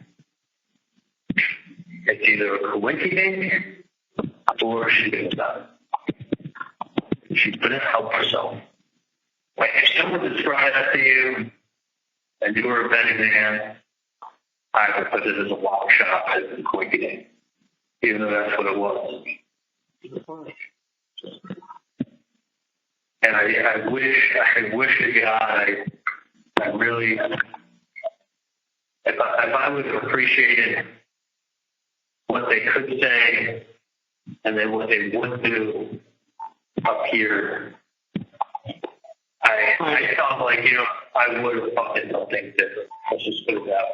I know. If I knew what they were going to say and what they were going to, attorneys knew what they were going to say and do. I don't know what they're smoking that they think that they were going to say and do what they did. But my attorneys knew what the fucking evidence was. The attorneys knew what the evidence was a lot more than I did. Like, for where we are and what the evidence was and how they'd be able to present it, there's no way, unless they had 12 jurors like number 15, that it could have been anything but a hung jury. Well, it would have been hung. It would have been hung with him or another one of the alternates, supposedly. I think there were two that were like that. Two of them. Yeah. They are the alternates. And who's to say how long they would have held out with the other 11? He might have just said, so does Fielden, and they just report a hung jury. But those were smart people. These are people who said, listen, she should have, I don't buy her reasoning. Her mom and her brother are calling her. And this is just way too much of a coincidence for it to be a coincidence. That's it. That's what you had on the jury. It didn't matter what I did on the stand. It didn't matter what Dan said. But one of the guards who was downstairs when I was in the jail cell at the courthouse, Yeah. he said to me, it's like, anyway, while I was sitting downstairs for 4 hours and talking to one of the guards, he stopped by the cell and talking to the bars. He's like, look, it's like, the only way you get out of here is if all 12 people want to say you're innocent. It's got to be unanimous. Otherwise, it's going to be a hung jury. And if it's a hung jury, you got to come back and do it again. And again. And again. Like, you're only getting out when all 12 say you're innocent. That's the only way you're walking out. It's like, if I would know that they would, like, I didn't know all the evidence that everybody else knew, the whole bullshit evidence. I kind of knew what they thought, but I didn't know all the bullshit evidence that was really going to be the case. And if that bullshit evidence existed since day one, they knew the route that she took from day one. But it's like, if I would have known that not like how it was going to be looked at and what the prosecutor was going to be doing and saying, like, I would have done things differently. I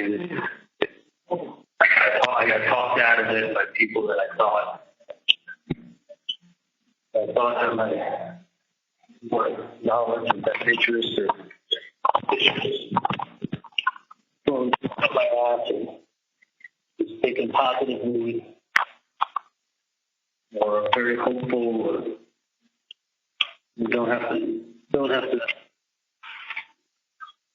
it's not to be able to do. Yeah. It's like, you can get all this great advice. You're the one that you don't want to get the dinner plate. I think, just like we shouldn't play other people's account. You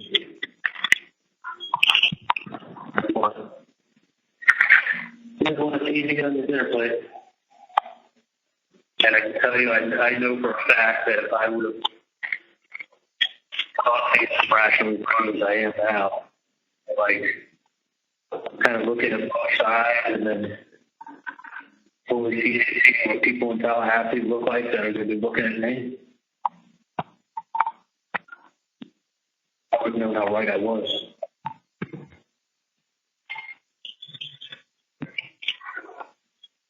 I mean, Josh Duden is from Tallahassee.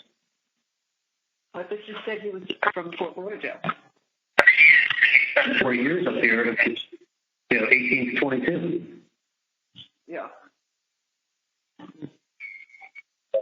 of his, developmental adult years. He wasn't like a teenager that didn't really get a feel for people. Like, guy was doing it for 4 years. Like, he knows how it happens. Oh, yeah. Sure he does. You have a consultant to help you with jurors and get people off the jury, and instead we're getting off the 911 operator's end. We're getting off the claim detective. I had 5 people on the jury who had law enforcement in their family. 5. 5. I don't understand how they were allowed to serve. I don't. 5 people with law enforcement in the family, and they're on the jury. How? How does that get through? I don't understand that. 9 law enforcement agencies. There were 3 on the jury who either they worked in Florida State or had a spouse working in Florida State.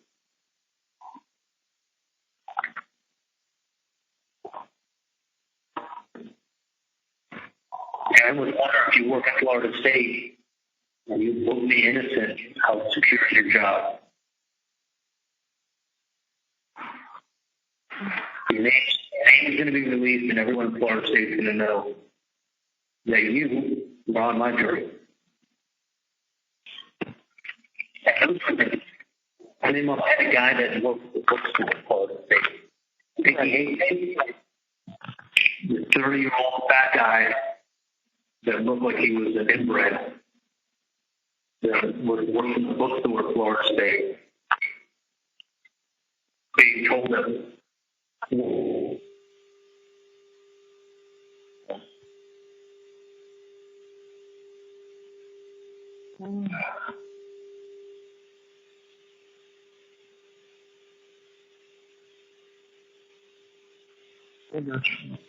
Sure. Chad and I look at each other like, I don't get it. I don't understand. How's this happening? I don't know.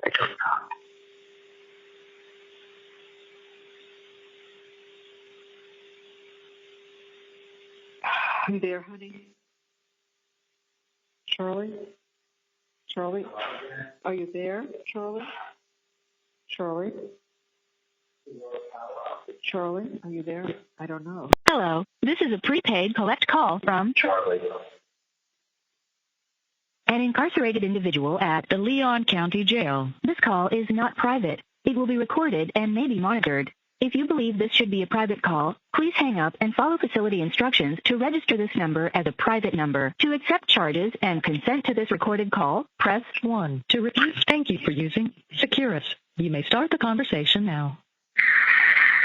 Hey. I don't know what happened there. I just kept saying Charlie's words there. Yeah, the power, the bars went down, and the reception just went down. So I had to wait for it to get service again. Yeah. No, I know. Listen, I know I'm belaboring it because I got nothing else in my head, and everything is bad. So the one thing I can kind of focus on and rehash. That's right. That's right. It's fine. I mean, it's like it gives me something to focus on or talk about. Otherwise, everything else just is really hard for me right now. I know that. It's like everything is a trigger. I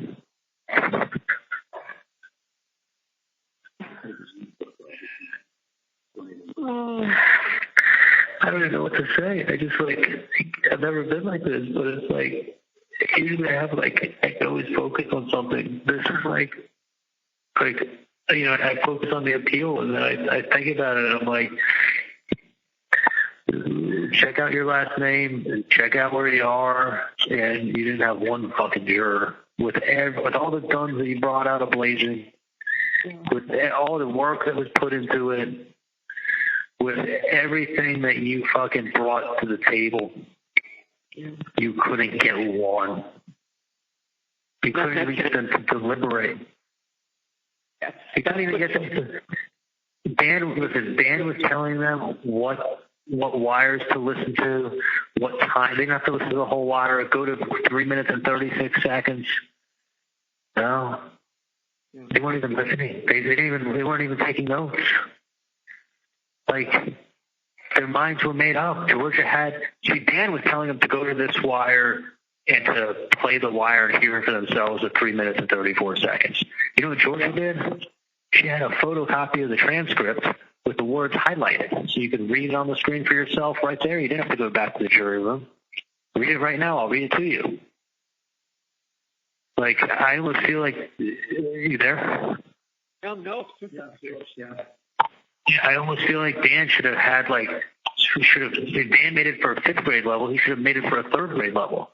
He should have had the photocopies with the highlighted words saying, it's not done like this. I know for a fact.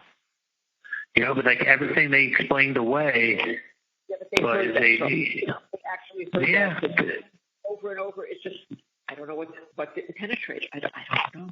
I think the case got, honestly, I think the case got dumbed down to she's showing up at the scene of the crime. He's telling me she didn't know. If she knew, then they're involved. If she wasn't showing up, okay, I can believe it maybe, but her showing up is the icing on the cake. And that's why they opened with it, and that's why they closed with it, and they even gave their simple explanation, which is she couldn't help herself. And look, 99 out of 100 times, if, you know, in a case like that, I guess it would make the most sense, except that's not what happened. But I think if the jury could grasp a hold of, you know, between that and the TV, they had two things that were coincidences that you really don't have explanations for.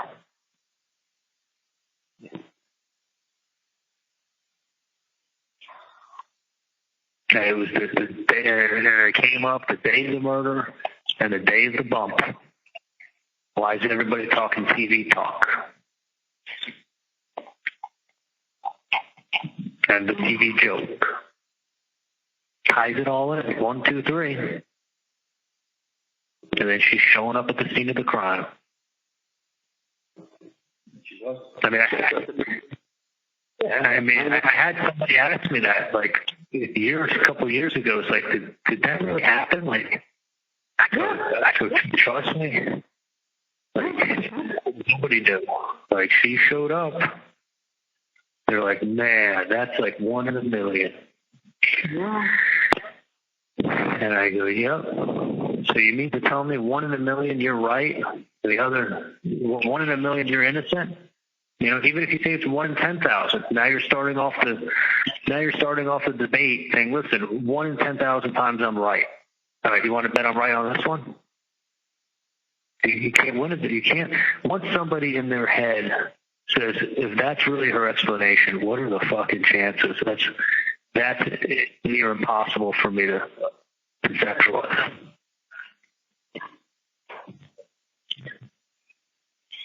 I guarantee you, if they poll jurors, that's going to be the thing that's stuck in their head, that they knew right then and there it was either a coincidence or it was a lie. And the coincidence has to be 1 in 10,000. And maybe they're sitting there saying it's 1. I'm saying 1 in 10,000. Maybe these dudes are saying it's 1 in a million. She had to be a part of it. She's showing up at the. You know, they always say, like, it's an expression. It's like, you showed up at the scene of the crime. Like, they always use it in, like, detective movies and, like, it's a line. Like, you're at the scene of the. You showed up at the scene of the crime, but she didn't know anything. Like, people start a fire and then they show up to watch it. I mean, it's been on TV forever. It's always I mean, it would be like, I mean, you know what it would be like? Do you remember,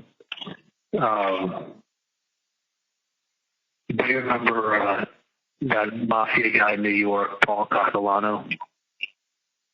What's the last name? Castellano. He was shot getting into or out of Spark Steakhouse in, like, downtown Manhattan. Oh, yes. Okay, I didn't remember the name. It was like that's when John Gotti became, like, you know, the head of the Gambino crime family. Is when Paul Castellano got shot, and they did it like it was in, like, downtown Manhattan and Spark Steakhouse. I just seen it on the news enough. That's all I know. Wow. But that's it was like real violent, and it was like he was either getting out of his car or walking into his car out of the steakhouse, right? Yeah. And that would be like saying somebody who absolutely hated Paul Castellano, like who had beef with him of some sort, like who lived, 15 miles away, like pulling up at the scene 30 minutes later. Or even like being there while this actually happened. Right. Like sitting in the restaurant while this happened. Like, it's one of those things where you go like, okay, like this guy's getting that this is happening. Manhattan's a big city. Okay, why the hell was this guy here? You could say, well, he was eating dinner the same night at the same restaurant. Okay, maybe. But, like, he was going someplace, he was going to a liquor store, past 4 liquor stores, took alternate routes, and ended up right there at that time. Like, that's a good story. Like, that sets the tone for everything else. Like, that puts a bad taste in your mouth. Yeah. It does.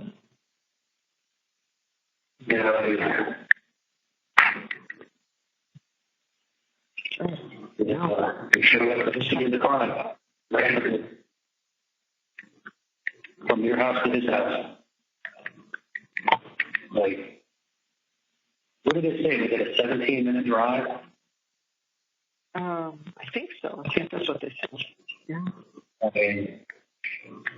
And then they put up slides that show liquor stores were like 5 minutes from her house, and she's driving 17 minutes. Like, I get it. I still would go to CVS right by Nova. Yeah, it's closer one. So you go. Oh, and I pushed that same pharmacy across the street from Nova. I don't know why. Maybe you can do that with liquor stores or pharmacies, but like, I still went to the CVS liquor store and the CVS pharmacy. Yeah.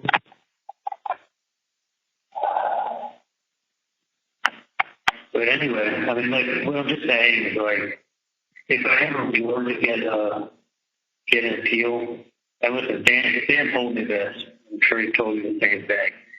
He said, appellate lawyers are expensive.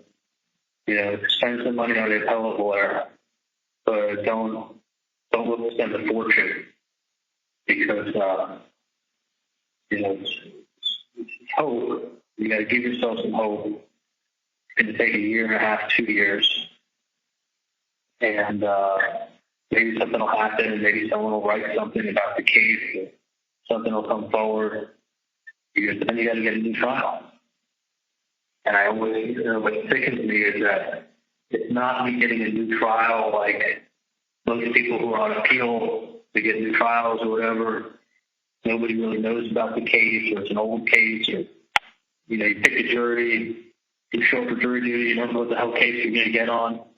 This would be a service times 2. This would be what, the fourth trial based on this shit? Like, it would be a service, again, big service. You would have to get moved out of Tallahassee, but the service will travel.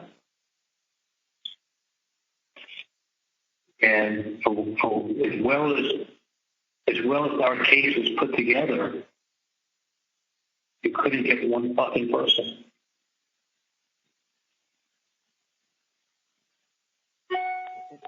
You couldn't even get the jury to pay at any time. They had already decided. It's just They did. if I did. They did. Yeah, no, it was. And, when I was being brought to court on Friday, so the black guy who was going to court with me at the same time and everything, he'd been here 3 years. He got a public defender. He had a first-degree murder charge. In 3 years, the guy's last name was Brown. Yeah. And I was in my cell. He was in his cell, and I was eating lunch. It was on Friday. And we were talking from the cell to each other for a few minutes, and he was real nervous because the jury was deliberating. The jury started deliberating at 11 o'clock in the morning. I came down for lunch, probably down there. I guess it was about 1 o'clock on Friday. I was like on top of the world. I was like talking, like happy because I was testifying. And Dan was like telling me how great I did. Kate was telling me how great I did. Jury consultants that were watching it said I did very well. He said it was the best he's seen me. Like it started being straightforward and like precise, like composure. You know, like he said, you knocked it out of the park. That was his word to me. Was you knocked it out of the park. Everybody said it. I went down and I'm talking to this guy and started all down. He started talking about his case. He had he's got his girlfriend, his baby mom. She's got an ex-boyfriend. She also has a kid by him. You know, they had words. You know, he told him, like, you know, if you got a problem with her, you can take it up with me. You know, don't talk to her anymore. You want to talk to her, you talk to me. And then the guy showed up at the house. And he said that the guy showed up at the house. He reached for a gun in his jacket. And as soon as he reached for a gun, he pulled out his gun and he shot him like 8 or 9 times. And he's like, one of the last shot was in his head. So he shot him like 8 or 9 times. He's like, man, it was self-defense. And I'm like, what? Stand your ground. You're fine in self-defense. And he's like, yeah. I'm like, did the guy have a weapon? He's like, yeah, that's the thing. You know, when the police, he's like, when I shot him and all, I went back in the house. And when the police came, he didn't have a weapon on him. So he's like, so they're charging him with first-degree murder. So when I was there on Monday, I was talking to one of the officers for a few minutes when I was down in the cells waiting. They're talking me through the bars. And they were telling me, man, like, 8 or 9 hours. So like 7 or 8 o'clock at night from 11 in the morning. And it was charged with first-degree murder, and they acquitted him. And I'm like, all 12 jurors? He's like, yeah. I was like, all 12, because they gave me belts and tie, and they walked out of the courthouse. He was in jail for 3 years in Leon County. And had a first-degree murder charge. Yeah, I was brought in the police man. I stood with him in the morning. He was the other guy dressing as me. He got him Brown. And he had a public defender, sat here for 3 years. The guy was unarmed. You know what they said? They said he shot him, and then after he shot him, he went in the house and called 911 to call the police to tell them what had just happened, and that somebody from the hood must have come over and taken his gun off of him. But he had a gun when he shot him.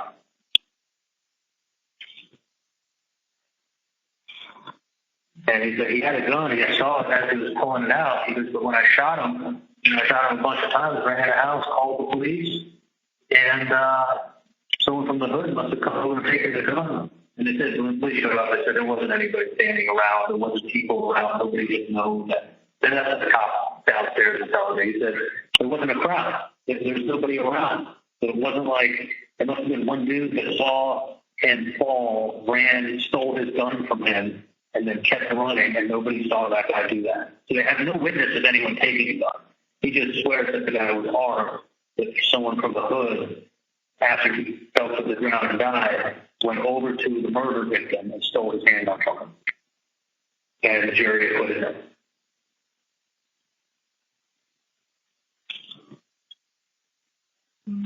Friday. 12 people. And when I was talking to him, man, he was so worried that, yeah, I only have 2 black people on the whole jury. He's like, I got 2 black women, and that's it. Because everybody always says there's all black women on the jury. So he's like, I only got 2 black women on my jury, man. Like, how many you got? 4 of them. And he was like, oh man, he was like so jealous of him. Yeah, he was a black sergeant. The guy was a black guy, served as a sergeant in the U.S. Army, retired after 20 years, and then worked for the post office. You know, I wouldn't be surprised if he was sergeant was like the leader. You know, and sitting there and saying, you don't show up at the scene of the crime unless you're in balance. It's one thing to call it a restaurant, it's another thing to be like a route on the way to a liquor store that's totally out of your way. I mean, look at how big Tallahassee is. Look how many different directions, look how many different streets she could have taken to fucking get there. She was turning down trespass. Like, you know, was she going to pick up a bicycle? Was she going to pick something up? No, she was turning down trespass at 12:30.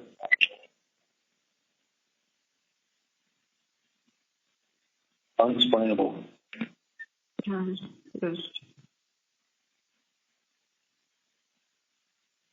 I just, yeah, and listen, I'm not a jury consultant, I'm not a lawyer, but why was I so white about what it was going to look like up here, and they were so mistaken? Right? You have a world-renowned, the guy who's the best at what he does in picking juries. Like, meet that. He is the top. That's right. And you couldn't manage to get one vote. That's because you break it down and say, what are the chances of her turning down Trescott at 12:30, leaving her house, talking to her mom, talking to her bro? She couldn't help herself. The only logical explanation, and the shit was like, you know, even if she wanted to go to that liquor store, there was a more direct route. The only way that she went, that was the way she always knew, and she's bad with direction. But it's like, you're this brilliant person, but you're so bad with direction. It's kind of like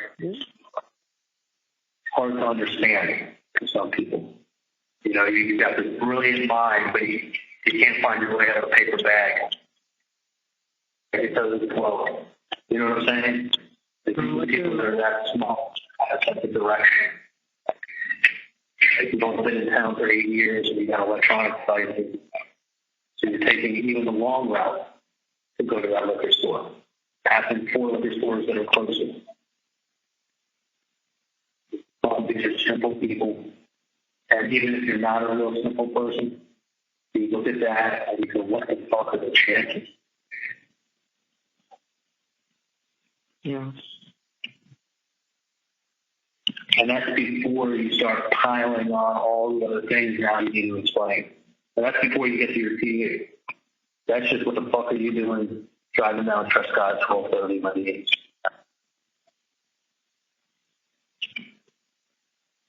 Like, it's just, that's why I feel like, listen, I don't want you guys to give up, but I just, We're not. We're not. no, this is never going to focus. That's when you get down a rabbit hole. But I just,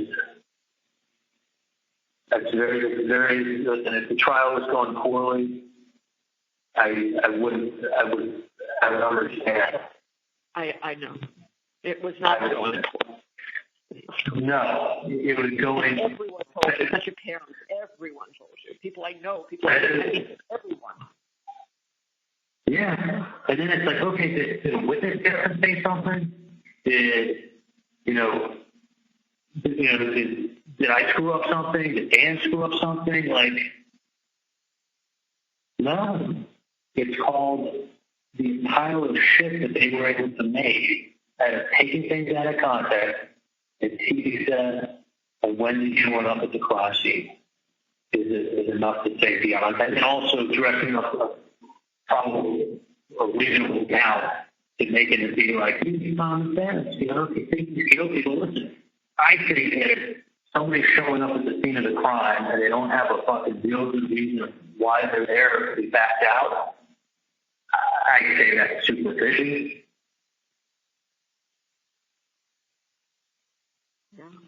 I understand. Like, you showed up at the scene of the crime. Like, how else do you know, if that was the only thing, that would be one thing. But it's like, that's why the showing up at the scene of the crime and the fucking TV became like two things pounded in people's heads. And you combine that with all the other fluff, and you have exactly what I said is going to happen. It's how it happened. My words were, you don't stand a fucking chance. Even though I know the truth. Yeah. You don't stand a fucking chance. Like, how could, I just don't get how everybody, like, the trial, here's the other thing, Mom, that the trial went really well. Like, it didn't go bad. There were no surprises. You know, Dan was hitting on all 8 cylinders. You know, I was nervous because I've never testified in court before. Like, you know, you can forget something, you're so bored. Like, you know, and really, you know, be making look bad. If anything, I thought it helped my credibility when I got up there and they liked me, like really, like the personality kind of came through a little bit. Like, everybody said that, yeah. Very personal. Like, I really was trying to, like, just be myself. Like, the word everybody used. She's likable. I mean, she tried to say, like, to make me look bad, she was talking about my mom using the curse word and saying this. I go, honestly, it's like, you make me laugh. You said the word fucker in court. Right. Like, she said it a few more times trying to get me to laugh, but I wasn't going to laugh. She kind of took me off, like, Sure. what I had with her. It has anything to do with anything. You know, yeah, but she sounded like she had Tourette's. You know, I wanted to say that, but I don't want to say that if you don't know if they go to the jury that family member with Tourette's and then they think you're insensitive. And I wanted to say, like, you sounded like you had Tourette's. You were standing there screaming out curse words one after the next, like rapid fire, like not in context of who it was being said to or why it was being said. You're just naming out curse words, standing in the middle of the room screaming. It made me laugh for a second.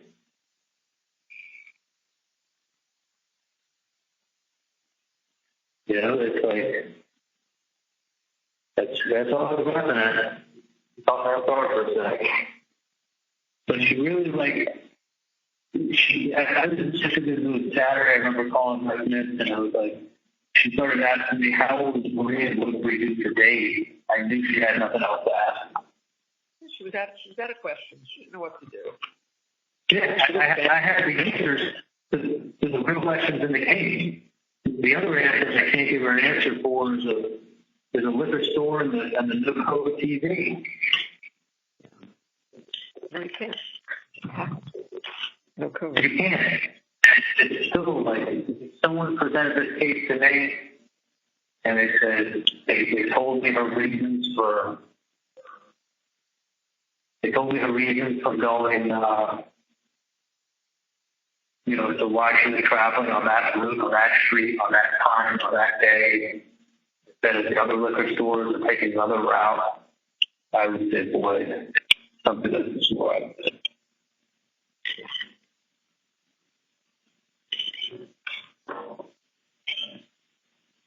Like, that would really stick with me. Is that she showed up there randomly. That hates every other thing. And I think after that, every other thing has to be like a bulletproof answer. Not an excuse or not an explanation. Because listen, there's been people who showed up at the scene of the crime and been convicted before, just for showing up. Yeah. You know, like. Oh, yeah. She was identified at the scene of the crime for showing up to watch the fire burn after it's just Pretty much horrifying. It's not a 1 in 90. It's not a 1 in 100. It's not even a 1 in 500 for showing up at that date in that time. It's in the thousands. Yeah. And that I can't debate. No. I know. Nobody could. Not unless she goes, oh, I go there every week to go to that liquor store, and that's how I go. Like, when was the last time you went to that liquor store, Wendy? Probably when she was married. Yeah. A long time ago. I think so. It's been 3-4 years since you went that way. So one time in 3-4 years on that time, on that date, in the thousands. So if they don't put it this way, it's dumbing down the case entirely. If they don't buy her explanation 100% on that, it really casts out a lot of people. Well, that's what happens. They don't buy one thing, then they don't believe anything. It's a big thing. You got to understand. Now they have her at the scene of the crime. If she could, because she had prior knowledge, you almost have to assume that I was guilty.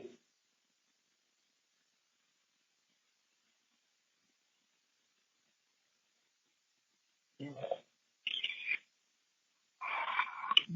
Like, that's it. And that's why, like, before I came up to Tallahassee and everything else, I was like, my gut told me Roman's going to be in North Carolina one day. And I'm going to be dealing with shit. I saw it all, like, literally, like a freight train.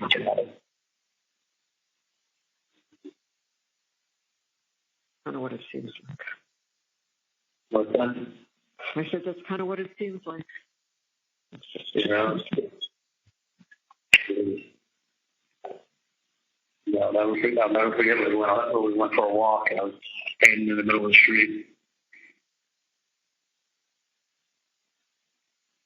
You were like, remember you were like 6-7 months?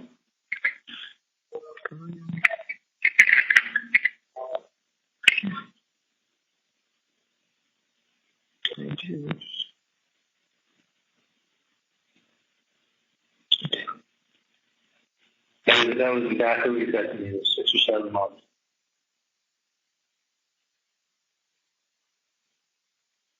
Yeah. So, and then I felt that, and then when I came up here, like, took a while to get the discovery because they were trial with her, and that was Right. That was a good day. So that went to June. In June, July, I was kind of just getting started with stuff. And we really didn't start until, me and Dan really didn't start until after my bond period, July 29th. No, that wasn't my bond hearing. That was like my first case. I had an appearance on July 29th. And that's it. And I went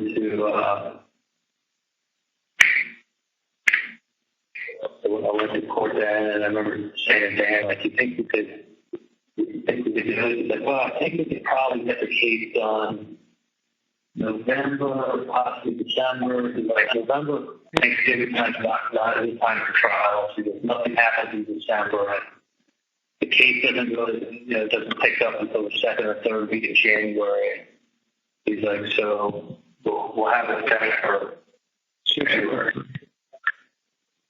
So I'm thinking, like, all right, I'll be here till February. I'll get this thing done. And then when we got to December, we said, let's set it back for April. Like, we need a little more time. And I was having a rough time in here in January, and on February. And then Dan's like, you know what? Like, we could be ready in April. He's like, we definitely would be ready in like June, but we can't take a chance. Like, we've come this far. Like, why tell them like June when we maybe more than those 8 weeks? He's like, we'll definitely be ready in July. Definitely ready in July. I'm like, all right, so we can try July, but they had a date in July, and then both prosecutors were taking vacation in August. And then in September, the judge said that he had a prior engagement to. Right. And then when I appeared in August, the end of August 25th, I think, I had like a whole countdown thing on my wall. I had a calendar, keep track of the days. Like, you can see every month I drew out like Sunday to the left, so Sunday, Monday, Tuesday, Wednesday, Thursday, Friday, Saturday, and then I hand wrote the days and on the wall at pencil. And then like every day I put a check mark on it, and if I worked out, I would circle the date. So that was my like working out, what they mentally said, doing my little yoga class with everybody at night, doing my little workout class with everybody at night, like eating my food, reading everything on the trial, reading all the transcripts, all the depots. Like, I really, and it's hard. With ADD, it's hard for me to concentrate anyway. And it wasn't exactly a study area. No, I'm sitting on the edge of my bed. I don't have a chair with a back. So it was hard for me to study. To be honest with you, it's hard for me to focus. I didn't realize how bad I had it. It's hard for me to focus and read, and I did it. Like, I forced myself. Hours, and I went through everything with Dan, and it was like, we're ready. Yeah. Like, when it comes down to it, like,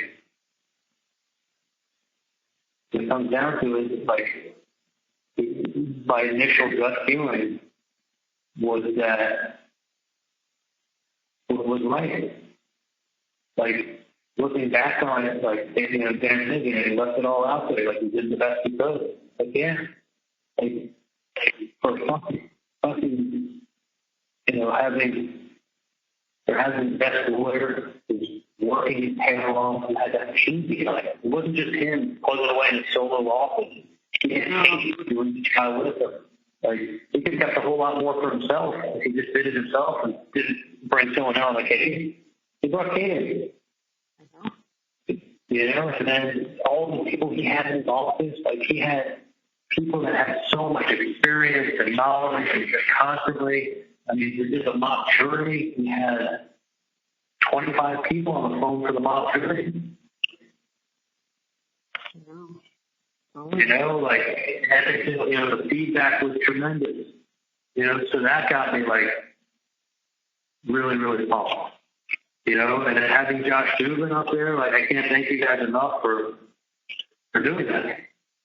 You know, like, having Dubin come up here and his team, and he was sending that guy Renato down. Renato met with us a few times, and Renato was constantly on the phone with Dan. And, you know, the same fucking evidence from 2016 that they, you know, they just literally made a Dateline special with it. It was different than a Dateline special, but with autopsy photos. And leaving it up on the screen. Not just clicking on it, but, like, look at it while I talk to you. Yeah. You strip it down. There's a little block of it. It's horrible events. And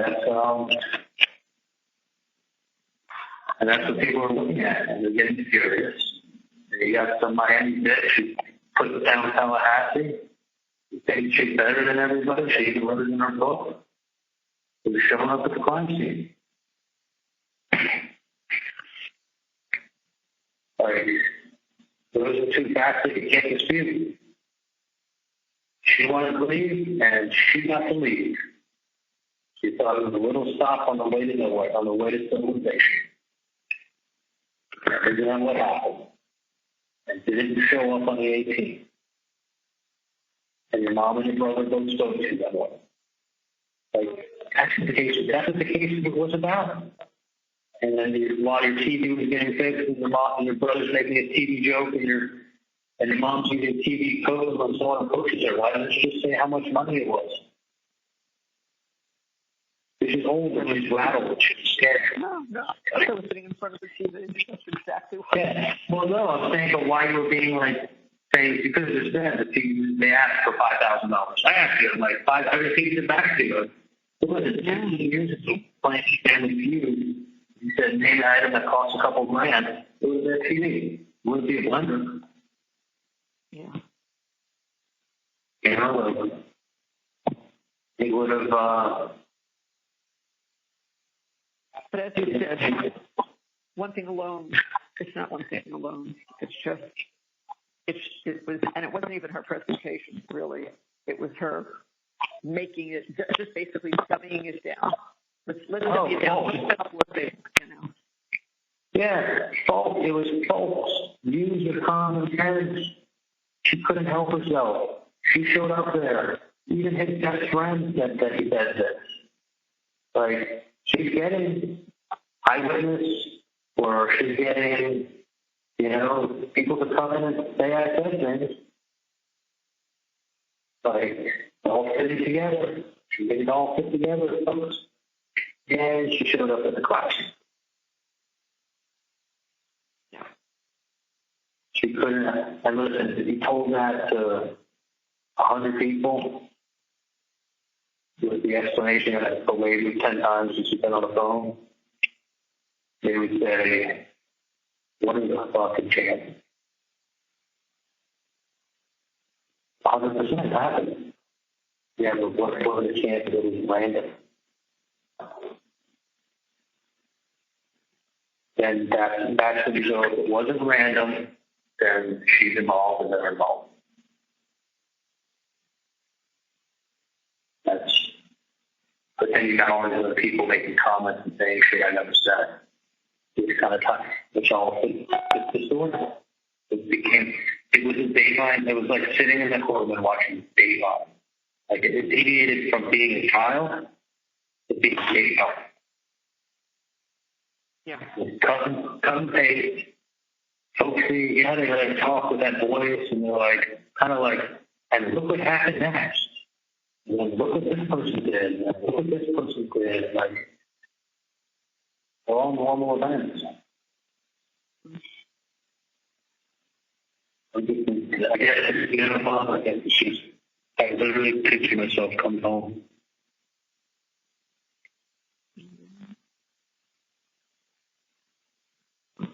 We all did. It's a shock, Curly. Shock to you because you're living it.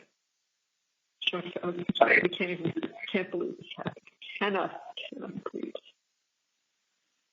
Yeah, it's literally 48 hours, and it feels like it's been laying on my chest for 48 days. Not even 48 hours. It's still fresh. Yeah.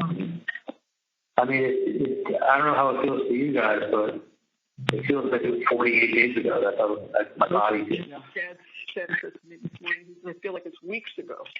All that has happened in 2 days. I feel like it's weeks already. Yeah. I know. That's exactly what I said, Sean. Exactly what I said. It doesn't mean it'll be, I mean, it's not even 48 hours. I literally feel like this has been like too much. Just too much. It's just, you gotta understand, it's like, I know not to give up hope. So at the same time, it's like, don't give up hope, because you can win an appeal, you can get a new trial, like it could be during misconduct, all those things can happen. It's like you're gonna have to get used to the idea of making a life for yourself. And I just walked him when I was there, and then he went to the side. I came, I'm like, You know, you had a life. You were coming home to your life. We were all waiting for you to come home.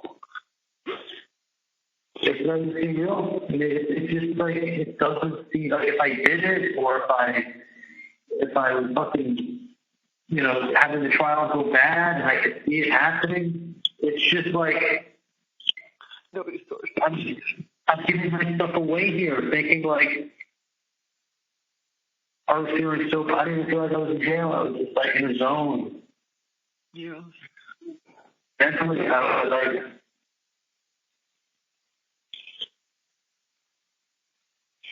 you know, I got a list of numbers on an old sheet of paper that looks like it's just a little war. There's only a few numbers on there, people I still speak to. The whole list of numbers, just a few people I actually speak to. And I said, I'm going to keep this list with me when I get out, so I remember who my real friends are. That's why I took it and put it in that red folder with some papers. And I brought it with me to the courthouse. I didn't think I was going to be coming back to my jail cell.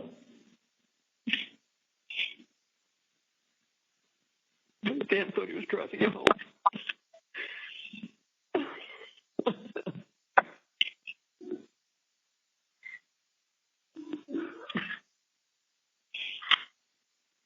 I did.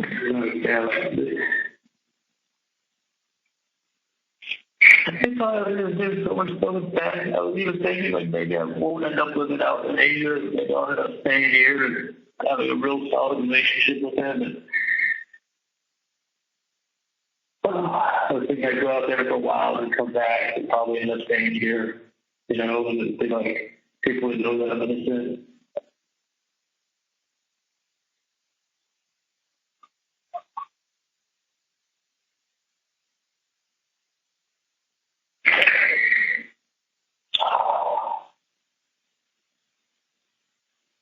None of this seems real. None of this seems real. It's like I'm talking to you, but I don't believe it. I don't believe it. Yeah, like everything's great. Everything's great. What else is good? Everything's great.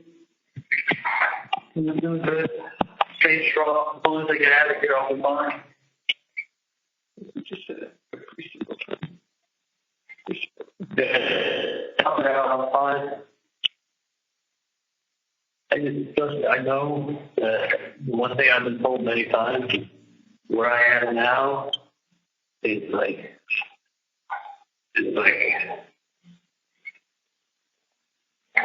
You've told me. I know, Sonny. this place is like paradise compared to the other.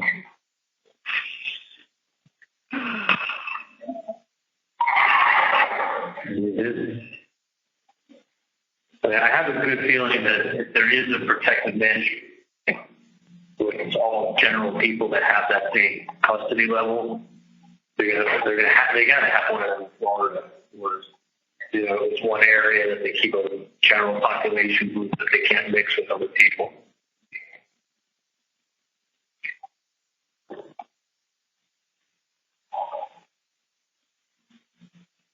The other thing I hope they got is that they have in-person contacts. I hope so. I asked one guard I was asking last night, he's like, I don't know, the UFC changed a lot of stuff after COVID. You know, it also cut down all the contraband that was coming in. But I don't think it's humane to not have people get contact visits.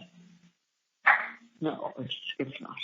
And I don't know. I've done a little research. I can't find anything yet, so I have to just wait and see where you are and what the story is. Evidently, it's a little different in different places, so I don't know. You have to around to get contact visits? I'm sorry, some places, but I don't. I mean, I'm not on the computer now. I don't know, but you don't know if that's from 21. You don't know if it's from 23. I mean, it's. Yeah. It's just, I gotta tell you, thank you for saying all the posts. It's so long.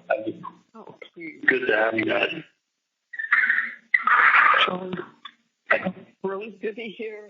I love you. This is just a disaster, and we'll get through this. We will get through it. We'll get through it. We have no choice. No choice. Right now, this is it. The rest we'll deal with it. I know. No, I talked to Ramsey this morning a little bit. He was nice. He picked up the phone right away from me. I talked to him for a while. You know, he was shocked. He thought I did fantastic on cross-examination. He didn't see Dan's whole thing with me. People who just want to see cross, they always expect their attorneys throwing softball questions anyway. So it's like, let me see what happens when he gets cross-examined. That's really what you want to see, not when your own team asks you questions. They figure you already know what to ask you, even though I didn't. He's fantastic. He's like, look, you just went over it and you're like, how big of a case it is, and how much publicity there is, and how it's a small town, and you know, they made a point to show that your sister thought she was better and shitting on a small town, and she showed up at the scene of the crime. I guess that right there is enough to convict you. You know, like they were showing that, like when she was saying that she didn't mind living in Tallahassee, they made her out to be a liar. You know, she accepted it and she was building a life for herself here. But they made her out to be a liar on that. That's why they were questioning her about her book. Her book was about her and her family and her feelings. She put it in writing. That's what an author does. They foreshadow. And then her foreshadowing and her showing up. They're showing up as borderline unexplainable. There are explanations, whether you're talking about the route or the location, doesn't hold water with wanting to go to a liquor store. But it only does if you realize the chick doesn't drink. The last time she went to a liquor store, she had to go to the party that night, so she was picking up a bottle on the way to lunch. She went to where she always does. She was talking on the phone. Like, that's what happened. But you just go, what's the probability of, like, her going to that liquor store at that time, that route, on the day he shot, and her turning down Trescott? Pick another street in fucking America to turn down on that date on that time. She had to be going to make sure, as Katherine said, she couldn't help herself. What do you think? Who do you think explanation sounds more logical? The excuse I just gave, or the ex-wife that couldn't help herself?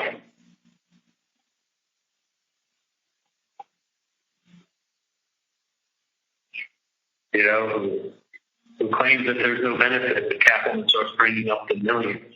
That's why when I was on the stand, I was like 90% of it in trust.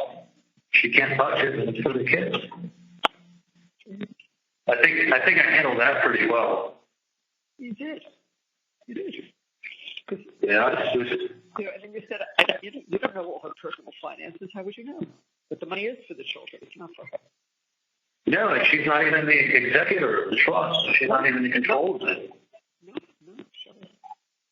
You know, but Katherine was like, but it goes through her to get to the kid, doesn't it? Like, you know, she was just, it was painting a picture, and that's why it's been on Dateline, it's been on everywhere else. There's so much of the picture to paint. There's so many coincidences that you make it seem like, but they were fucking coincidences. But it doesn't.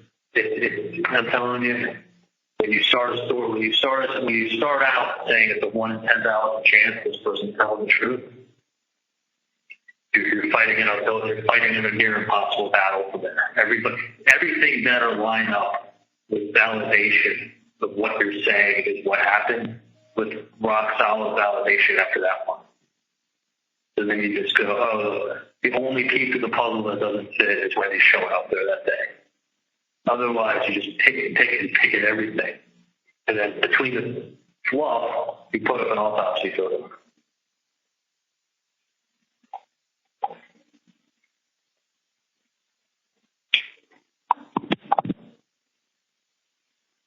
You know, that's... you know, and then it's like, you see, it's all cutesy, and then you see what happens. It brings you to a very serious train of thought. So are we going to say that this was just a coincidence? And if it wasn't a coincidence, you got to connect.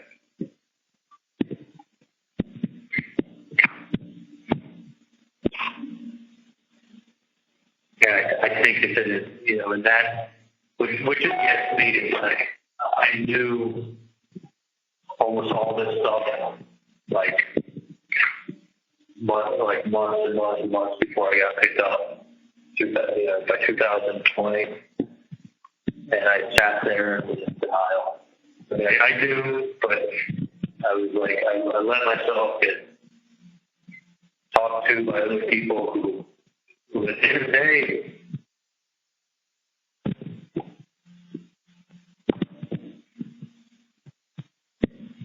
you know what I mean? Yeah. And it's like, it's just very, it's like I knew what I wanted to, I knew what I thought, I knew what I wanted to do, I knew what my gut told me, I knew what I had up here. I mean, it's hard for me to think that, like, I knew what I had up here, but all these other people, that I was wrong and all these other, that I was right and all these other people were wrong in what they thought. I don't know if they really thought that, like, or they were just hoping, you know, like hoping and benefiting at the same time. I mean, you didn't stand a chance up here. You could have brought my dog up here. He was having convicted on Monday also.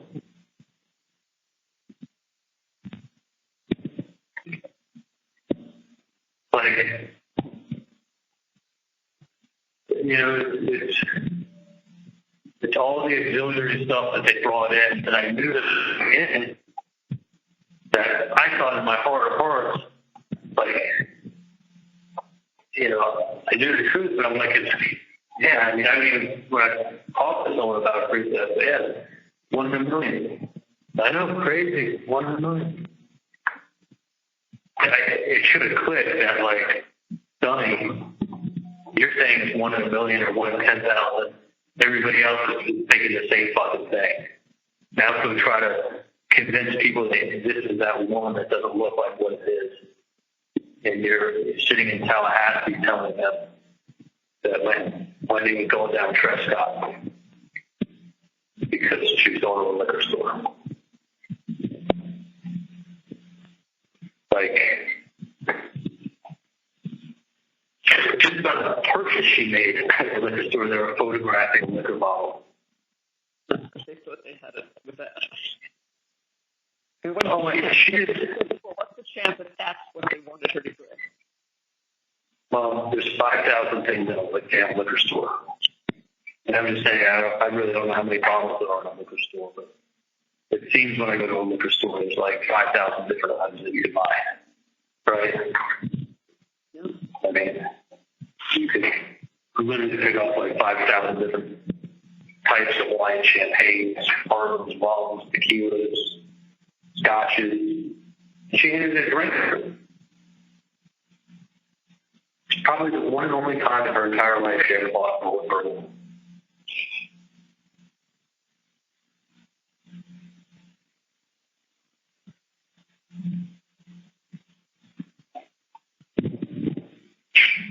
Like, that alone, like, with she had no invitation, if she had no invitation, that alone would have been like, that's too crazy.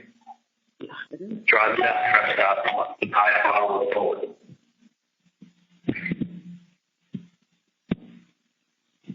That's enough to get you convicted right there. Showing up at the scene of the trial. 101. Like they do. 101. Oh, listen, when Ryan stopped there at work, brought that girl, had that girl stand, like slow down and stand next to him for a split second as he was loading up his car and took photos of him, mailed it to Talia. He was showing up at the house, helping them, comforting them, finding out what they thought. He was right there in the thick of it because they didn't know it was him. Ryan helped them get the private investigator from Berman and Furman Law Firm to look into things.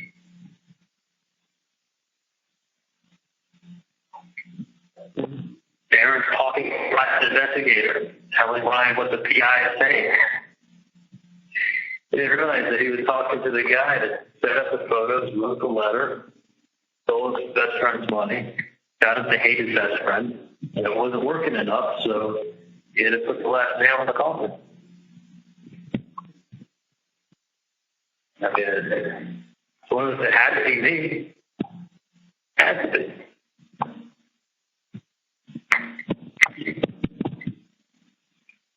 By the way, if you picture, like, just to give you an example, that would be like the same date and time with those pictures being taken, that Ryan sitting in the parking lot taking those pictures of Darren, that setup girl. That would kind of be like me driving 10 miles out of my way and stopping off at the Publix in that shopping center, and my phone pinging off that same tower, and then me going home, and then me saying, I was never in that area, and being like, oh shit, I was in that same parking lot on that same time, on that same date. Like, that would be pretty suspicious. You know, I'd be like, well, how many Publixes did you pass around? It's like, what the hell were you doing there at the same time this is going on? Like, that's, something was happening. You know, like, I wasn't Publix at the same time. And that would have been like unreal. Like, but that's where coincidences happen. I could have been at that Publix. I don't know what day he took the photos.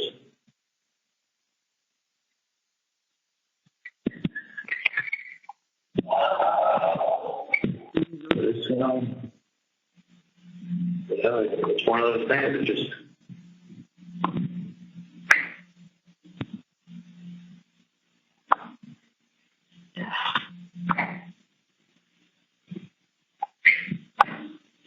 I'm not asking Dan now, but in a couple of weeks, I'm going to ask him to look into that for me and follow it up with Ramsey.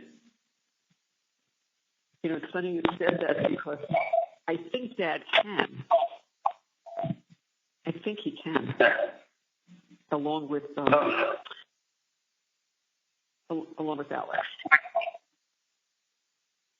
Yeah. What have you talked to Alex about? Dad is in touch with Alex. Not today, but Dad was working on that. Hold on. He's asking about U.S. legal funding. Oh. He was talking about Ramsey, rather. Oh. He's the U.S. legal funding, right? The right one, yeah. And I said, you and Alex have been working together to get things straightened out. Oh, right. Financially, yeah. Yeah. So just hang in there. Because, Okay. We are. I shouldn't say we are. I'm doing it with Dad. Okay, because Ramsey, I spoke to Ramsey this morning, and I said to him, I'm sure Dan has done nothing but this case for a long time, and he's literally been up here for 3 weeks, so I'm sure he's got tons of matters to attend to with his office and his life, and his life's been put on hold for a full 6 weeks pretty much. I mean, he sleeps and drank this case for at least the last 6 weeks, putting it on godly of a battle that was living up here for a couple weeks. And it's, I'm not going to ask him to do anything about Ryan, like this week, next week, following week, but within like 2 or 3 weeks, I'm going to ask him if he could, like, take a look at some stuff from that.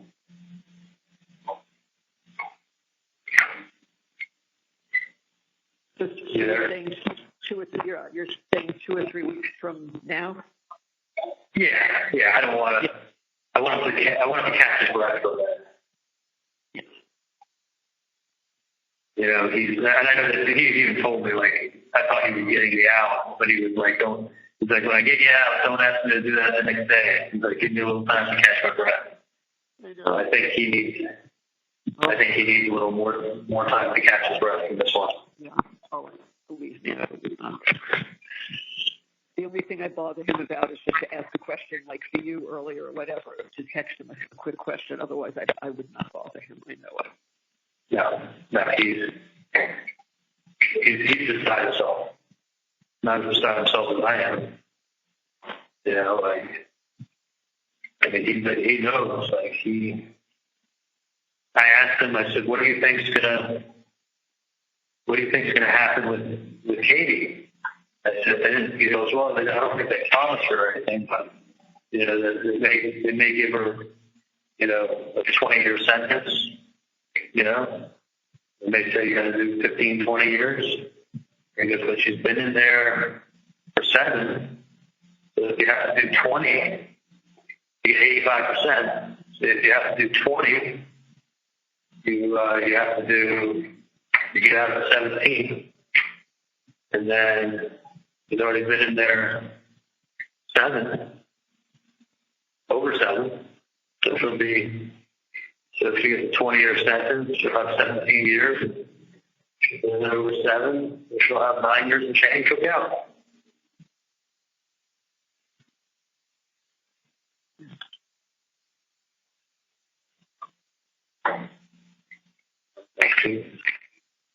Dad thought this was, he didn't know what I was talking to you about, but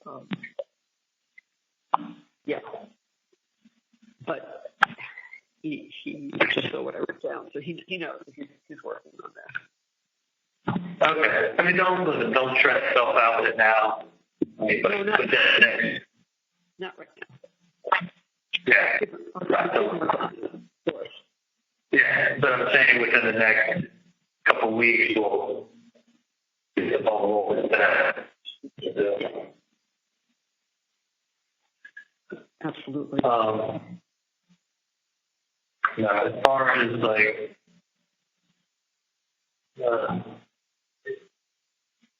give yourself a little break too before you go to my house. I'm not running over there now because there's no need. Janice is taking good care of Buddy. There's nothing I can do right now, and I'm not running to put the house up for anything because she needs a little time. She needs to be able to look around and find something. It's not fair. I'm not going to do Well, no, she's not only she needs time. She doesn't say that it's sold and rented, but she needs to have those bedrooms upstairs because then will walk in. They can't look like they're storage closets. So if she wants to go get another storage locker for $300 a month, and hopefully don't sell the house for 4 months or don't rent it for 4 months. Like, look, if she stay here for 4 months of rent, it may be 1 month. I don't know. I don't know how quickly it'll rent. I just know that, I designed that backyard and everything was kind of like that was like me putting my stamp on it and everything I did out there. You know, like, it doesn't feel. I feel like I'm in a fucking, like, trapped in a movie on TV. Like, it's so. I've been here for over a year and a half, but it's like, it's the weirdest. It's never been as much of a swing of emotions in my life as anything. Like,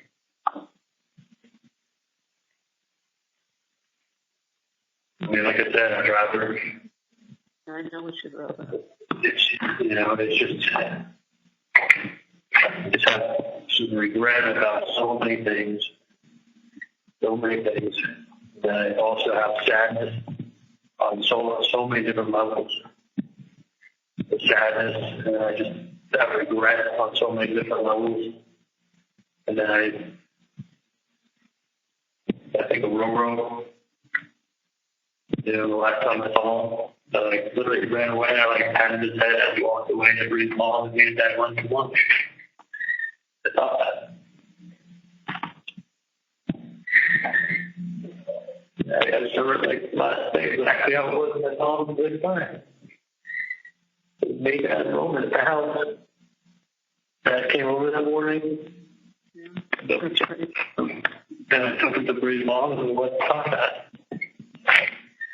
Sure did. Dad drove Lexus, I drove the Mercedes. Top hat, I dropped all it off. I drove the corner. Once I had lunch. It was on Monday.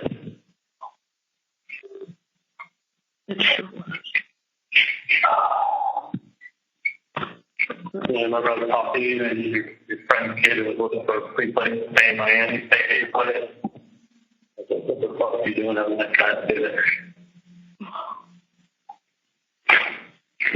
And, you know, everything's going through. I literally, when I called out this number I have on my phone, I thought it was a neighbor of mine calling somebody, maybe an old friend who was trying to get into my backyard, or a neighbor of mine calling and telling me, like I said, the 2 missed calls I had were within a minute of hearing all the noises on the side of the house, the glass breaking. So like, I had to get someone calling and let me know what's going on. Like, just, you know, having to be a neighbor of somebody saying something and calling and letting me know. And I'll never forget, he followed me, he's like, hello, Charlie? And this is after I went into the bathroom, so I look out the window. I opened up the window and I was like yelling out, like, everything okay? And then they responded to me. And it was like, you know, you could tell all the car windows were running and like, there was all these people everywhere. And the guy goes, Charlie, this is Sanford with the FBI. We're here with FBI SWAT, come out with your hands empty and up in the air. My words to him were, are you fucking kidding me? I was like, that were, I really thought I had a burglar. It was something unrelated to this. It was like out of a movie. I was like,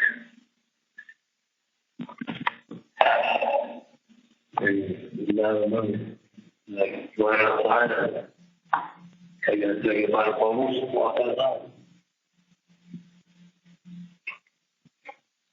Get pissed water. Thinking like, oh, this is going to get resolved. This is going to be fine. This is going to be taken care of. We're going to be fine. We're going to get through this.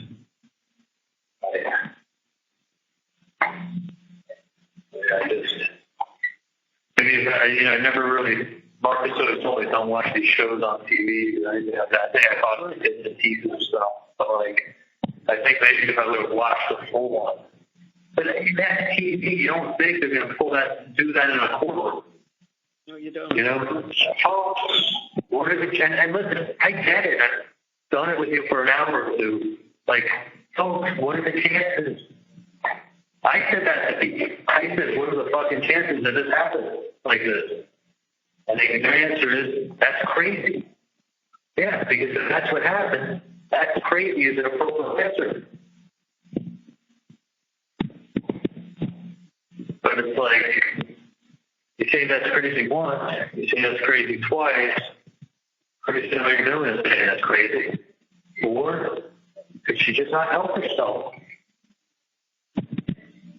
I mean, not 9 times, I'd say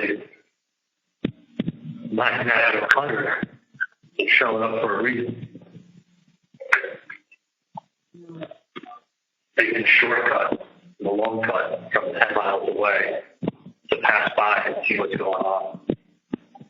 That right there, I think if I would have had analyzed it as much as I am today, I would have come to the conclusion that I don't know if people would never thought me out.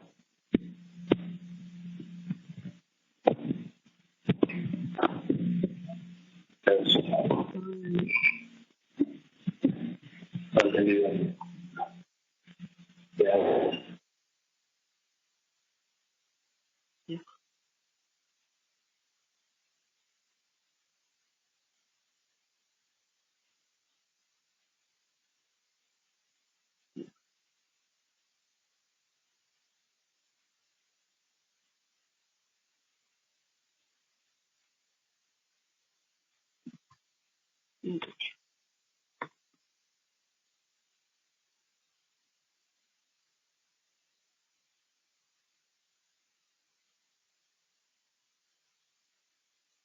Oh, hon. Can you hear me? Oh, don't tell me it's cutting in. Sure.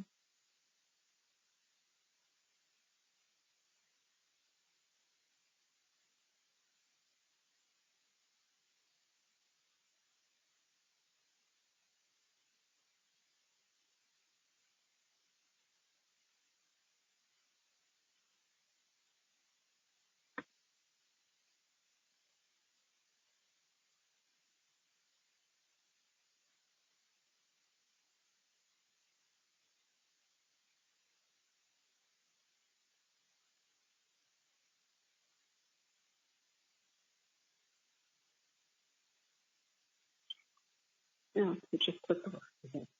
Every time it gets to like over an hour, it quickly. Hello, this is a prepaid collect call from you're trying to reach is not available. At the tone, please an incarcerated individual When you at have the Leon finished County recording, you may Jail. hang up. This call is not private. It will be recorded and may be monitored.